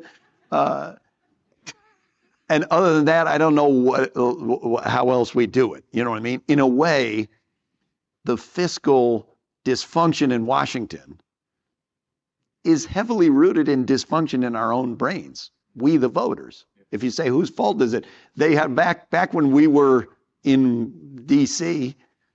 The polls showed something like 70% of America agreed with the critique associated with Republicans that government spending is out of control and needs to be cut. And 80-something% of people said they did not consider Medicare or Social Security to be spending. And if anybody said they were going to cut that, they would run them out of town. And it's like, as long as we, the voters, think that, you can see why Washington can't agree. They were basically like, just tell us what you want us to do. And we can't say that. So what I would say is I am deeply skeptical of two approaches to solving this problem. The first I thought he was going to say of me. Well, that too. No, of two approaches. One is the sort of all we need to do is go out and teach people that there's a problem, because I think most people get the sense that like this is not where it really should be, but there's a fundamental disagreement about how to address it and whether it needs to be addressed immediately. And you're not going to actually convince forcing people to watch the Golf Channel just doesn't work. So that's point one. And the second approach is let's form a commission. And that has been tried so many different times that unless you get to the root of the underlying political will, back to kind of Austin's underlying point, you're, maybe at the margin you help a little, but it's not really, that's not where the action is. Fundamentally, the fundamental problem is the country is deeply polarized and evenly divided, have different views on the right form of government, the right level of taxes, the right level of revenue, the right level of kind of social support. And it's very easy to just delay dealing with this because, no one can credibly claim that there's a friend of ours who used to work with us had this analogy called the M&M problem. So if you're on a diet, you look at an M&M, you can quite rationally say that M&M is whatever it is, 2 calories, and you eat one. Great, that's rational. And then you can look to the next M&M and do the same thing, and so on, and then you've eaten the whole bag. And it's the same thing, which is you can't claim that, oh my goodness, if we don't deal with this over the next 3 weeks, it's the end of the world as we know it, because that's not true. So I think fundamentally it's polarization, different views of government combined with it's not an immediate crisis. Do you think if we saw, so US demographics are better than almost any other advanced economy, are starting spending levels lower than most advanced economies, starting tax rates lower than, and we don't have a VAT, et cetera. If things began blowing up in other advanced economies, would that motivate us? Is it there some sense in which we would have canaries in the coal mine? There was a mini test of that proposition with regard to Greece. I don't think it, maybe if it's France or Germany instead of Greece, but 5 or 10%, not 90% different. Americans always think we're unique, so that's nice, but it's not relevant. I see. Just to leave us with a sign of optimism. Good. At Fidelity, we do a lot of financial education across public schools at the high school level, and we're seeing in this younger generation a lot more sort of leading into entrepreneurship, a lot more willingness to experiment with different savings and investment activities, a lot of influencers on TikTok that are educating young people in this space that are licensed professionals, but also this overwhelming belief that Social Security is not going to be there for them when they grow up, and so they're taking matters into their own hands. So I think that there's and I would highlight the #1 rated free museum on TripAdvisor is the Money Museum at the Chicago Fed. So if you're down there, show up. Now you need a Taylor Swift song. Well, thank you Thank you, guys.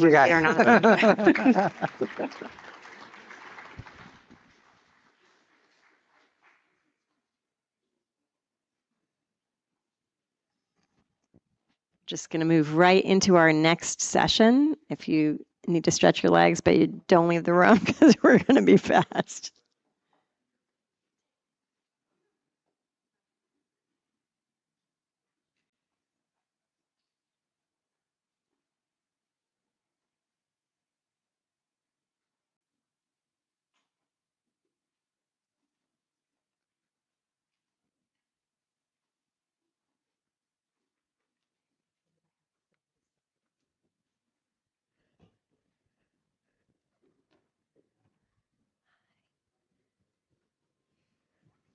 Why don't you sit right there, so I can address everybody.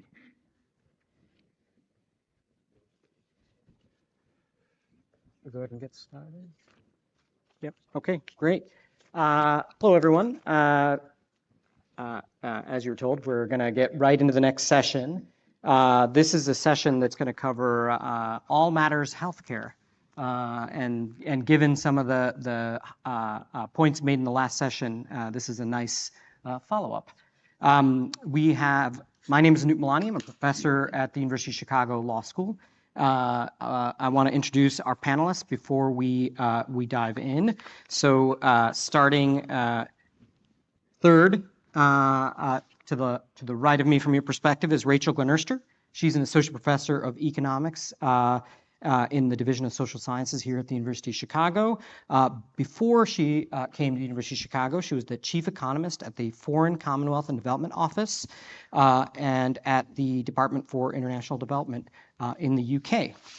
To my left, to my right here from your perspective is John Yuko, who's a Marshall Scholar from 1979.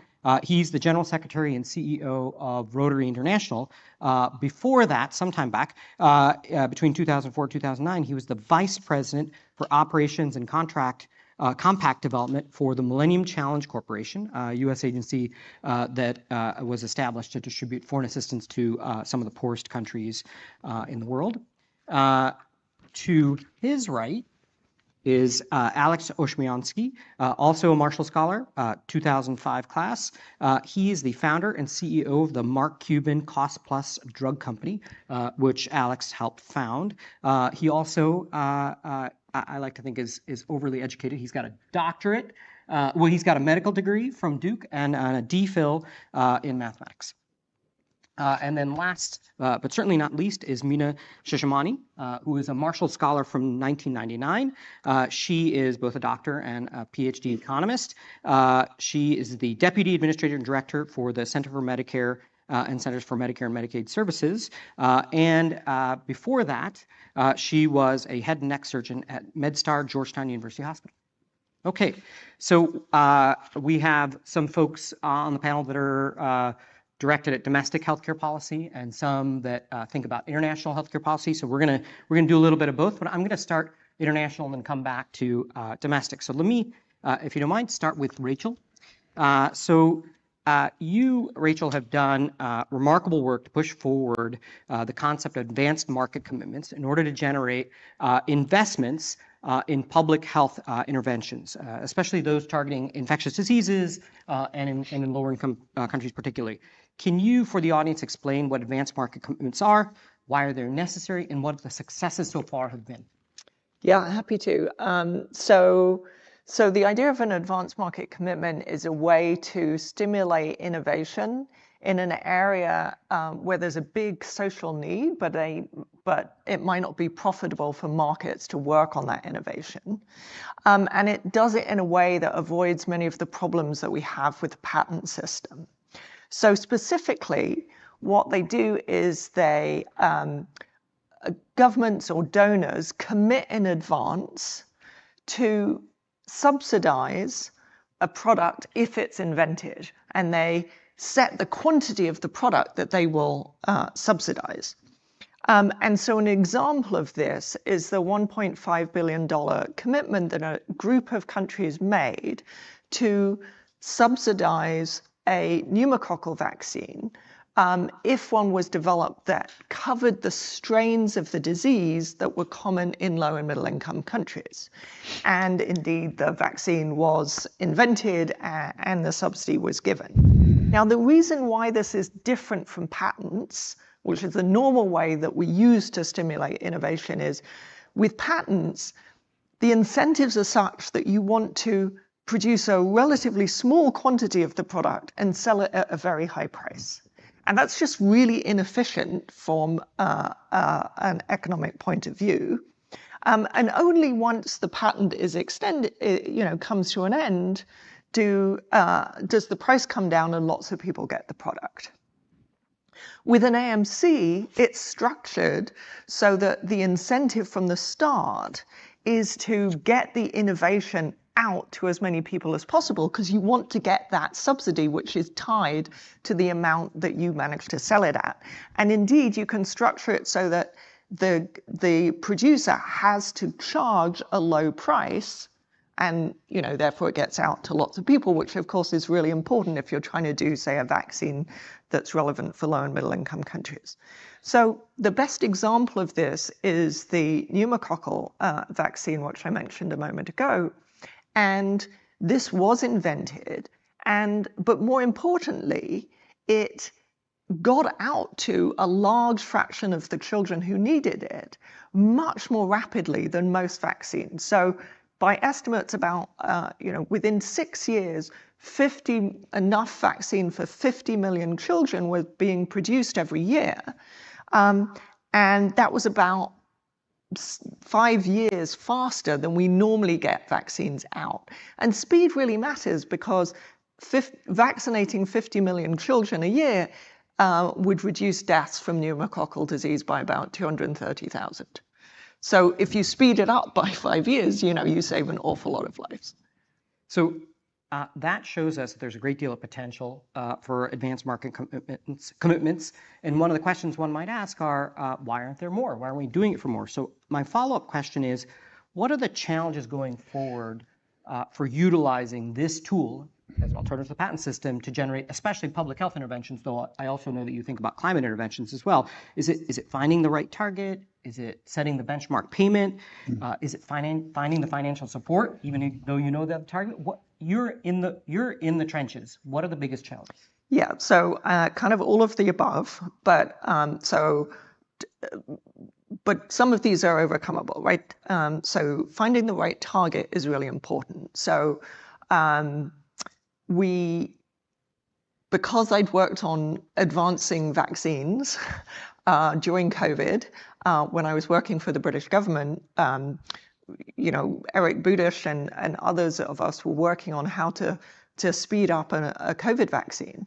And it turned out that AMC was not the right way to speed up a COVID vaccine. Why? Because an advanced market commitment is very good at making sure that only the people who have a high probability of success stay in the race and work on developing the vaccine. Whereas in COVID, we wanted, even if you had a very low probability of success, we wanted you to keep going. So you didn't actually want to use an AMC. So here at the University of Chicago, we have a center called the Market Shaping Accelerator. And the whole point is to say, take a problem and figure out what is the specific market shaping mechanism that works for that. Finances, I mean, there are a lot of innovations that would save the world hundreds of billions of dollars or tens of billions of dollars. So these are very valuable innovations. But then if you're going to commit to purchase those innovations or subsidize those innovations, we're talking about raising, tens of billions of dollars to make them happen, which is not an easy thing to do. But the benefits are huge. Like we're coming up with, benefits 6-10 times the amount of the costs. But I think the real problem is the political economy, which is the whole point of an AMC is to keep it open because anyone can win. Like you don't pick winners. You don't pick which firm you're going to invest in. You say, whoever does the best vaccine, whoever does the best climate change technology, we'll buy it if you produce it. Which means that there's no one firm who's lobbying for this to happen, right? Because there's no senator that knows that the firm that's going to win is in their state. So the very fact that it's efficient and competitive means that there aren't a lot of rents, and therefore there's no one firm that's saying, okay, we really need this to happen. So that I think is actually the challenge. But I think there's huge potential and huge benefits. So I hope we can get over the political economy challenge. That's great. And we're going to get back to some of the challenges of finding a mechanism that both balances a good price and innovation in a second with Mina. But first, I want to riff off of pneumococcal vaccine, low-income countries, and switch to a different disease, polio, around the world, actually. And I want to talk a little bit to John about Rotary International. It played an important role in reducing polio cases as a founding member of the Global Polio Education Eradication Initiative. Can you tell us both about the contributions by Rotary members and Rotary International, its advocacy on this matter, as well as what you think are the key accomplishments of this program?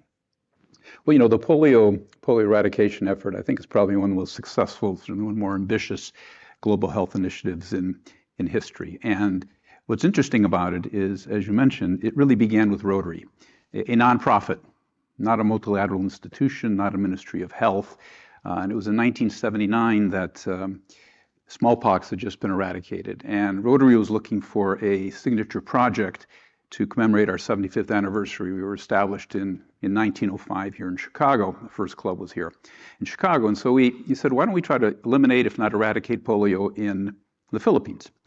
And that was so successful that in 1985, Rotary had the audacity, and I think that's the right word, the audacity, to say, let's see if we can eradicate this disease for the second time in human history after smallpox.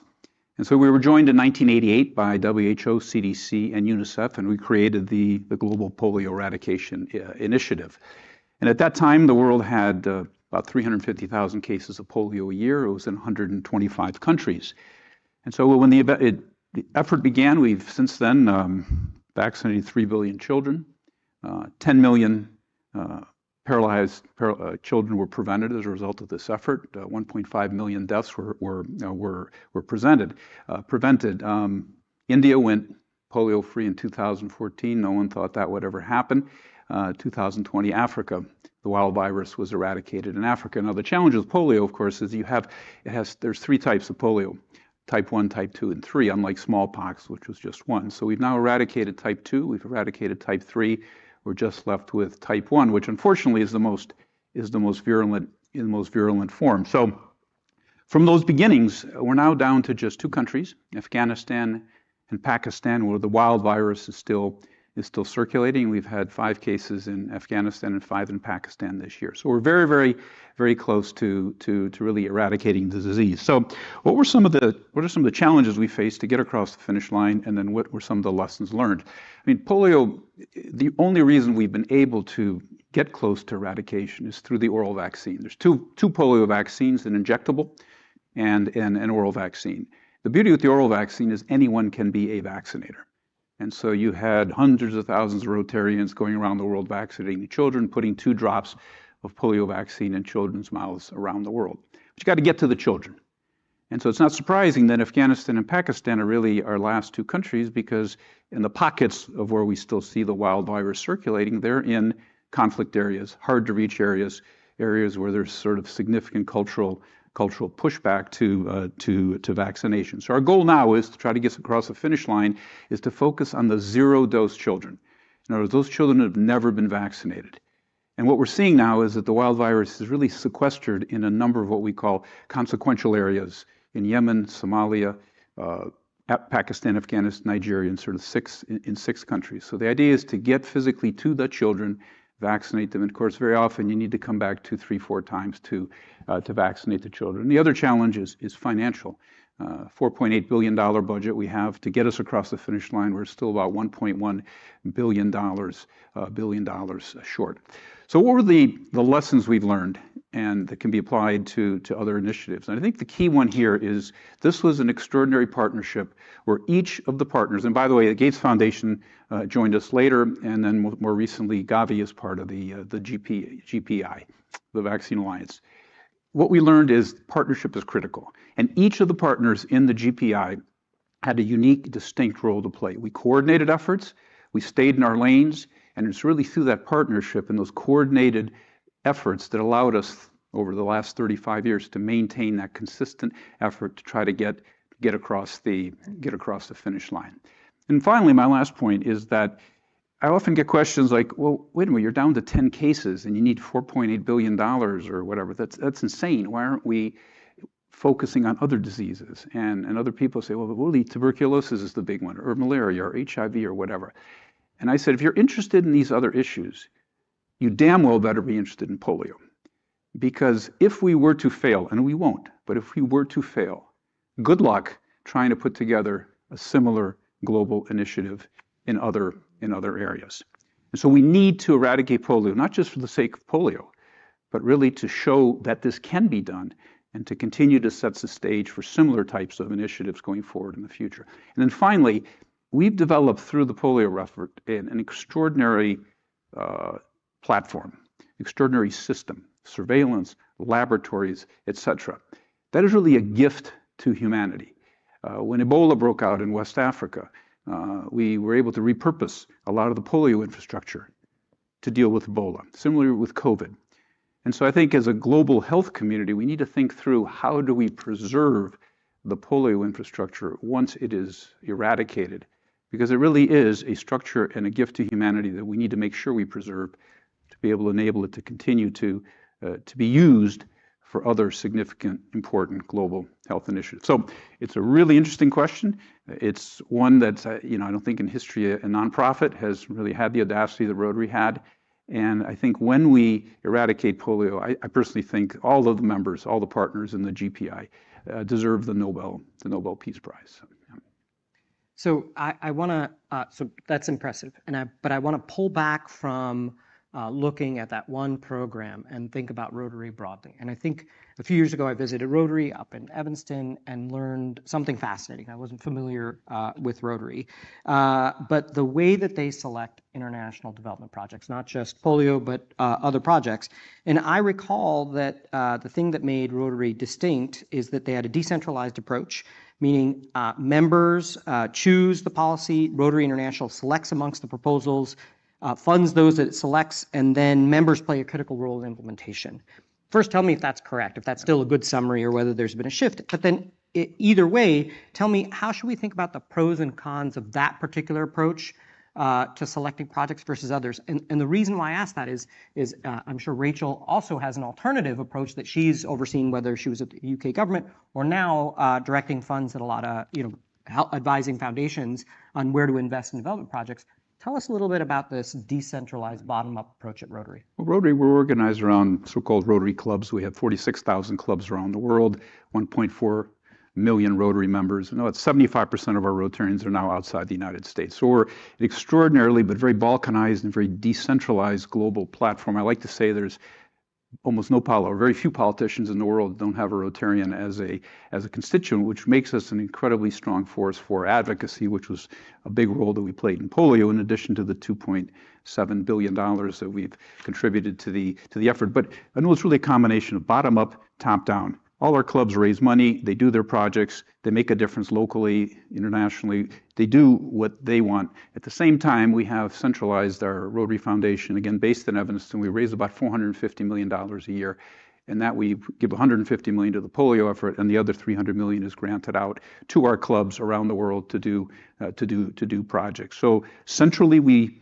push certain types of projects if they want to obtain those grants, yet locally, they're able to do what they wish with their own funds. And so it's really a combination. I think it's really that combination that has allowed us to be so effective to undertake something like polio, to do other similar large projects, which we are doing, but at the same time allow our Rotarians to focus on those things that locally are extremely, extremely important. So the key correction you're making is that there's two levels of decision making. There's the local one, for the local Rotary clubs, and then there's a centralized one, and it's both levels that are doing different levels of activity, but your original example was at the top level, but they're playing. Well, we're able to really capitalize on both of our strengths.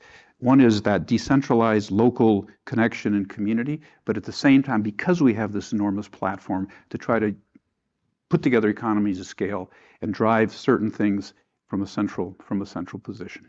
Okay, so that's great, and hopefully we'll come back to a little bit more about capital reallocation. But before we do that, I want to get the other two speakers involved. As I said, there's an international flavor and a domestic flavor to this panel. So I want to switch now to the domestic, and I want to start with Alex. So Alex, Mark Cuban Cost Plus Drugs is an interesting company. It reimagines the manufacture and distribution of generic drugs in the United States. It manufactures, at least I thought of it until last night when we had dinner, and at dinner you told me it's more than just manufacture. There's outside sourcing as well. But a key feature is there's the cost of either manufacture or sourcing. You add 15% and I think a $10 fee, and then you sell it, and dramatically reduces the cost of generics, maybe branded at some point. And the social media, at least the social media that the circle I'm in, is abuzz about the savings that this has generated for consumers. Can you explain the predicate, the problem that you're solving? So explain why it is that prices for generics, which are supposed to be off patent, are still so high, and how you are able to either manufacture or source them in a manner that's cost effective, let's just say lower cost, and distribute them more cheaply than other companies. How are you able to do what you do? Yeah, absolutely. So just to give a sense of scale, there are products on our site, probably a couple dozen, that fall into this broad category of ultra high cost generic products, specialty generics, however you want to refer to them. Just one example, imatinib is a chemotherapy drug, treats a condition called chronic myelogenous leukemia. If you have conventional insurance with a high deductible plan, the actual amount you'll be asked to pay out of pocket, the so-called actual adjudicated price, not the fake list price, but the actual amount out of pocket is $3,000 for a month's supply. Now, the exact same drug from the exact same manufacturer on our site is about $30 for that same month's supply. And when people hear that, they don't believe it. Is there what's going on? And although, as you correctly identify, there's no longer a patent granting a monopoly to the manufacturer on this product. There de facto is a monopoly on the distribution of this product from these entities called pharmacy benefit managers, which are increasingly in the limelight. Before, as a doctor, I had never heard of a PBM. I generally say people fall asleep before you're finished saying pharmacy benefit manager. But effectively, I try to keep my conception of them big picture, because I think the methods they use to construct their monopolies are incredibly convoluted and complicated. And I like to say I used to study real things, MRI of pediatric kidney diseases. Now I study nonsense, which is the various scams that are used. So, why are the specialty generics so expensive? They're specialty pharmacies set up by the big PBMs that they mandate that people that have insurance plans that feed into them, which is basically everybody in America, have to use the pharmacies that they themselves own. And surprise, surprise, the prices aren't that great. But effectively, they've constructed monopoly, oligopoly on the distribution of pharmaceuticals in the United States. The Rand Corporation has a famous statistic that our pharmaceuticals here cost about 2.56 times more than in comparable developed nations. And certainly a part of that is the pharmaceutical companies do get more. But in our estimation, probably at least about half of that is just the fact that our distribution systems are so inefficient and there's so much rent that's captured in that distribution step. Okay.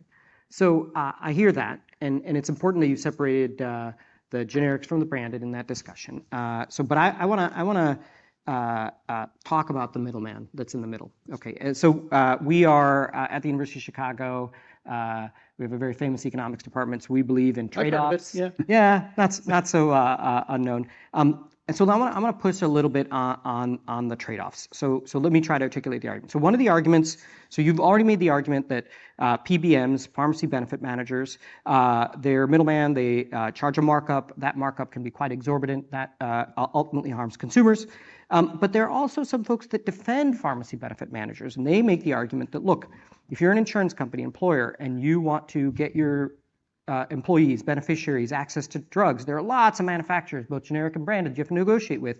The PBM does those negotiations, so each insurance company, each employer doesn't have to do it themselves, and that reduces the total transaction costs of getting access to drugs for your employees or beneficiaries. Okay, so one question that one might have is, if cost plus drugs if that company is successful and it reduces the power and markups that PBMs have, that reduces their ability to help insurance companies and employers negotiate with a lot of these companies.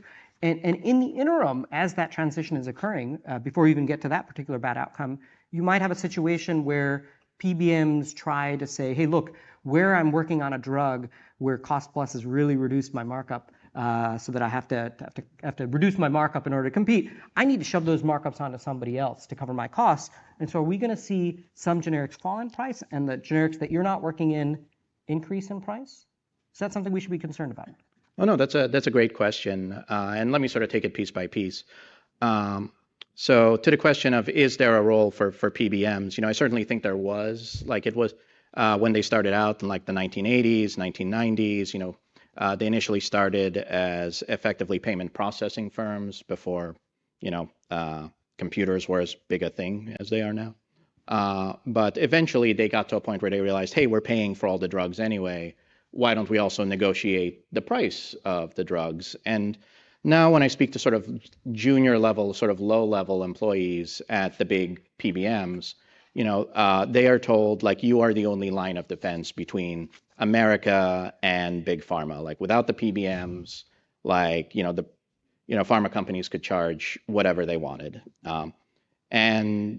However, when I talk to the senior executives at the same big PBMs, they say things that are not polite enough for me to say in a family audience.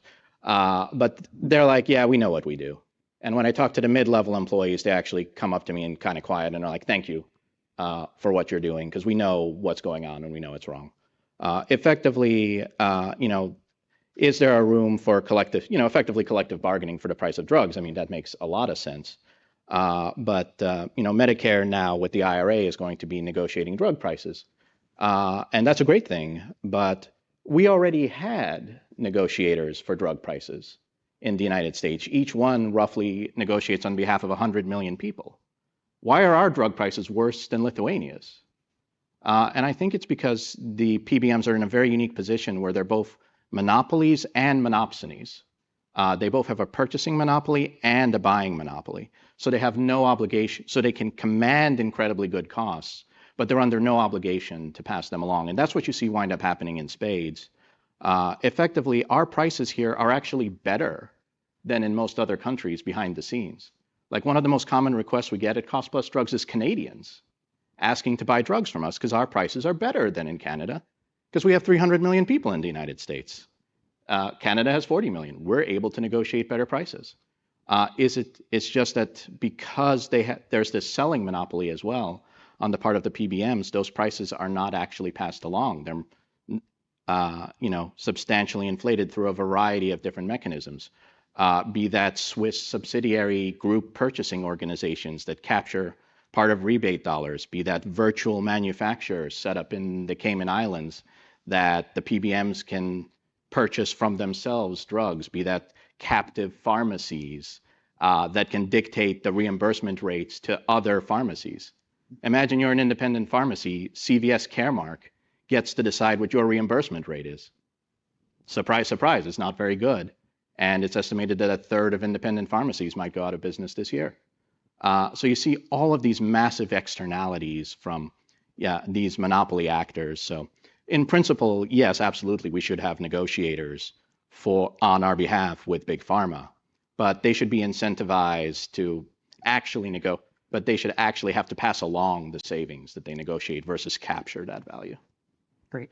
And you brought up the IRA, so we're going to talk about that in a second. And you've done nicely talking predominantly about generics and how to reduce costs, to meet the expectations that we have of generics.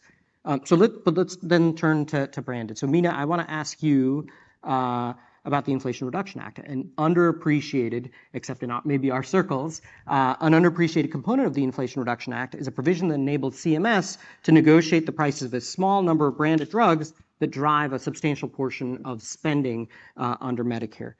Can you tell us a little bit more about that provision, its potential, how CMS negotiations with drug companies are progressing? I know we're in the middle of identifying the companies, and then there's supposed to be a proposal that comes out, supposed to have come out in February. Can you tell us a little bit about that process and how the initial maximum fair price offers in February, how they're faring, or how you evaluate them?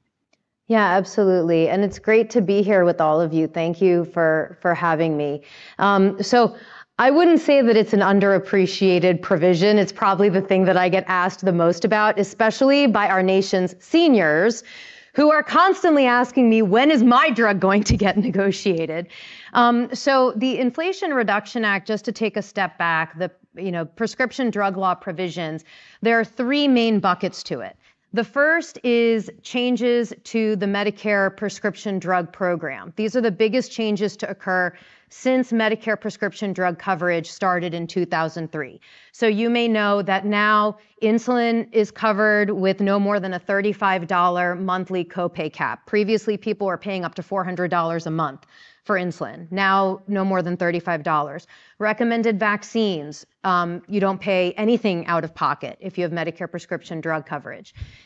Starting next year, there is a $2,000 out-of-pocket cap, meaning that nobody with Medicare prescription drug coverage will pay more than $2,000 in a calendar year for covered prescription drugs, which is huge because there has never been a cap to out-of-pocket costs in the Medicare program. So I've talked to seniors on fixed incomes who are spending $7,000, $8,000, even $13,000 on prescription drugs in a year. So all of those provisions really drive affordability.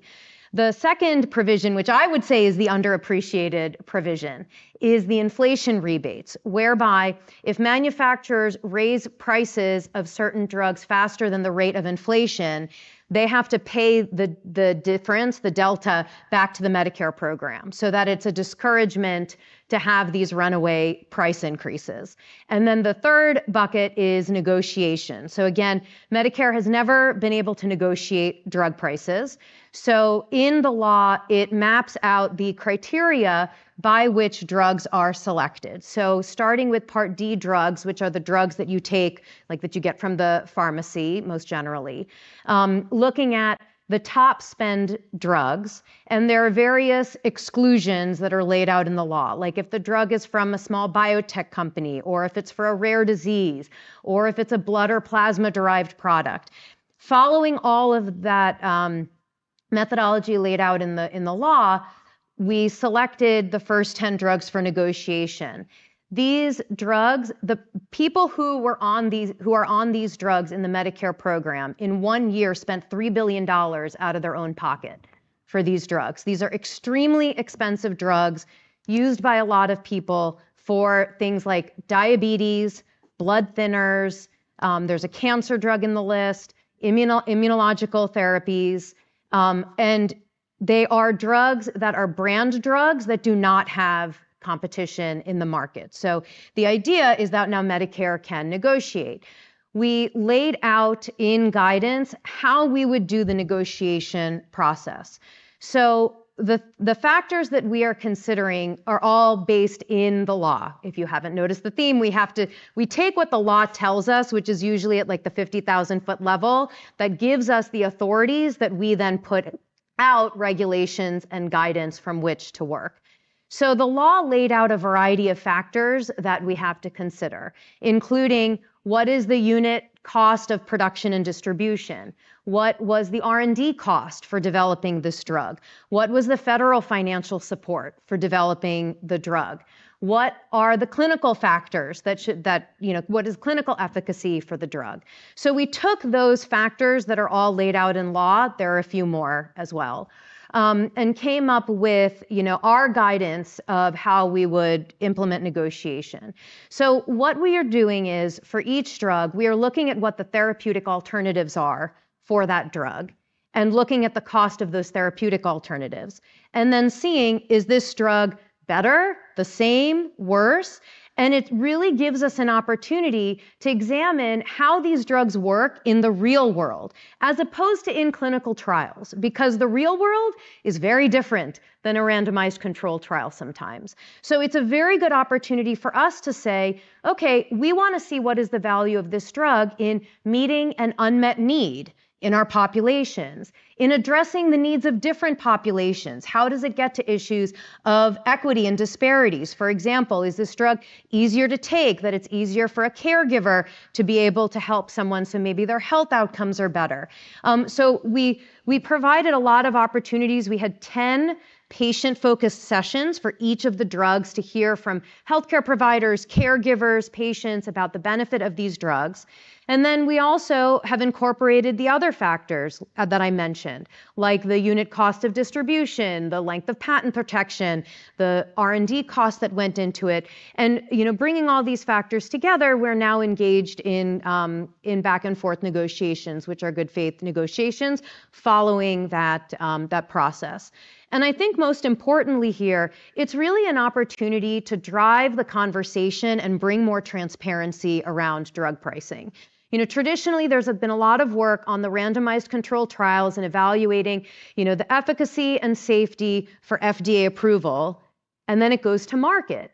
And there's a huge opportunity to really understand what the benefit of these drugs are in the real world and how that should be considered in the price of a drug. And so, following the law, at the conclusion of the negotiation, when there are agreed upon prices, then CMS will publish a narrative describing the data that went into play, what was the agreed upon price, and that is information that can then be used by anyone. It can be used by health plans, it can be used by providers, it can be used by manufacturers. So not only is this impacting drugs that millions of people take in Medicare, but it also provides an opportunity to really drive the conversation of what changes drugs are bringing to the healthcare system and to people writ large.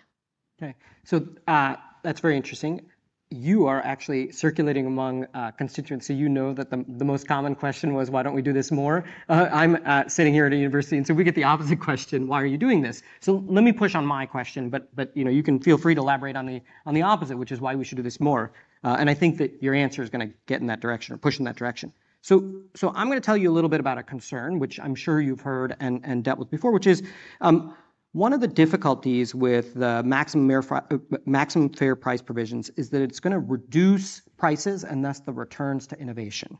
And so you might have less invested in R&D. And these critics make two types of arguments, as far as I can tell. One is that while costs of drugs rise, drugs obviate the need for other healthcare interventions such as hospitalizations. And so once we include those savings, the actual costs are a little bit lower. And or they make the argument that financing innovation is a little bit complicated at drug companies. Drugs that have failed clinical trials, those have to be subsidized, and they're cross-subsidized by drugs that pass clinical trials and are blockbusters. And so those high profits are used to funnel R&D that a lot of time fails. And so if we look at risk-adjusted returns on drug companies, they don't seem out of whack relative to what we expect in competition. Now, I'm sure you face these kind of pushbacks. How do you answer them and or kind of alleviate concerns about them? Yeah. So starting with some facts, when we announced the 10 selected drugs, the stock market didn't move at all for those manufacturers, which I think is a pretty good indication of where people see that innovation and that the market will continue to thrive. Bayer announced that they are increasing innovation, R&D in the United States. I think JP Morgan recently announced that they are investing in biotech in the United States. I was on a panel at Milken Global where the CEO of Amgen said that his outlook for the next 2 years is more innovation. So I think this is just looking at some of those facts, I think it's showing that in the stock market, in the earnings calls, that there is not that concern. The question may be why? I think a big factor is that there's a big difference between Me Too innovations and breakthrough innovations. And what we are trying to do is really reward the kinds of innovations for cures and therapies that people need. Being able to say, okay, provide data that shows how this drug improves the lives of people. And importantly, to something else you said, it is thinking about that fuller cost perspective. If this drug is keeping people healthy and avoiding hospitalizations, that is something that should be taken into consideration. So being able to bring that more holistic perspective so that you are able to reward innovations that are important innovations for cures and therapies, not necessarily just Me Too innovations. I think the other important point is that there are many provisions in the drug law that actually are improving business for pharmaceutical companies. There are a lot of provisions that they support, like the $2,000 out-of-pocket cap, like the $35 insulin copay cap. There's also a provision where people can spread their out-of-pocket costs over the year. So if you're going to the pharmacy, instead of getting stuck with paying $1,000 to pick up your prescription, which presents huge cash flow issues to people on fixed income, you can instead spread that $1,000 out over the year. So what does that mean? People are actually able to get the drugs they wanted to get before, which means, increased demand for pharmaceutical companies. So I think those factors together, number one, that innovation is central to how we are approaching negotiation. And number two, you can see that the way the market is responding, that, there definitely is that rhetoric. And I think there's also the way that things are playing out. So I want to push on that for a little bit, and then I have a question for Rachel that's going to be related. So let's look at the opposite side of that. And both you and Austin said, you're wearing your government hats and you say, we act within the law. But you also probably think about future dangers. And so dangers are potential, I should say. I should be very careful about that. One thing that seems just around the bend that's important is that we've got these GLP-1 agonists that are going to be a dramatic change in how we handle a range of issues, starting with, say, obesity, although that's not the first disease that they address. There's this potential that there's going to be massive uptake.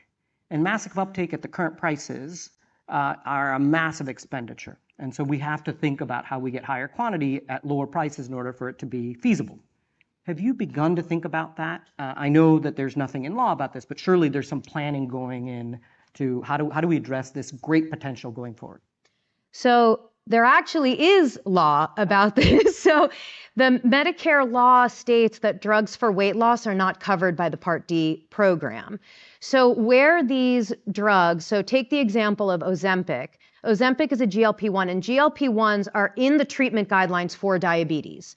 So for an indication of diabetes, the drug is, on formularies because we review all formularies in the Medicare Part D program to make sure that they're following clinical guidelines. GLP-1s are in the clinical guidelines for that indication. Wegovy is another, anti-obesity drug that just got an indication for cardiovascular disease. So we notified all of the plans that administer the Medicare prescription drug program saying, okay, you all see that now there is this indication for cardiovascular disease. Here is how you can go about, adding it to formulary. So where these drugs have indications aside from weight loss, then they can be on the formulary, but there actually is, in the law, it says that drugs for weight loss are not on the formulary. So this is, it is the constant theme of where the Medicare law is, Medicare really is like 3 layers. There's the Medicare law at 50,000 feet that provides us with our authorities, within which then we put out regulations at like the 25,000 foot level. And then you get to how care plays out on the ground. So I get people coming to me saying, Medicare needs to intervene and make my health system pay primary care doctors more. There is something called a non-interference clause where the Medicare program cannot get involved in contract negotiations between private entities. It's the same with what Alex was mentioning between the pharmacy benefit managers and the pharmacies. In Medicare law, there's a non-interference clause that we cannot step in and set prices that the plan and the pharmacy are negotiating with each other. On the flip side, it's like people will say, well, Medicare, you should pay for telehealth, all telehealth. There is a provision in the Medicare law that sets restrictions on how telehealth can be utilized. So for those issues, it goes to, so for the first set, it goes to the plan or the health system. For this set, it goes to Congress. So, when we're talking about things that are related to the Medicare law, those are issues that Congress has to take up. And then we implement accordingly. So, so that's fair. But I still need someone to talk to about financing. So I'm gonna turn to Rachel and ask you a question, and I'm gonna shift focus from the U.S. to the UK. So as I mentioned in the beginning, you were chief economist at the UK Foreign, Commonwealth and Development Office, and before that at DFID. During that time, if I remember correctly, you saw the UK pull back on foreign aid for, among other things, public health. I was on the other side of that as someone seeking to raise funding for projects. But so there's a public pullback from public health projects in lower income countries. What do you think are the causes of that move and some of the consequences that we might be seeing now of that move? Yeah, so you're right. Unfortunately, I was in the position of having to think through prioritization at a time when the aid budget was being quite rapidly cut, quite severely cut. And that was due to COVID. So in the UK, the aid budget is linked to the level of income, the national income. And so when income fell with COVID, it fell. And then then there was a political decision to cut the percentage of income that went to aid, again, because of COVID. So in the middle of COVID, when there was a big increase in need for aid, we had to make these quite strong cuts. I would point out, however, that the UK still spends twice the percentage of its income on aid than the US does. So we're still, it was a big cut. It was a very painful cut, but it's still a big supporter of aid. In terms of the impact, it was very difficult I spent most of my time in government, talking about cost effectiveness, trying to make sure that our budgets were spent on the most cost effective things. It turns out when you're cutting that sharply, even though they turn to the chief economist to help prioritize the cuts, there's so many fixed costs and contract obligations that actually it's quite hard to do it. You can't just cut the worst performing projects, unfortunately. Anyway, what are the impacts? I think one of the things I worry most about is, we've been talking a lot about innovation and the huge benefits to the world of innovation. And one of the things that the UK aid budget spends on is developing new technologies, new health technologies for low and middle income countries. And those have proved to be spectacularly effective, in general. So now countries have much higher health at a level of income that was much lower. At a level of income, if you looked at, where the US was at that level of income, our health was much, much worse. So for a given level of income, health is now much, much better, mainly because of the improvement in health technology. And so that's where I worry most about the cuts in aid. And I hope other people will, it was to some extent protected. That area of innovation was to as much as we could do, protected from the cuts, but it is something with very high returns, and I hope other people will step in and help out on that. So I want to pick up on one particular statistic and bring it back to the US. So UK spends more per unit of income than the US does on foreign aid. And I know that, John, you've thought about this. So as I mentioned earlier in your introduction, 2004 to 2009, you were the VP of Operations and Compact Development at Millennium Challenge Corporation. You know the debate over the value of foreign aid to recipient countries. Rachel has talked about it in terms of its public health impact, but you've made a separate argument, which is it's in the national interest. It's in our national interest, the U.S., to engage in foreign assistance. And I think that it's important for people to hear your views, especially at a time when in the development economics community, there is a debate about what the value of foreign assistance is to the recipient. You're making a slightly different argument. Can you spell out your argument, please? Well, I think one of the challenges we face in general in the foreign assistance space is there's a huge misperception in the public. If you look at the various polls, most people say, 25% of our budget goes to foreign aid. And it's literally less than 1%. And so I think there's a huge education gap here in terms of what we're actually spending on foreign assistance. As Rachel mentioned, the U.S. is at 0.2%, well below the 0.7, kind of floor that everybody, or ceiling that we're looking at. Now, I think the argument, it's pretty self-evident. There's the economic argument. Sort of 95% of the world's consumers are outside the United States, and to the extent we can use foreign assistance to strengthen economies, strengthen export markets for ourselves, that's good. Like 1 out of 5 U.S. jobs are dependent on international trade. 1 out of 3 manufacturing jobs are as well. It's 15 or 12 of our top 15 trading partners received at some point significant U.S. foreign assistance. So it's in our economic interest to create markets for our exporters. Obviously, the moral argument. You look at the good we have done, look at the polio eradication effort. The United States is the largest bilateral donor to polio, largely funding it through USAID and CDC. A lot of good has been done. I was in the Bush administration, again, when we were establishing the Millennium Challenge Corporation, but the other great initiative that President Bush had was PEPFAR. That dramatically attacked the issue of HIV in Africa. So you've got that sort of the moral argument, and then there's the national security argument, and that's again self-evident that countries that are stable, prosperous, market economies, democracies tend to be less belligerent and less problematic than those that are not. And so I think there is a compelling argument. It's just we've not done a good job of selling it to the public.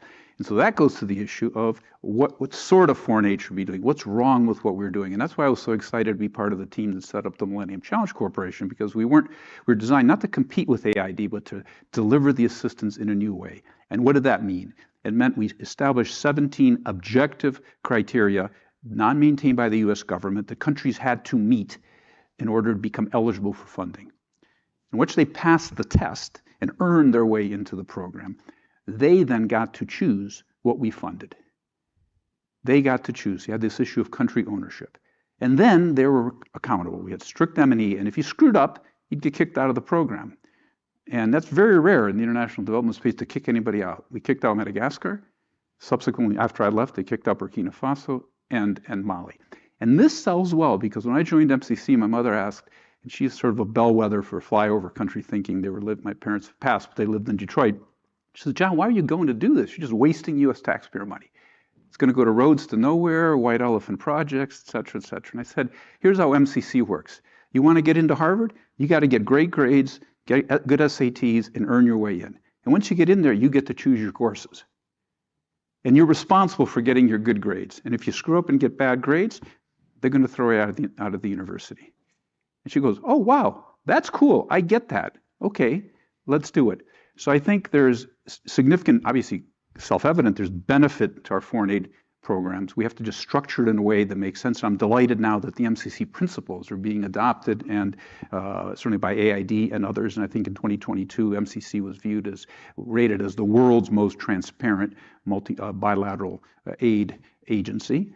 And it continues to have bipartisan support in Congress. But we need to do a much better job of selling to the public the value. And it starts really with just simply that canard that 25% of our budget goes to foreign aid.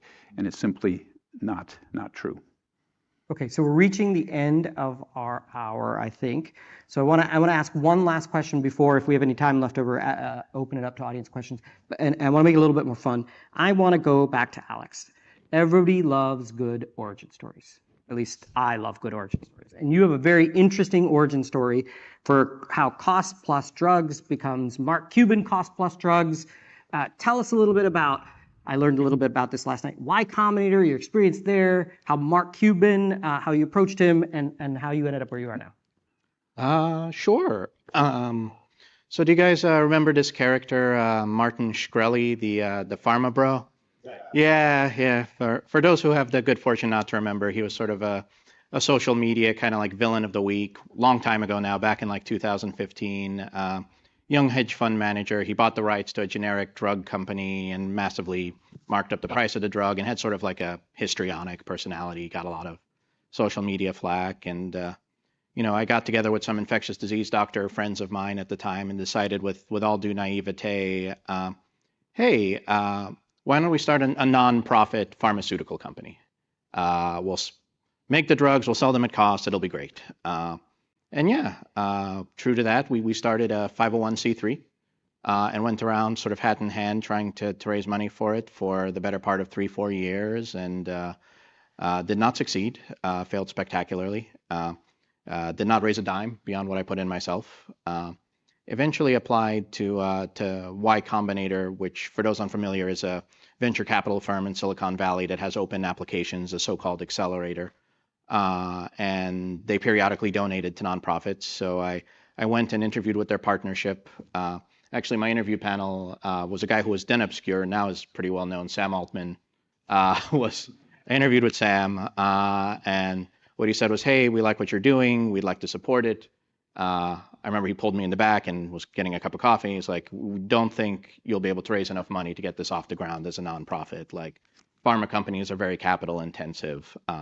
If you reincorporate as a public benefit corporation, so for-profit company but with a public mission, we'll invest in you like we would in any other company. And perhaps now I shouldn't admit I took corporate governance advice from Sam Altman, but turned out he was right. He was right in this case. He, after working with Y Combinator, came out of their batch, was able to raise what in pharma dollars is not a lot, but a little over $1 million to get us kicked up and off the ground. A few months after that, actually around the time of the last pre-COVID Marshall gathering, I remember Mina and I had dinner there in Aspen. I just on a whim emailed Mark Cuban because he has a public-facing email address. And he got back in like 5 minutes. Like, if you guys want, my favorite party trick at conferences is to, Mark's email is mcuban@gmail.com. If anyone wants to email him, he'll probably get back to you before the end. I have no idea how he does it because I'm bad at email, and he gets 1,000 times more emails. It's incredible. But yeah, we got into a dialogue, and he invested a small amount of money to start with, and yeah, obviously became much more invested over time. Yeah. All right. Well, with that, do we have time for a few minutes, or how are we doing on schedule? Sounds great.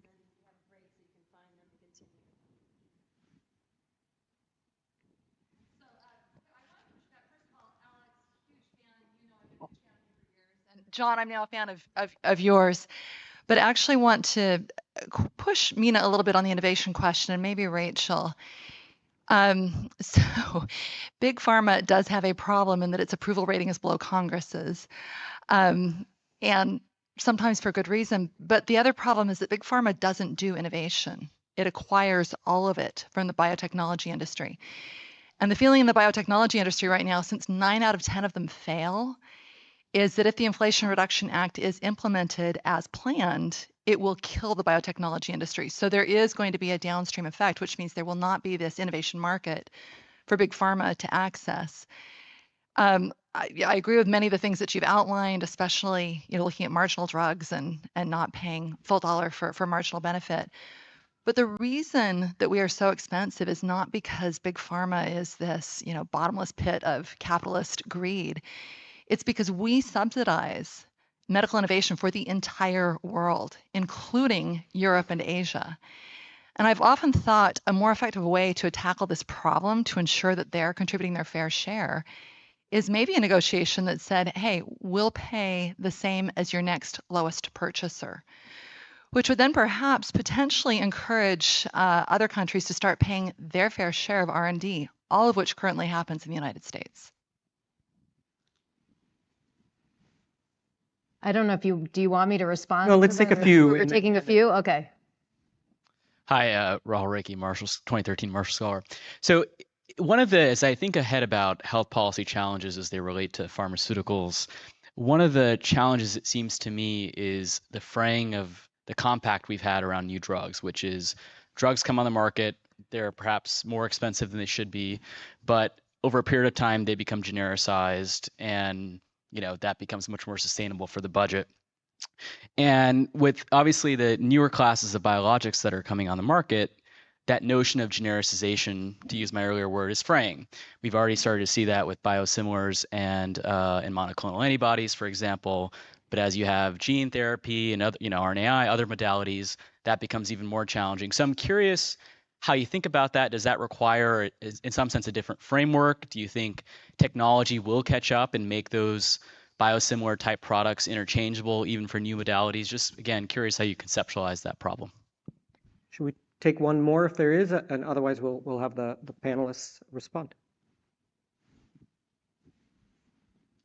Just have a question from John from Rotary International.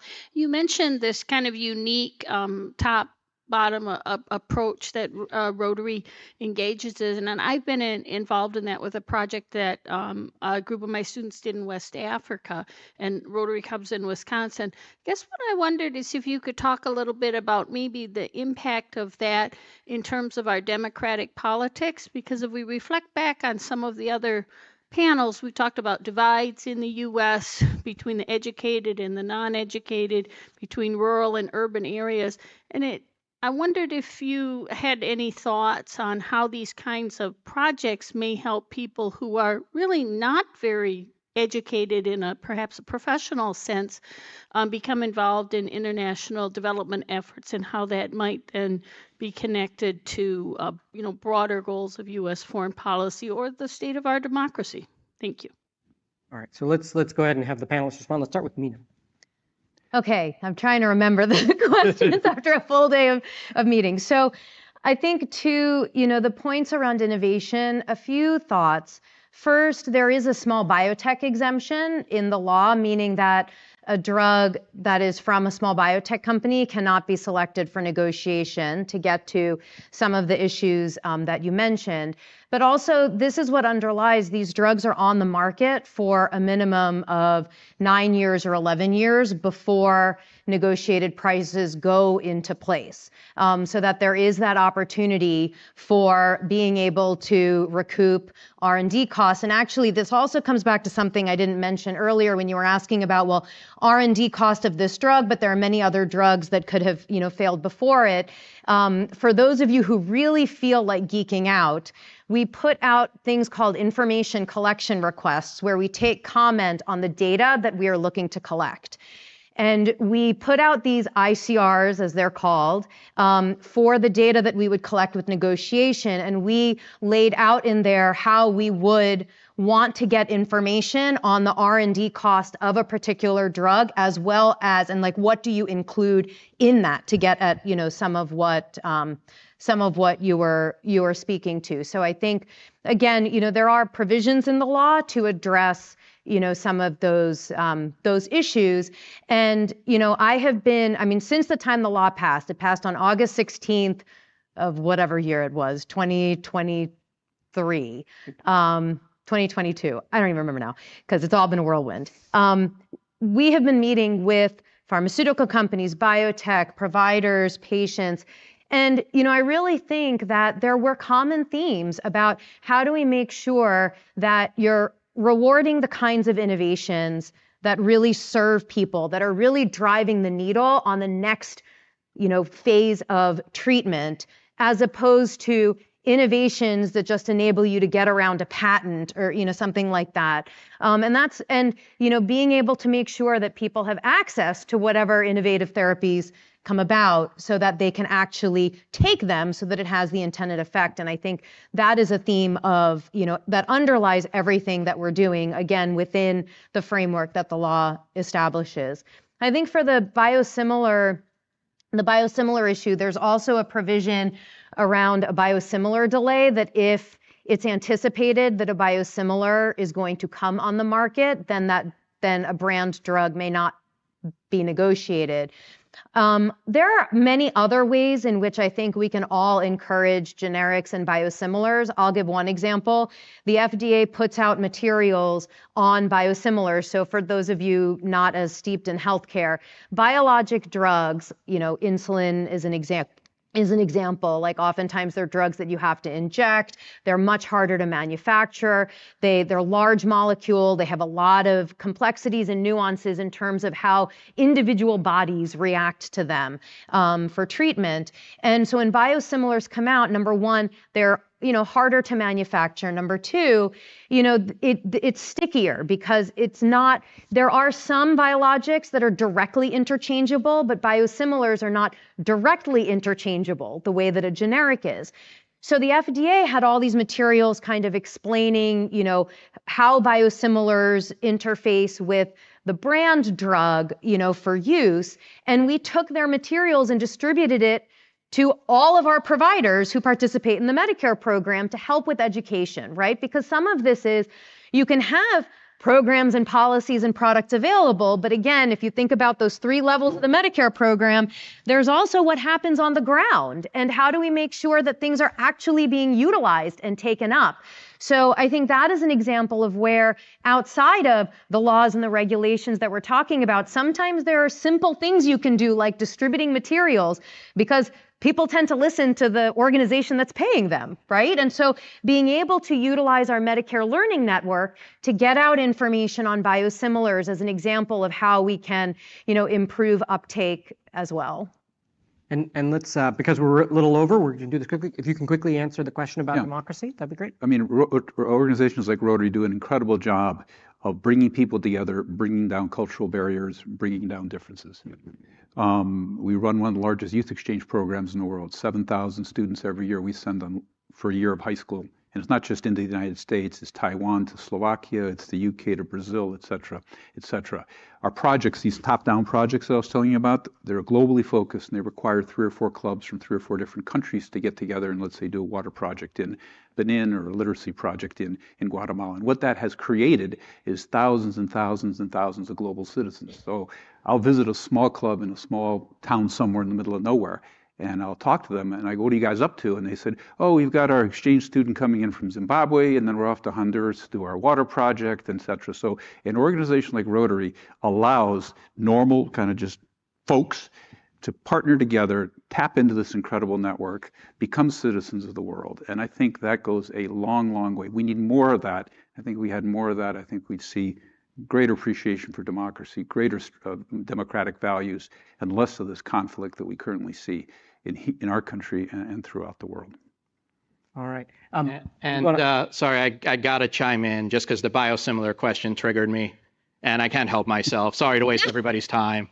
You know, I would say the pushback against biosimilars, utter nonsense. There are 12 biosimilars of Humira, the world's biggest drug. 12 biosimilars came out at the same time. The adoption rate at the end of last year, less than 1%. Of the 99% was still with the Innovator product at AbbVie. This year, flip of a dime, 30% goes to one company. And what is that company? Cordavis. Anyone heard of Cordavis? It is CVS Caremark's white label of Sanofi's product. So, oh my gosh, there's all this pushback. You know, clinicians will never switch to a biosimilar. Like it's too hard. Flip of a dime, 30% goes to Cordavis, 1-1 this year. So, you know, I think biosimilar adoption, if the PBMs wanted it to happen, and we have a product, we have Usimry, which is a biosimilar Humira, which costs about $500 for a month's supply. The Innovator is closer to $4,000 or $5,000. There's so much money spent on this drug that we could save 10% of all pharmaceutical spending. Not 10% on this drug, 10% of all pharmaceutical spending if we just switched from Humira to Usimry. And it's blocked. But I'll tell you this, Cordavis, still $4,000 for a month's supply. So take from that what you will. Sorry, you triggered me with that question. I had to get that in there. Yeah. On that note, thank you very much. Thanks, Anil. So everyone will take a somewhat truncated break, 10-minute break. We're starting our last session, after which you will have a very long reception upstairs back on the 10th floor. So you will have lots of time to talk then. We see you back here in 10 minutes.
All right, we are going to try to get everyone to sit back down. I'm very sorry to be the bearer of bad news, but if you all sit down and listen to one more extremely interesting panel, you will then be able to stand up, and the reception, just to be clear, which will not at all be choreographed, and you can free-form converse with whoever you'd like, is back up on the 10th floor, which is the City View room, where some of you joined us for dinner last night. So this is our very last panel, and I will turn it over to Jen to welcome you and introduce the panelists. Okay, great.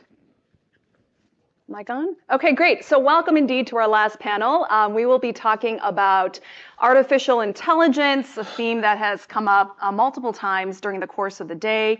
And we will be taking a more distinctly legal angle. You've got a bunch of lawyers and legal academics before you, though I'm sure the questions and policy issues that arose earlier will certainly be germane. So I do hope to leave a good amount of time at the end for those questions. Because we are the last panel, I want to make sure that we get a chance to thank the UK government, the Association of Marshall Scholars, especially Nell Breyer. Nell, stand up for a moment. Our executive director, and the Clark Center for their sponsorship of this truly wonderful day. I mean, so fascinating, such a terrific set of topics and conversations, and I, for one, have certainly learned a lot. Okay, so without further ado, I met some of you last night. I'm Jennifer No. I am a professor here at the University of Chicago Law School, where I teach administrative law and related topics. I am joined by Andy Shapiro, who I have known for years, since we both clerked for Richard Posner. He is a partner at Quinn Emanuel Uppercart and Sullivan. He is a star appellate advocate, and he has worked on a number of cases that involve many of the topics that he'll be speaking about. And the general topic today. And interestingly, he was also an ambassador to the Czech Republic during the Obama administration. Lucky me. Yes, sure, fascinating. I'm also joined by my colleagues, David Strauss, constitutional law scholar. He directs our Supreme Court and appellate clinic here. Vast range of experience, and he will be talking about the First Amendment, AI, among other issues. I should have mentioned that Andy will be talking to us about copyright issues, which came up today amongst other related issues. And then also my colleague Aziz Haq, a prolific scholar. Most recently, he's written about democratic backsliding. I think his most recent book is on the rule of law, a short introduction, which is I hope going to be widely read by many, in this room and elsewhere. And he has been involved in many of the public debates on AI. He will be talking about indeed the rule of law and some human rights related issues.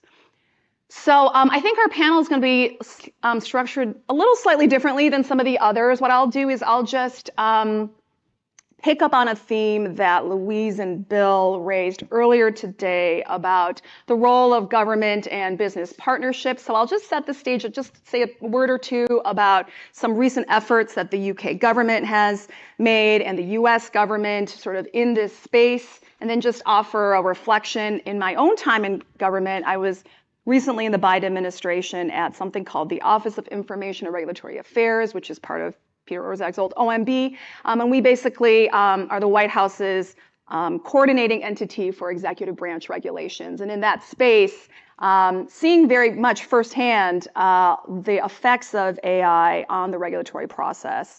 And then I will turn it over to each of my panelists here and my colleagues to speak for a while about each of their respective topics. Depending on where we are in time, I might ask a question or two, but really I want to then turn it back all over to you.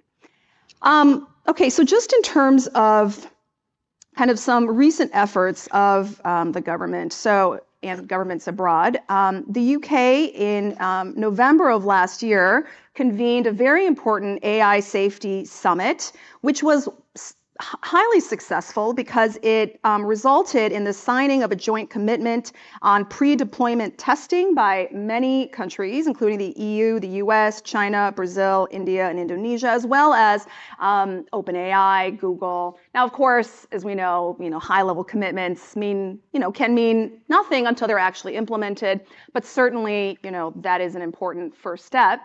And I think sort of generated by that energy, and certainly preceding it as well, the Biden administration in October of last year issued an executive order on safe, secure, and trustworthy development and use of AI.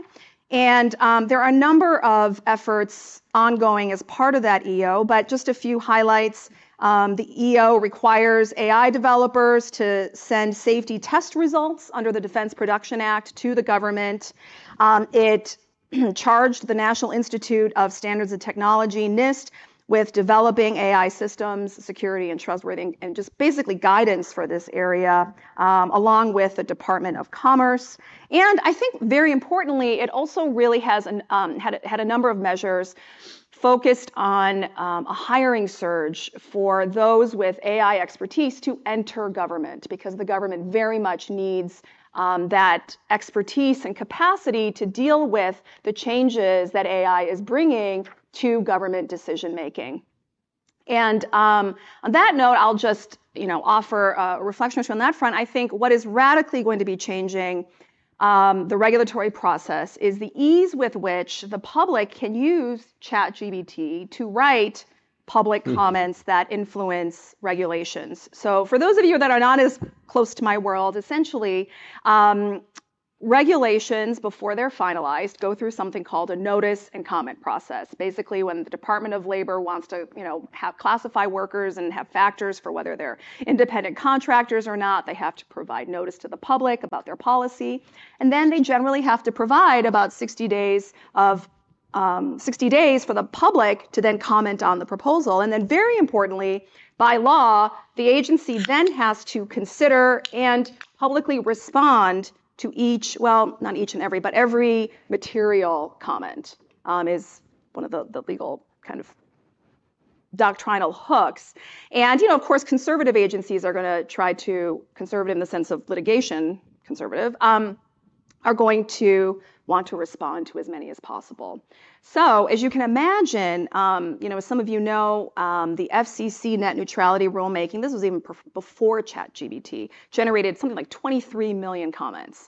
And interestingly, a very small percentage of them, I want to say 6%, were unique comments, meaning that the rest of them were just mass-generated duplicative comments that have to be poured over by these agencies before they can respond. So I saw this from the inside. It is a huge resource drain for the agencies to have to sift through all of these comments and then respond to them. And the only way I think that going forward that the government is going to be able to effectively respond is to fight AI with AI. So they are now deploying forms of their own AI to deduplicate, to sift through, summarize the comments. And then there are some really thorny legal questions that result from that, and that are just now going to be raising new legal questions in the courts. For example, given the fact that many of the agencies don't have the capacity to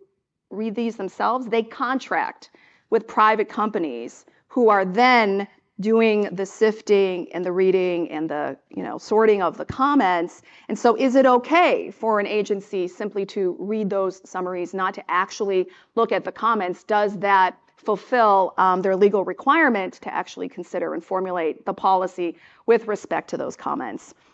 And so anyway, this is just to give a flavor of some of the issues that I was seeing very much in real time as I left in February of this year, of the kinds of challenges facing the government as it grapples with the new forms of AI. So anyway, more on that to be potentially talked about during Q&A. Let me turn it over to Andy now to talk about copyright and some of his experiences. So I am assuming that this is an audience mainly of non-lawyers, although lawyers are mixed in, but certainly the people I've been sitting next to at the various events during the last couple of days have been from all areas. So I'm going to do something that law professors sometimes just call issue spotting. I think that might be a little more interesting for generalists than getting too deep into the weeds. But first, I think just a little context. Oh, and one other thing, because this is being recorded, I guess, and I do some work for OpenAI and NVIDIA and Google, NVIDIA, Google, and this is all just my own opinion. This has nothing to do with any cases that I have or clients that I have.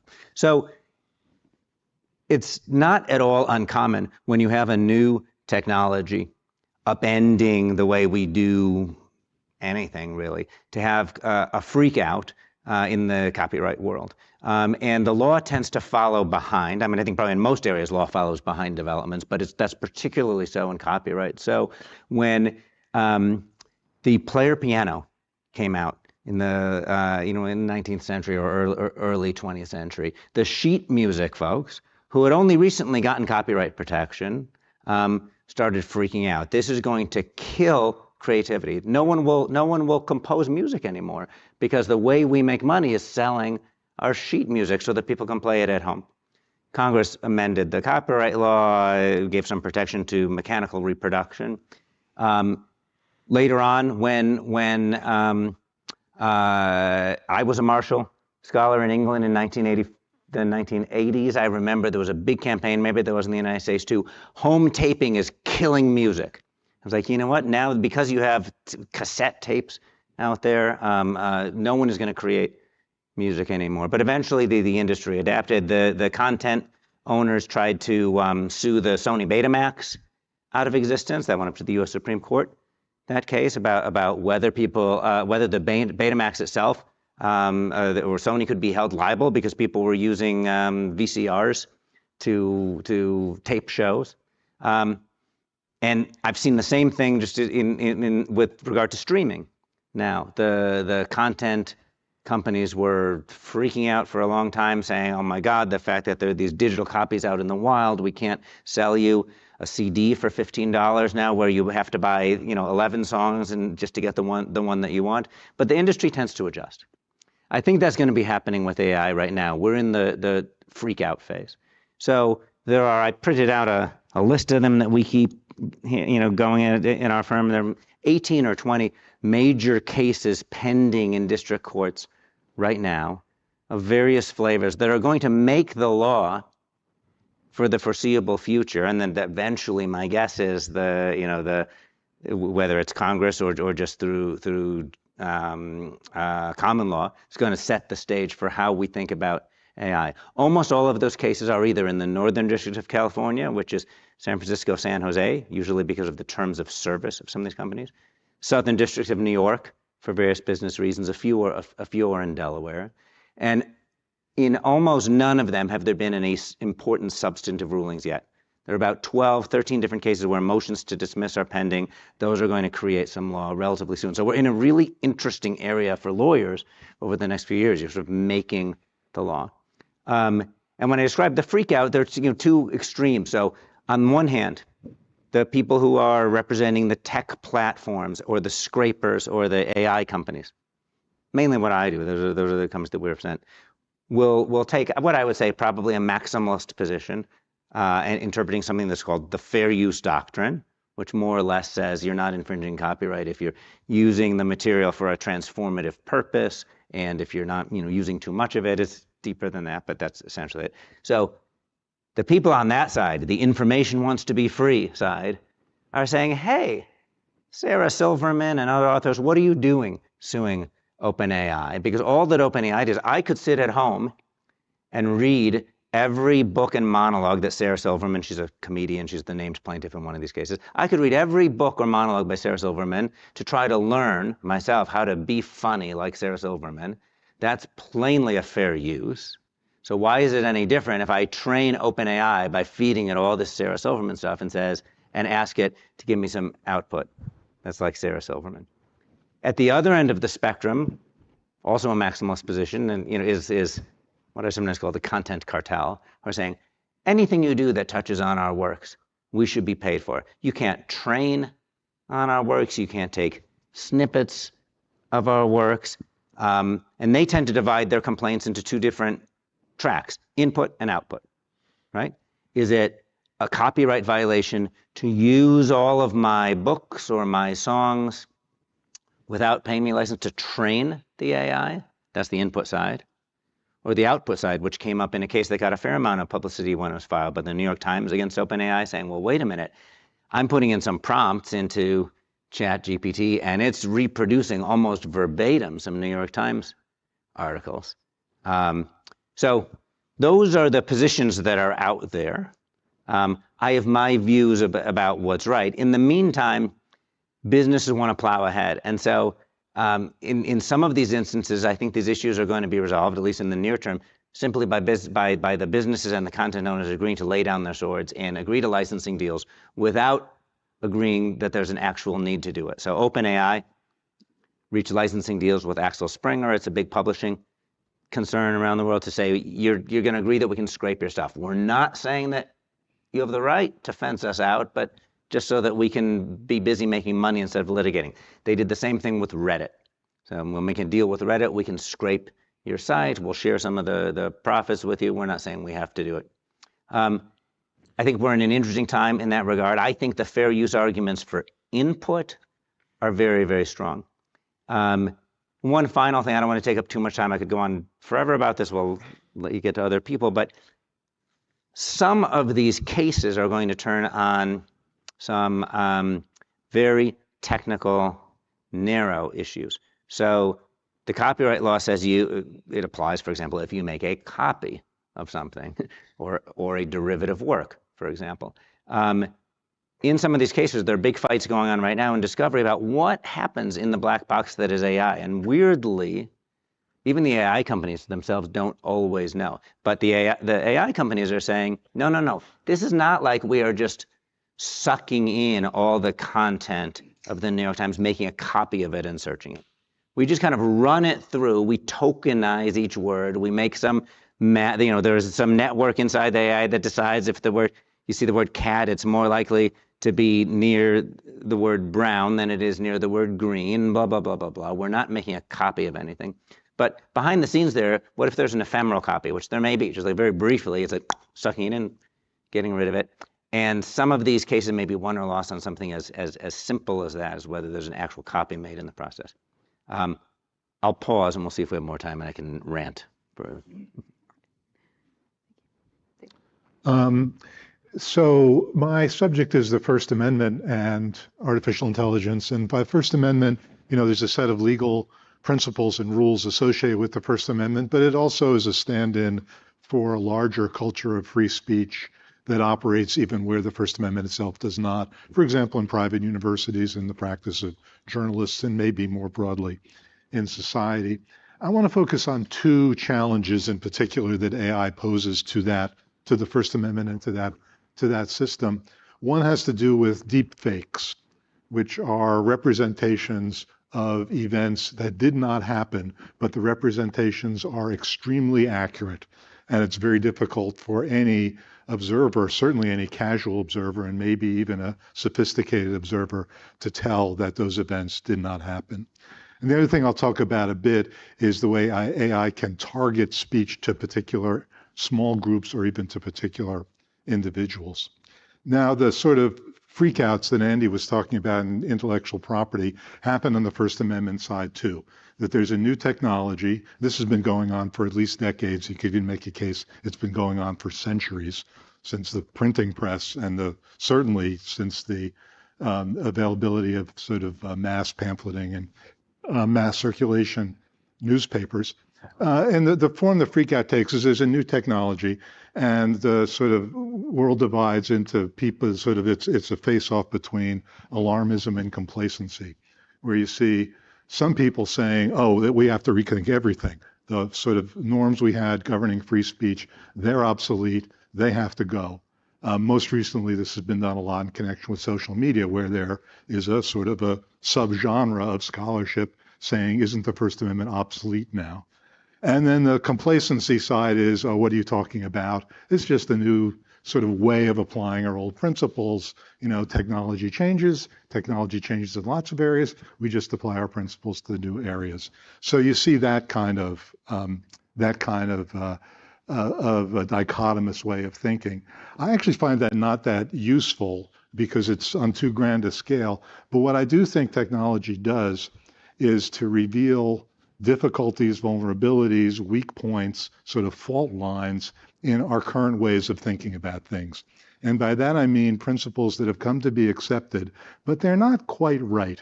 We've learned to live with them, even though they don't really quite work, but they do okay.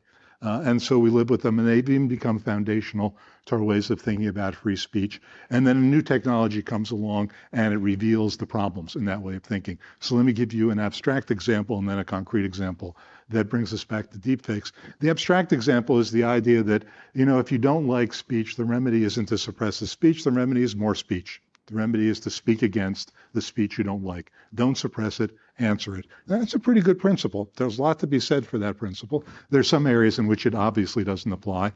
It doesn't help if you're concerned about national security secrets. It doesn't help if you're concerned about invasions of privacy. They're saying, well, more speech is, more like the disease than the cure.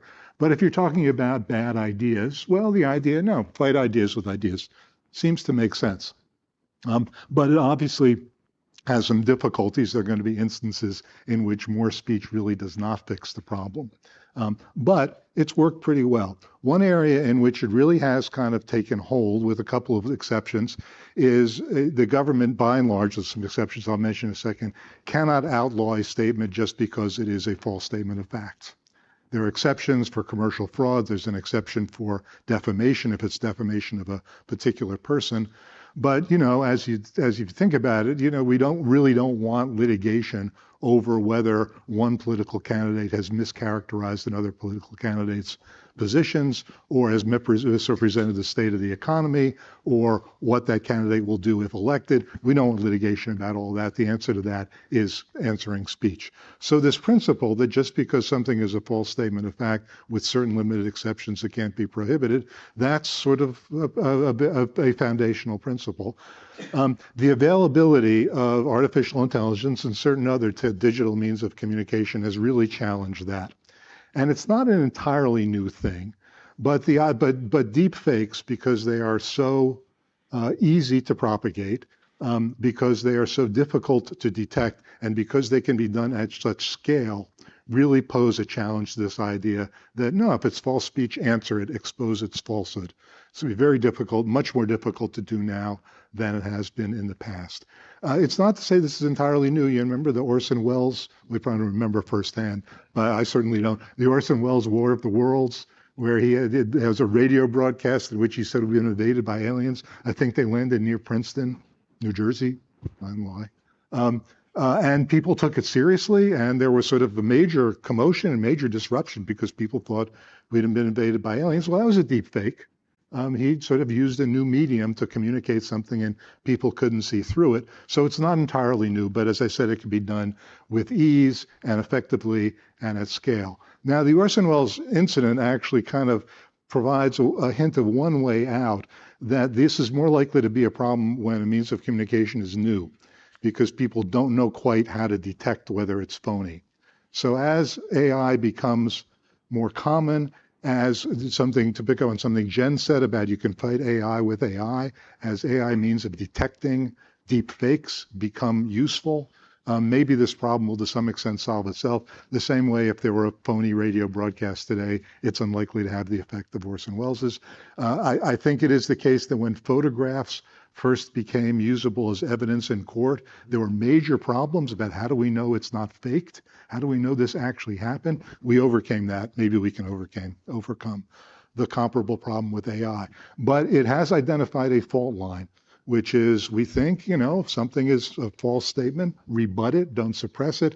Much tougher to rebut a deep fake.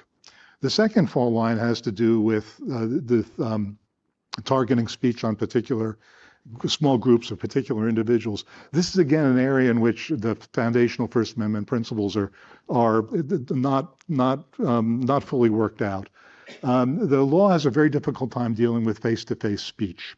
The sort of paradigm for free speech is, some kind of corny Norman Rockwell-ish thing of the person standing up in front of a meeting and addressing the public on a matter of public interest. But rules developed for that often don't apply very well if it's face-to-face speech. So, for example, something that would be, you might hear denigrating comments, a racial or religious slur in a public speech, you have a First Amendment right to say that if you're speaking to the public. Said face-to-face, it could constitute harassment and be illegal because it's face-to-face. So face-to-face speech gets treated differently. what AI and to some extent digital communication generally have done is to scramble this idea of what's face-to-face. It's no longer literally face-to-face. It can be someone who's nowhere near you, but is targeting you with communications and doesn't have to back that up with a physical presence. And that makes it much more easy to inflict the kinds of harms that can be inflicted by face-to-face speech without being face-to-face. And we really don't have a settled way of dealing with that. And that's going to become increasingly an issue. Actually already has become an issue, sort of targeted doxing campaigns, which are the equivalent in the digital world of the kind of face-to-face speech we can prohibit. You start prohibiting in the digital world, you open up lots of questions about, well, wait a second, I mean, that's being done on a large scale. Is it really face-to-face anymore? So we need to figure out ways to deal with that. Now, as far as the way out of this, my instinct, this is sort of, again, something Jen said about maybe, at least with deepfakes, AI will provide the answer as well as presenting the problem.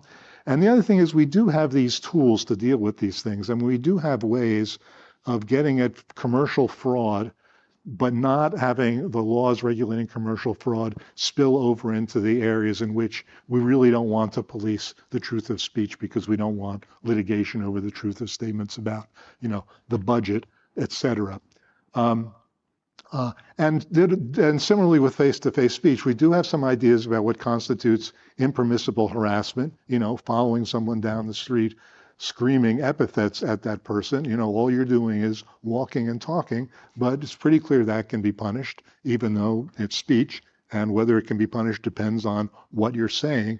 If you're asking for directions, okay, that's one thing. If you're calling the person, if you're using a racial epithet, that's a different thing. If you're saying baby killer to a person entering an abortion clinic, maybe that's a different thing too. But we have ways of thinking about that, and it's possible that we can kind of figure out how to apply that to the digital world. So I don't think it's necessarily beyond our capacity to deal with these things, but they pose real challenges. And the interesting thing about the challenge is, in a sense, it's not really new. In a sense, it's been there all along. We knew these were problems. We knew we didn't have a perfect solution. And what the new world of artificial intelligence and the digital world generally does is to force us to confront the imperfections and the solutions we think we have. Thanks, David. Turn over to Aziz. Thanks. So I've been asked to talk a little bit about how ideas about the rule of law apply to AI. The reason for concern about the rule of law with respect to AI is the widespread adoption of AI tools within government. A few years ago, the Administrative Conference of the United States conducted a survey of how civilian agencies use AI. They found 64 bureaus, departments, agencies within the federal government using some 157 tools. That's the civilian agencies alone. Doesn't count DHS, doesn't count military entities, doesn't count the countless police departments, municipal authorities, state government agencies that also use AI around the country. AI, moreover, is used from the very beginning, the regulatory process, up until the post-adjudicative stage. For example, federal agencies use AI tools to identify problems to regulate. The SEC, for instance, uses it to identify anomalous patterns of trading. The IRS, a little bit further down the chain, uses it to determine who to audit. And then after the government has acted, AI can be used in the adjudicative stage, for example, in sentencing proceedings with respect to determinations of threats of physical harm, and even in the post-conviction, post-sentence, post-incarceration, determinations about parole and release are increasingly relying upon predictive tools, some of which include AI. So AI is used broadly across the spectrum of governmental activities, and as such is thought to raise a concern about how power under the guise of law is implemented. The tradition of thinking we have for evaluating the use of power through law, at least one important strand of that tradition is called the rule of law tradition. But the rule of law tradition isn't unitary. It traces its roots back to a number of different early modern thinkers, Locke, Montesquieu, Hobbes. It has a what you might call a legalistic component or a legalistic heritage. It has a much more libertarian heritage in the form of figures like Hayek. If I could draw two ideas from that relatively complex intellectual history that are salient to the implementation of AI by government today, they would be a concern about guidance and a concern about constraint. One important strand of the rule of law tradition associated today with legal thinker Joseph Raz is the idea that law is effectual if it can provide guidance, if it is stable, accessible, clear, comprehensible to those whom the law would subject to its commands. A law that does not provide guidance is one that is not capable of performing its core function, is therefore not compliant with the rule of law. The second strand of rule of law thinking views the guidance account of the rule of law as excessively formal, as excessively pinched in its normative aspirations.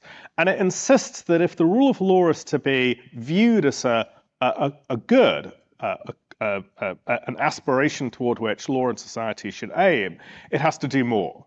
And that strand of rule of law thinking focuses upon the capacity of the law not just to empower agents of the state, but to constrain them, to impose limits on their conduct that make their actions predictable and legitimate in the eyes of the people who the law subjects. So there's a constraint and there's a guidance function of the rule of law. One of the reasons I think that AI presents an interesting case study for the rule of law is its effects upon the guidance function and the constraint function of the rule of law cut in opposite directions. I think it's plausible to say that AI will make the guidance function of the law easier to execute, and it will make the constraining function of the rule of law more difficult to achieve. What do I mean by that? The guidance function of the rule of law is associated with the idea of clear and stable and predictable legal rules.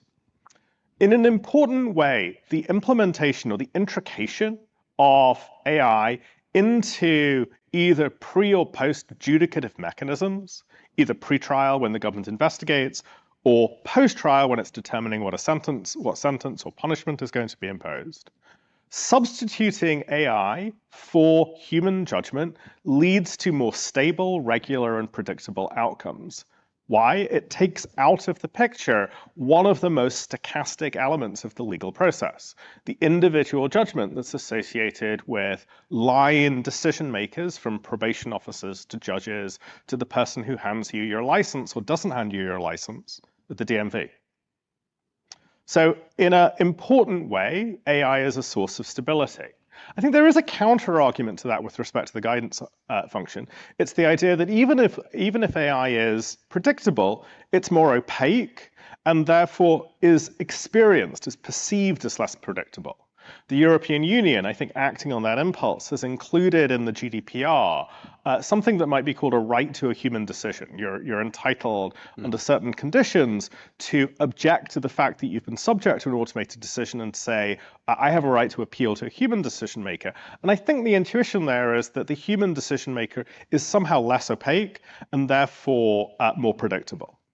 I think that argument is based upon a fallacy. Human decision-making, as I think a moment's reflection about anyone's own experience reflects, is just as unpredictable and can be as opaque as a machine.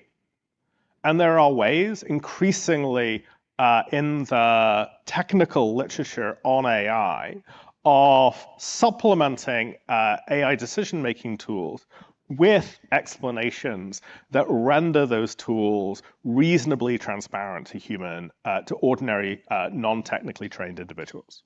So all in all, I think that the guidance function of the rule of law is likely to be furthered rather than hindered by AI. Now, the constraining function of the rule of law, I think, is a very different story. When people think about the effect of AI on state power, I think that the paradigmatic example that they go to is China, where the weaving in of facial recognition, gait recognition, GAIT recognition, and ethnic identity recognition tools into the extensive system of public surveillance cameras that cover most Chinese cities means that individuals have dramatically less physical freedom to move around than they used to. Their decisional freedom is constrained by the use of AI tools that are implemented through what's called a social credit system, and the quite tight controls that are implemented, again using AI, on social media and electronic communications. I would not reason from the Chinese example to the conclusion that AI presents a concern along the constraint margin of the rule of law in the United States. Recent work by a political scientist called Minxin Pai demonstrates that the surveillance state in China rests and ultimately depends on an incredibly labor-intensive network of individuals, both within the government and the party, and dispersed among society, but responsible to the party state for its functioning. In the absence of the right kind of governmental infrastructure, that is, the kind of surveillance state that you have in China is unlikely to emerge in Western democracies like the United States or the UK. What I do think is more likely to emerge, or what I do think presents a real threat, is the possibility that public-private partnerships using AI will develop in ways that allow at least certain parts of the state to escape the reasonable control of its citizenry. A distinctive feature of AI is that it is a technology of scale. You need a lot of data, you need a lot of compute in order to instrumentalize, to create an AI and to use an AI instrument effectively in the world. Because it is a technology of scale, AI is an instrument that benefits organizations, entities that exist at scale, rather than dispersed individuals. In Western democracies, the state is one of those organizations, entities that exist at scale, but so are private entities. And the state and private entities often act in ways that are in harmony. The state often depends upon private entities for the provision of services, and the public sector, the private sector, excuse me, often anticipates the demands or the interests of the state. To the extent that that one ought to be concerned about the effect of AI on the constraining function of law on the state, where I would focus is on the possibility of public-private partnerships whereby private firms develop instruments of surveillance and coercion that can then be sold to the government and instrumentalized in ways that are profoundly harmful to or profoundly damaging to the ability of the citizenry to keep the people they elect under check. Great. So we've just heard about some disparate topics. And I think one unifying question that is in this space is what exactly is the difference between sort of artificialness or intelligence and something that is sort of fundamentally human? And Aziz, you've touched on this question, but I wonder if we could just draw it out across some of these areas a little bit more. So for example, I can say in my own space, there is an argument that if ChatGPT makes these, points and draws together studies against some proposed rulemaking, that it's somehow less valid because an individual hasn't made them themselves, and they're just trying to generate, try to gunk up the system or just trying to oppose a rule. And so the House recently passed a bill, for example, requiring agencies to use CAPTCHA and like other techniques in order to ensure that it's a human actually submitting the comment. In the copyright space, my understanding is that there is an argument that copyright should not protect the kind of art that is generated by those using ChatGPT and these other forms of AI to feed in a lot of images and create their new art. My understanding there's an argument that copyright should only protect human-generated art. And then in the free speech, First Amendment space, there's this perennial debate: is First Amendment protect the speaker, the human speaker, or just speech? And it's just the information itself that's important, rather than the fact that it's generated by a human. And of course, Aziz, you've already talked a bit about the so-called right to a human decision maker. So I guess the question is what do you see as, yourselves in all the experiences that you've had, in terms of what is the fundamental human thing that is lost through AI? Is it empathy? Is it creativity? Something else? And then should the law protect it? Well, you're right that for now at least, the Copyright Office has said that if something you generate a poem or something like that, and you're just using AI, that's not copyrightable. You have to show that there was some contribution of originality from you. And copyright is in the Constitution, right? It's to copyright to protect, to promote the useful arts and sciences. I don't know, you guys are the con law professors, but the idea was originally, well, if you don't have copyright, you're not going to have humans doing these things that make our lives better. It feels a little bit different. If you said to me, it would make me sad, but I can't tell you why. It would make me sad if you told me, we don't need, pop musicians anymore or classical composers because AI can do all those things for us. I don't think, here I'm not talking as a lawyer at all, I'm just talking as someone who's, a human who's thinking about these things. I hope that it's still going to matter to us, because it's much more interesting to see Steph Curry hit, 5 3-pointers in a row than it would be to see a machine hit. No one would pay to see a machine hit 5 3-pointers in a row. So I think it will still be more interesting to listen to a song that was written, to pay money for a song, or to pay money to go to a concert by a human doing something, because we're identifying with that. We're saying, look at what a human can do. That's impressive. I'm so impressed with how, Mick Jagger at age 80 is still going to be at Soldier Field next weekend, or whatever it is, or these great songs, in a way that wouldn't move us if a machine did it. But if it turns out that there can be no that machines can generate songs that are as good or as interesting and catchy as a Taylor Swift song, and you don't know who generated it, and it's not copyrighted, so it can just be out there without any license or anything, we really may be at a point where the incentive for individuals to create is sufficiently reduced that it starts to stem the amount of original work that we get. What Annie just said this is not really my First Amendment subject, but reminded me of something that Louis Menand, a professor at Harvard, said in a review of, about the Olympics, I think he was writing about the Olympics.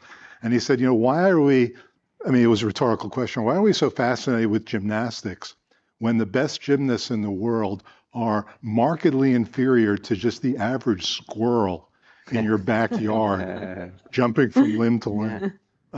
So yeah, seeing people do stuff is impressive, even though, not machines, but also animals can do a lot of this stuff a lot better. But, somehow we're some sort of species-focused narcissism. We think, boy, that's great that a human can do it.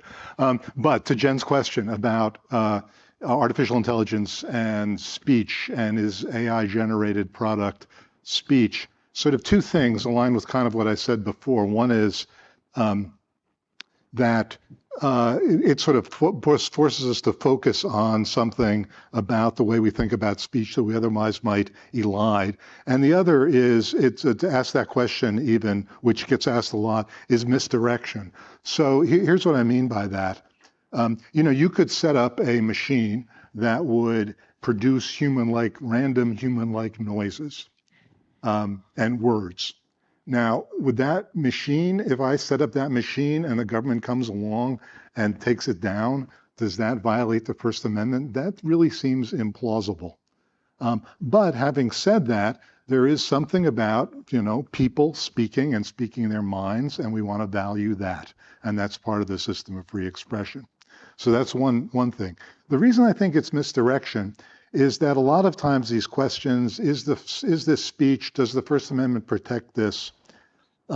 It's a non-answerable question because you've left out too much of the context, and the context is why does the government care? So when someone burns a flag, is that protected by the First Amendment? I can't answer that question until you tell me why the government cares that he's burning the flag. Does the government care he's burning the flag because the government thinks it's disrespectful to the flag or to the United States government? Well, then there's a First Amendment issue, and maybe he can do it, maybe he can't, but that's a First Amendment issue. Does the government care about burning the flag because he's doing it in the forest during a dry season? Well, no, there's no First Amendment issue there. You can't answer that question without looking at why the government cares. So if the government wants to restrict the output of artificial intelligence entities, you have to ask, well, why do they care? Why do they care about what's coming out? Before you can answer whether there's a First Amendment problem. If they care because they're worried about the content of the speech in some way, well, okay, then we have to ask First Amendment questions. If they care about for other reasons, copyright has this very kind of weird position in the First Amendment law where lots of things that are allowed to protect copyright seem unacceptable in other areas, but clearly acceptable for copyright. So that would present some issues. If it has nothing to do with the content of speech or the issues that we care about when we're designing a system of protection, then there's simply no First Amendment issue. But I think sort of the question itself, as I said, kind of forces us to think, to what extent are we concerned about people being well informed, people gathering information, and to what extent are we concerned about acts of conscience? Both are in play, but to what extent we value one or the other if they come in conflict with important government interests. And then to the extent we care about what listeners are receiving, what people are receiving, then I think you have to say, well, stop focusing on the speech, the speech or what was claimed to be speech, and start thinking about why do we care? Why do we care about it?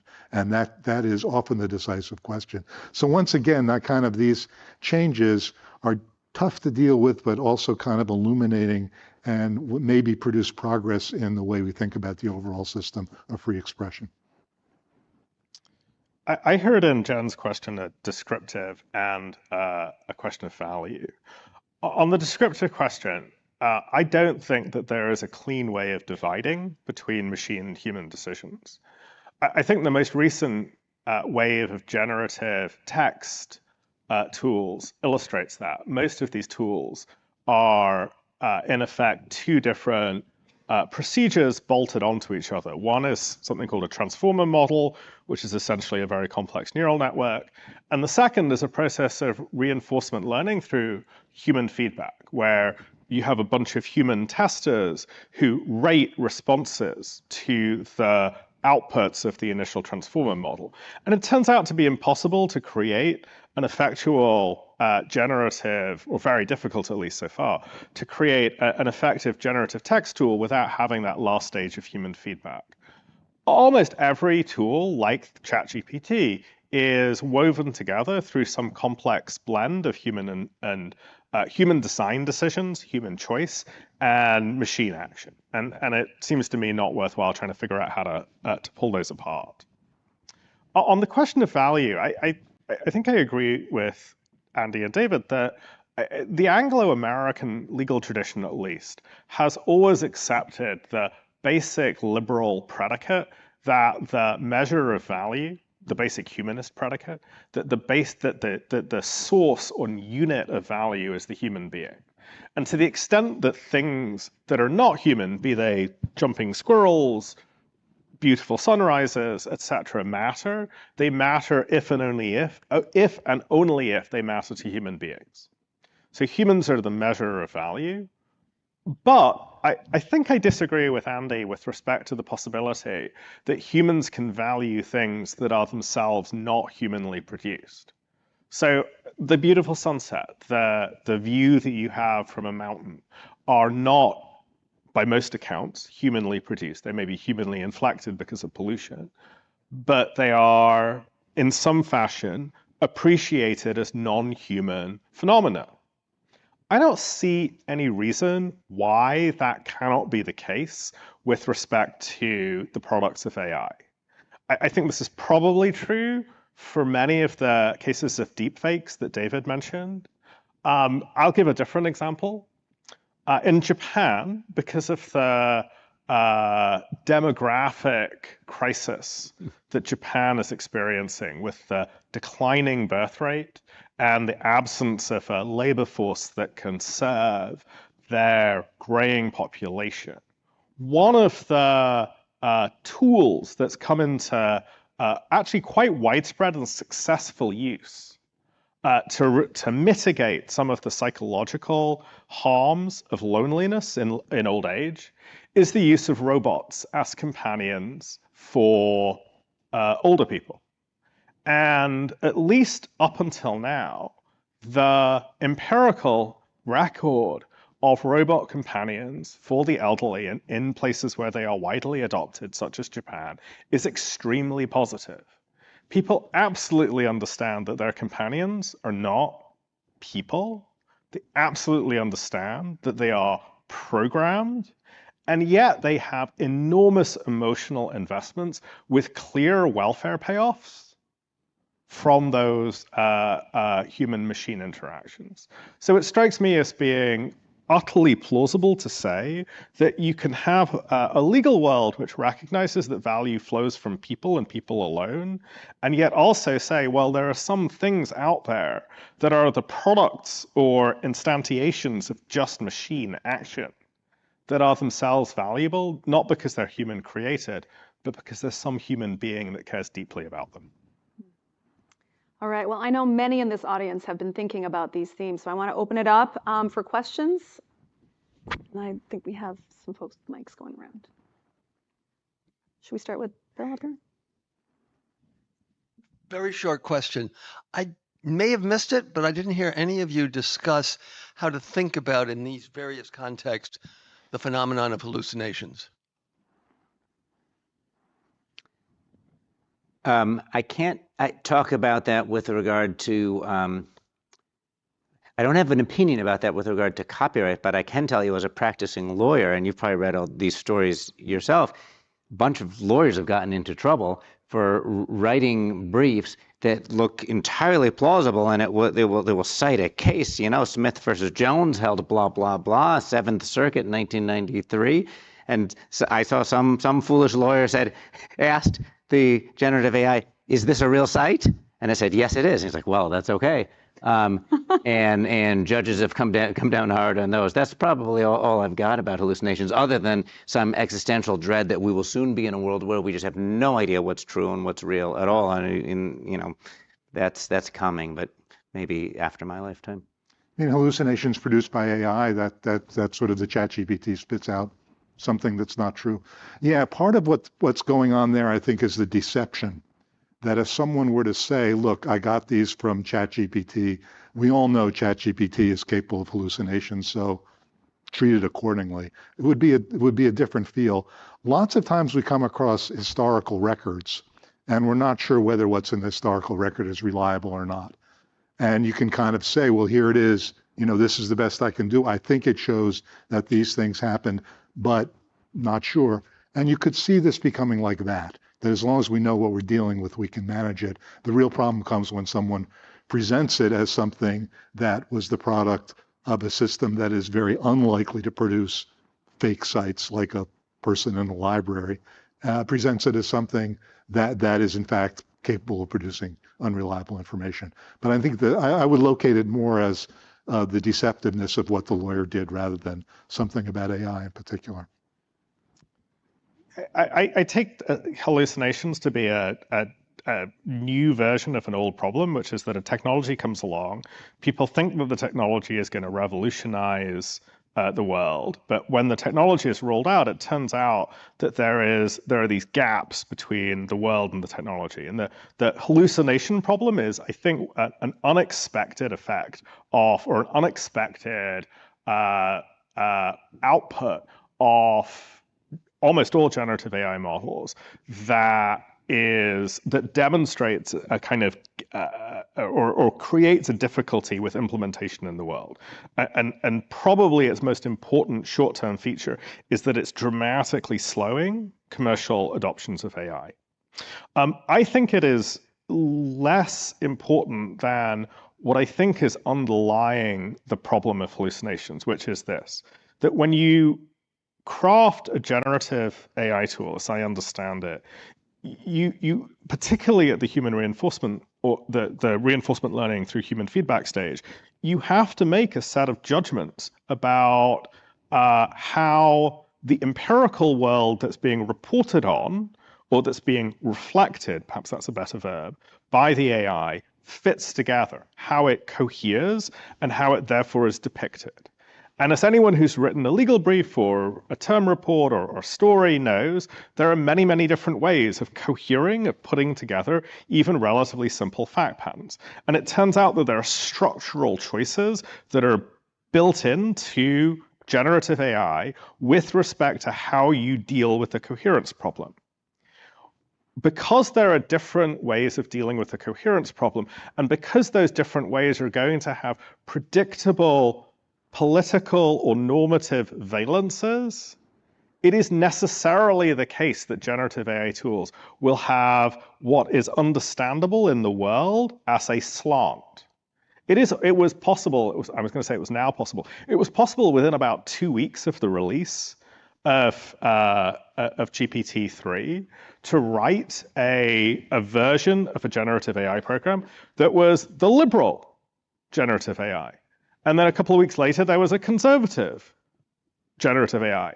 And then there's a Proud Boys generative AI. You just keep going down the list. And there's no such thing as a neutral generative AI.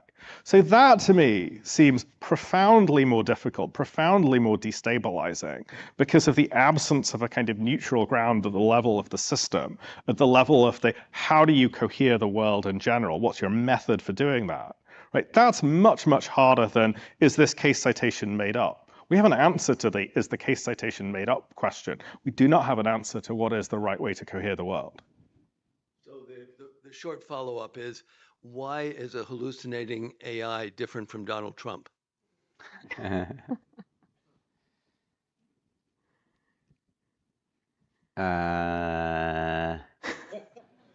think that may count as a rhetorical question. Yeah. Thank you for a great conversation. To what degree do you think the actual output of AI, which is text and to some degree audiovisual, human beings see as ineffably human, and that sort of confounds and conflates this perhaps different areas of law, that you've got product liability, you've got copyright, right, and then First Amendment issues and maybe other things, that we tend to bundle them all together when it's words and pictures, but we don't when it's a grain or when it's this can or when it's my car. So to the extent you've had automation and massive productivity gains and then subsequent unemployment in agriculture and then industry, if it's coming to knowledge work, why is that not a continuum, and what is qualitatively different about this? Might be qualitatively different because it affects us. And us here, I'm in a room full of academics and Marshall scholars, and the thing that we might need to make our peace with is all of us, I'm betting, for most of our lives, thought, well, gosh, I'm special because I'm smart, or I'm a good writer, or whatever it is, or I can compose music. That makes me special. But in fact, sadly, we're learning those things make us no more special than someone who could lift a really heavy bale of hay was special 150 years ago and is no longer special. And we're the commentators about it. So the reason, you're saying, well, why are we reacting differently is the person who could lift a really heavy bale of hay 150 years ago and then who started to think, I guess I'm not that special anymore because a forklift can just do it. He wasn't writing articles in the New York Review of Books about it or anything, and we are. But we can still experience things. So maybe we will just end up as sponges who can experience things, and that's still okay. We can love an AI, and we can grieve, and we can experience that sunset you were talking about, which I don't think AI can. But it's unnerving, and I think it's especially unnerving for people like us, because I guarantee you, I mean, it's not just in my, in 2 or 3 years less, the work that the associates in our firms do, AI will be able to do. Here's a motion to dismiss, write a persuasive reply, check all their cases, and in 3 or 4 years, the work that I do as a partner, AI will be able to do. maybe the judges eventually, you were talking about that, we'll see. Okay, we're not special. I don't know if this is where you're taking the question, but it reminded me of something Aziz adverted to, which is whether there is some irreducible thing that human beings have that just cannot be captured by a machine. And a while ago it was you could say, yeah, we can use machines or of various kinds to kind of narrow down a range of decision, but in the end, if it's a judgment call, that's got to be made by a person. Could never beat a chess master. There was a that was never right, beat a chess right, master. That was right. And whether there's anything left to that. I mean, I think the intuition that yes, there is something human beings can supply that a machine will never be able to supply. I think that intuition is widespread and appealing, but it might just be narcissism, or it could be. It could be. And at some point you sort of wonder, well, okay, if machines become increasingly sophisticated, maybe there's some residuum that humans can supply, but in the world, it's not going to matter. Not going to matter. So there's no point in having a human decision maker at all. But I think that intuition is very strong, and I don't think there's an answer, but maybe there is. To the question whether there is some irreducible thing that only human beings can supply. I think if you told my parents that 60% of the population would choose their romantic partner by relying on a machine, which is what a dating app is, they would have thought, that's crazy. Why would anyone outsource the most important, the most profoundly consequential decision of most people's lives, not everybody's, most people's lives, like who they will partner with romantically, to a machine? That would seem crazy. And yet it has become our reality. And it's become a reality within my lifetime. So I don't see any reason to think that there's any kind of decision that human beings, or any kind of choice that human beings make, that can't be denaturalized and reinscribed as something amenable to technological choice. And so and what counts as being something that is intrinsically human as a decision, I think is utterly, it's not just culturally contingent, but profoundly unstable, which is what, to my mind, the dating example demonstrates. Now, how are we doing on time? Okay, we're good. All right, so please join me in thanking our panelists. We'll look forward to continuing the conversation during the reception. Thanks, guys. Thank you so much. Please, those of you who can, join us upstairs, floor 10. Grab a book if you haven't. We have refreshments and drinks and continued conversation.